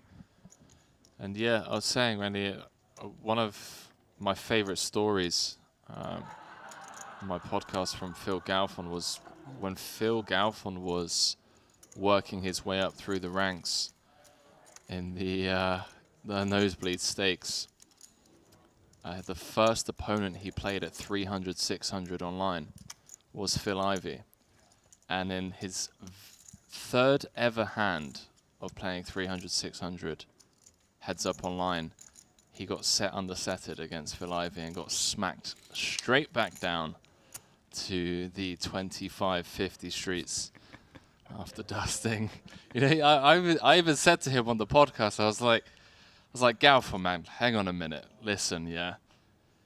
You sat down against the Destroyer in your first ever 300, 600 heads up match. Were there not any better games running? And Galfond was like, no.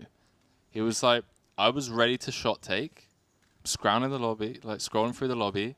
Ivy was open sitting 200, 400, 300, 600 and higher. So I bought in. And Ivy, young Phil Galfond just sends him on home. Didn't even get his money's worth. It's like he went to the movie, just got the ending, and left. Imagine that, though.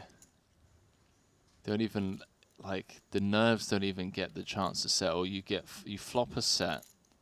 3rd hand, you're like, wow, this is going amazingly. Ivy's raising against me. He's about to gift me the most money I've ever won in a single hand of poker. No, he has a bigger set. Brutal stuff. Yeah, he's ruined a lot of bankrolls, I'm sure. Oh, yeah. Double gutter for Tien Motor. Checks it back. See a turn card.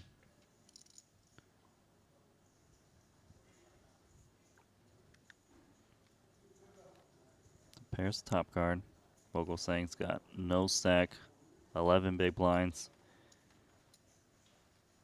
If he was to stab, it'd be a lot of his stack, so he needs to be really sure a stab would work.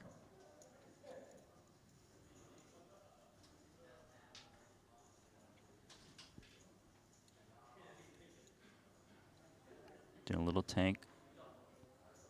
Is he thinking about betting? Nope, trying to bait the check back. Wants that free card, that free equity. I think chat's trying to bait me at the moment. Getting baited. Yeah, Squirtify saying it's Henry Kilbane taking the push-up bet. All right, I'll bite. What push-up bet? It's the first I've heard of it. Apparently I'm involved in a push-up bet.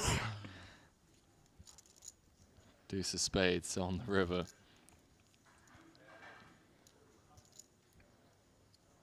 Yep, so he makes the straight. But Vogel saying has not put a single chip in. At least he got to see all 5 cards. And his hand's pretty much over. So push-up bet.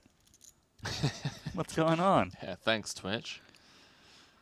Absolutely no idea. I'm waiting for more info.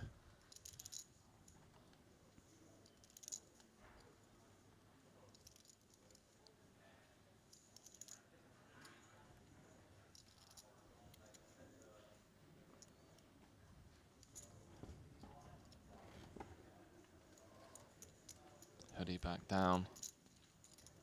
I just want to go out there and give him a hug. You think he needs a hug? Yeah, you know, just like, I got you, bro. I like Tion Mulder's hoodie though, not gonna lie. That looks really comfortable. Feels like something I'd play online poker in, you know. You know what hoodie I like? I like the hoodie you got on. I know, right? It is actually really cool. Not gonna lie. Yeah, I think I'm gonna get the white one as well. Should. Yeah. Stock up. Stock up. Year round. I'm heading back to Thailand though. It's the only thing. So I'm not. But just throw out your other clothes. You just need Triton gear. Yeah. But yeah, it's the problem is, like I was saying, Randy, I'm heading back to Thailand. But for people that aren't in Thailand, can head on over. What's wrong with wearing Triton gear in Thailand? You think it's too warm over there? Listen, mate. A little bit too humid. Humid is an understatement. But if you want to check out some of the gear that I'm talking about, you can head on over to the Triton store. And look, I'm not going to... I don't know, I mean, you guys at home don't know me, but I wouldn't shill something that I don't genuinely love. And this hoodie has already got a lot of love from people out on the floor. Jeff Gross from Nanonoko. King, queen, offsuit, 3-betting here. Early position, early position. Ido did not let go of the 6s. Thinking about 4-bet jamming, thinking about calling. He's going to call here out of position. We got a pop brewing up, 160K.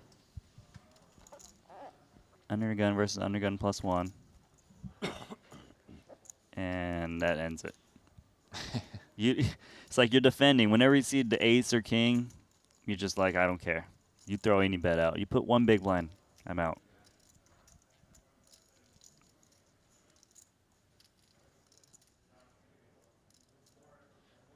Yeah, going to be very tough for Ido to continue.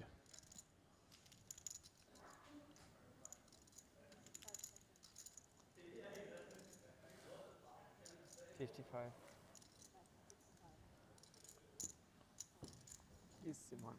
Easy money announced. Don't sell yourself short, Ido. You're not fooling anyone, pal.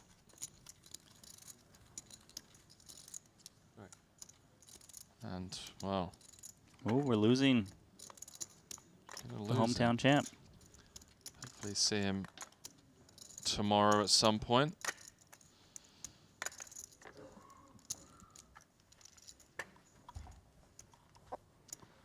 $36 players out of 101. 101 players. Phenomenal for a 50K buy-in.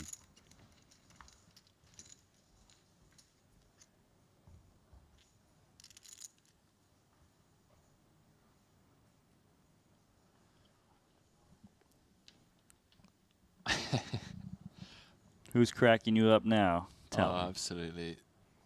It's about the push-up bet. Please don't tell me it's about the push-up bet. No, it's someone saying they want to start a drinking game. They have to drink every time a commentator says Thailand. Yeah, you guys would get pretty messed up, I'm not going to lie. I wouldn't play that game. What else we got? Ooh, Volsane. You're seeing a short stack. Picks up the pocket queens, 11 big blinds. He's going to jam it in. 1-3-1. Must be a little bit annoying for the ace-4 suited. Yeah, just like that, Volkswagen going to be back up to almost starting.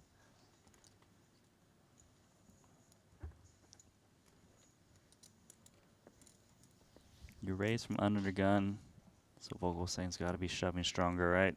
Can't make a loose call. It's going to be some king, queens. Sure, but you want to be doing it.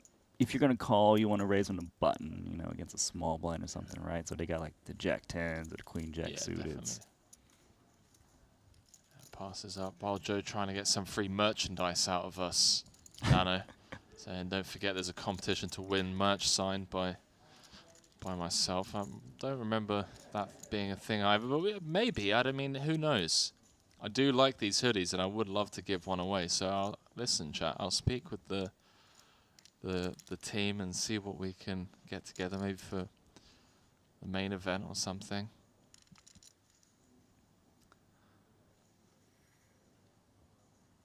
Get going over on the Triton social media pages, which is Twitter and Instagram. I will say they do give stuff away sometimes, so you do want to follow those social media channels, Yeah, right? no, we currently have one going on. Oh, is that right? For over on the website, some joggers. I believe there's a hoodie as well as some signed merch from the likes of, you know, the Triton ambassadors. But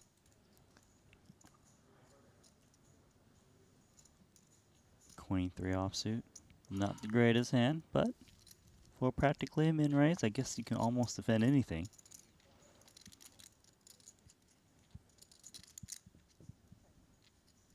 that Queen of Diamonds nano. Looks tempting, right? You're like, oh, I can hit a 9 of diamonds. I can maybe hit a queen, a king of diamonds.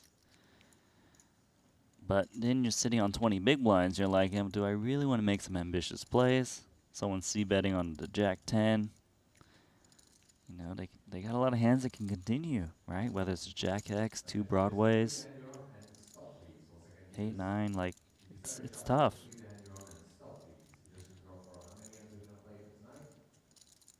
So I believe we just heard Luca in the background. And that was, oh, this is so gangster. Come on, Team Builder. That Queen of Diamonds versus the 1.3 big blind c-bet. So you did see what he saw. The Queen of Diamonds makes the play. Ace 4 can't do anything, right? Like, no, he just can't do anything here. We're going to float and hope to hit the Jin card, the 3 of hearts. The 5 of hearts. It's really awkward at this stack depth as well. You know, you peel SPR1 going to the turn. Man, these guys have been playing these one-carders. Check raising. I think Sam Greenwood did one earlier, right? King 5 of clubs on the 8-8-6. Not quite the same, but you know, similar concept.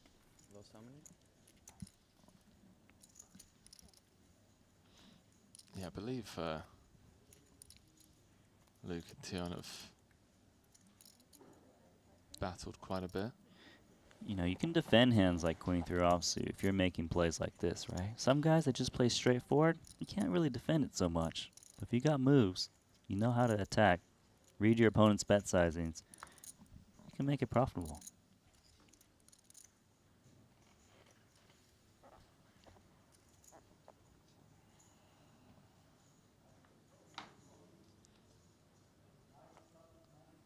So I believe in the background during the hand, they were drawing for hands. Unless I misheard it.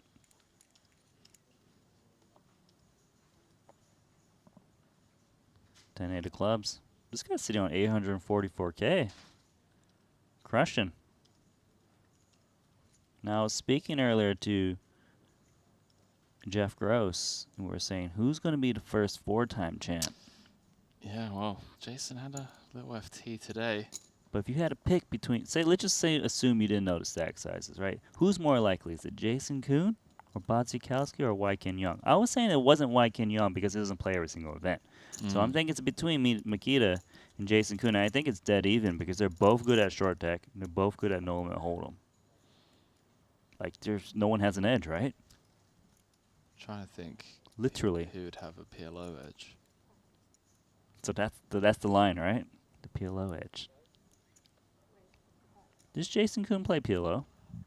No, but you know he's he's got the tournament game. Great friends with the likes of Galfond, and he's going to get coaching just to learn how to play one tournament out of the whole Triton series. Nah, but I'm sure they've discussed a hand or two over the years. You never know. All right, look at this. All right, so dealer button limp from Bodzikowski. Ponikov try to punish with King 3 offsuit. 55K. Gets called absolutely nothing. Now sitting on 20 big blinds with 10 big blinds in the middle. Disaster, right? He is a pre-flop aggressor, but it's not going to work if you see bets. Yeah, taking these offsuit King X upstairs pre in the modern game. Become more and more common, especially against someone like Badziakowski, but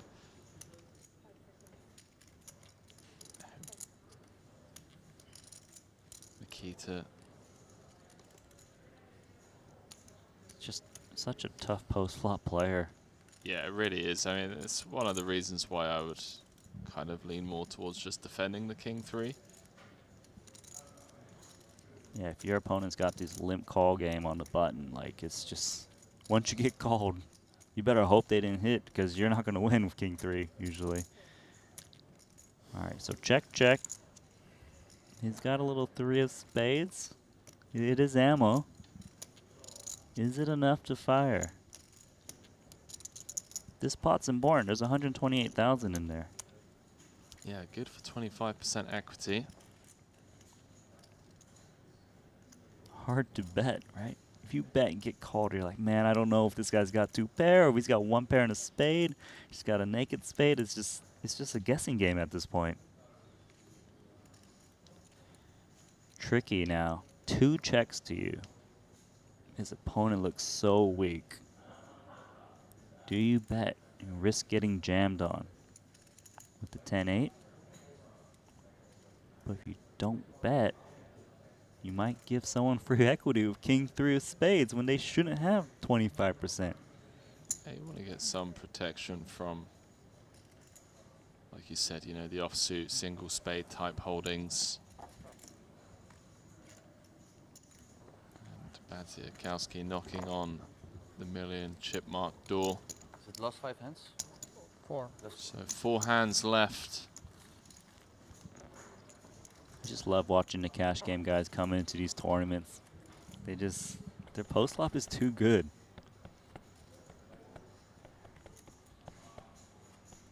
That's why you see guys like Linus playing tournaments. He wouldn't normally play them, but he's like, my post flop edge is so good.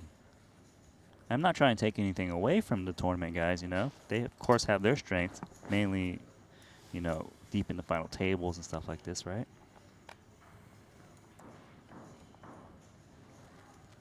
Pair of 9s. This guy's got starting stack just under 200K. Trying to decide, does he open? Does he just open jam?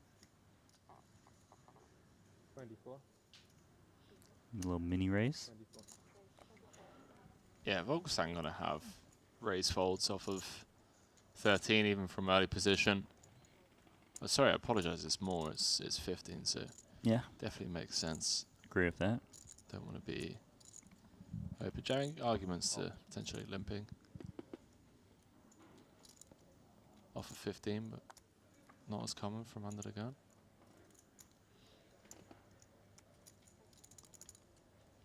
Wow. So it looks like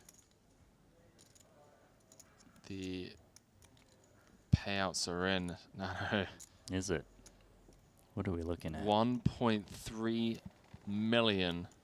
You told me $1 million earlier. I know. You're telling me 1.34 million right now. Do you know what I like doing? I like to sell it short. You know, so when it comes in more than $1 million, everyone's like, whoa, everyone starts losing their crap. So 1,340,000 for first. I mean, runner-up almost gets $1 million. 932K for second. But 13 paid with a 6-figure min cash. I like that because, you know, a lot of guys are in for 2 bullets. Like, what, you cash for 60K is almost a slap in your face, right? Keep reminding them, poor guys. But here, 100K likely breaks you even. You know, some of those other tours out there, right? They're like, you min cash for your buy-in back. We're going to give you like a $10 on top or something for each payout. No, let's just go guns blazing right away and just, you know, pay out the proper amount of people. And Scarp is here. What they're playing down to today? Playing 3 more hands, my friend, and then we will be calling it a night. I will be levitating from here to my hotel room bed. and getting a good 8 hours kip in. Nano's good to go for another 10 hours though, boys and girls. So I don't know, maybe we turn this into a, everyone jumps into Discord and we start playing Counter-Strike or something. I don't know. You got your mouse pad with you? Your mouse and your... Yeah, I probably do. I'll Start. just touchpad. How's that? Yeah? You're Okay. that good at Counter-Strike. No, Vogelsang. Up chips. He's on pace to have more chips than he bought in with. And now, how long has he played today? It would be 1 hour? Yeah, I get the 19 back. 2 hours? How long has Vogelsang been playing? I want to say 2 hours, yeah. I saw it. Yeah. Thereabouts. 3 or 4 levels. No. It'd be less than that, right? Because he came in at big blind 10k. Did come in at 10k. Or was it big blind 8k? It was big blind 10k. No, he came in at 10k. Bought in at the last second. But what are we at now? 12k? Yeah. Yeah, so 2 levels. It's been playing for an hour 10. We just made it more complicated than it really was. I mean, that's what we're here for, right? We make it sound really complicated, really complex. Make it sound like nobody else could to do what we do, Randy, and then sprinkle some GTO words in there. we Sounds go. smart. Variants and Ace-5 suited. There we go. Who said being a commentator was tough? It's all a facade, boys and girls. Now, is this the last hand, or is there one more after this? There's a couple more hands after this. Because we got Ace King of clubs.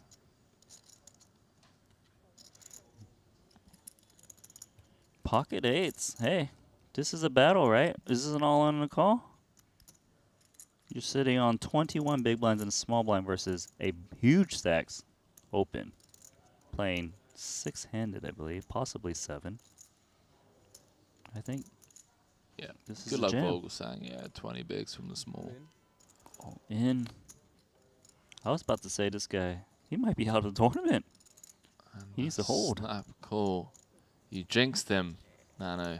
But 8s are very lucky. You jinxed him. He literally just said he's been here for an hour and 10. Potentially gonna bag more than he started with. Or maybe to the sum of 542,000 if the 8s can hold here. Oh, that is a tough one. 2 hands from the end of day 1 would be a brutal way to go home. Needs to fade an ace, king or queen going to the river.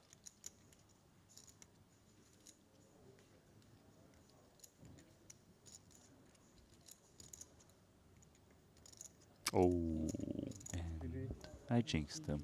You did. You did, Nano. GG's in the chat for Vogelsang. Just all business for Badziakowski, you know, just very contently. Hands on cheeks, you know, just like letting the dealer do what the dealer does.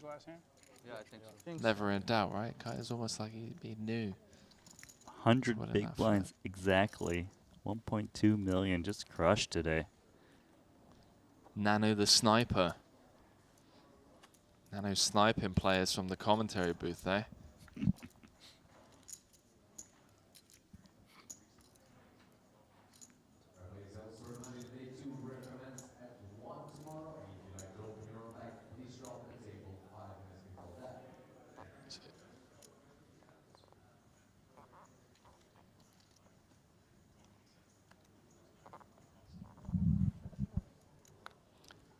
Here, Luca in the background just remind the players of the start time tomorrow. Poker players can be forgetful at times, Nano.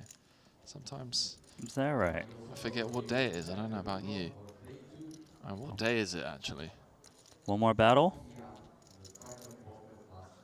Hello.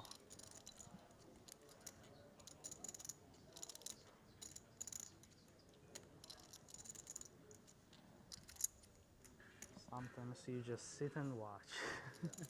That's the That's the part of live poker I don't like. Yeah, see, Ponokov's is too used to playing 12 tables of Yeah. high-stakes MTTs. And Didn't have any decision. now he's one tabling a 50k. It's not for everyone, Nano. And I believe... They're being separated? There we go. Randy. First stream in the bag for you. Welcome to Madrid, fresh off a plane all the way from Australia. And event number 6, day 1. Bag and tag, because these boys are coming back tomorrow to play for a massive 1.3 million. Nikita Badziakowski, top of our leaderboard here, 81 bigs. Alexei Ponokov's going to bag himself. Very modest 16 big blinds coming back tomorrow, but hey, a chip and a chair. Yeah, indeed. You know, it was. It's great to be back. Action was great today. Great to speak with Jeff earlier. Great to speak with you. I'm gonna get the other guys in too. And something happened to Brian Rass, right? He rebought into this tournament. He did. Tell him the story. Well, yeah, Brian obviously lost that huge pot early on to Phil Ivey. Aces against King Queen. Aces no good for our man, but he did rebuy and managed to find a pretty big double on the last hand of the day. Ace Queen suited against Ace Queen suited. Sometimes lucky.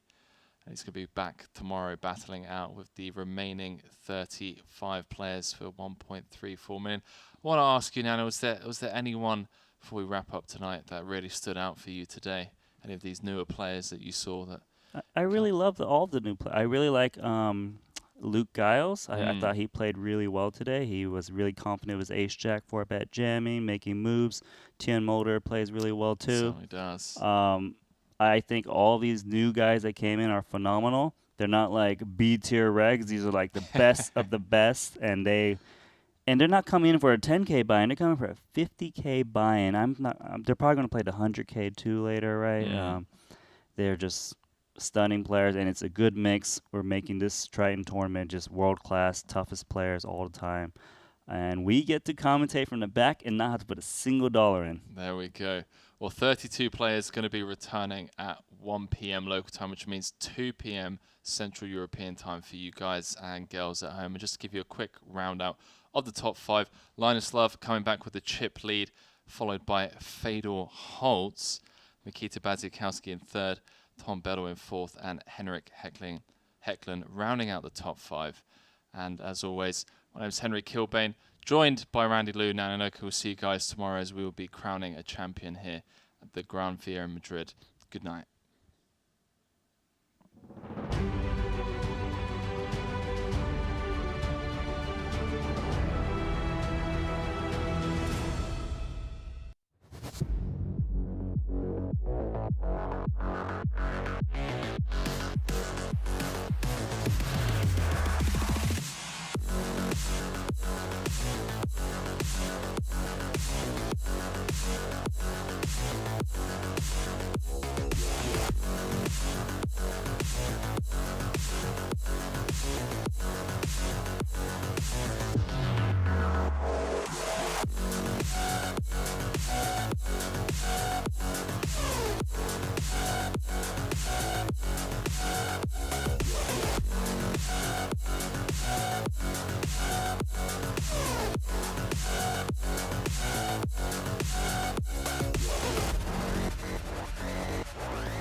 Double scoop.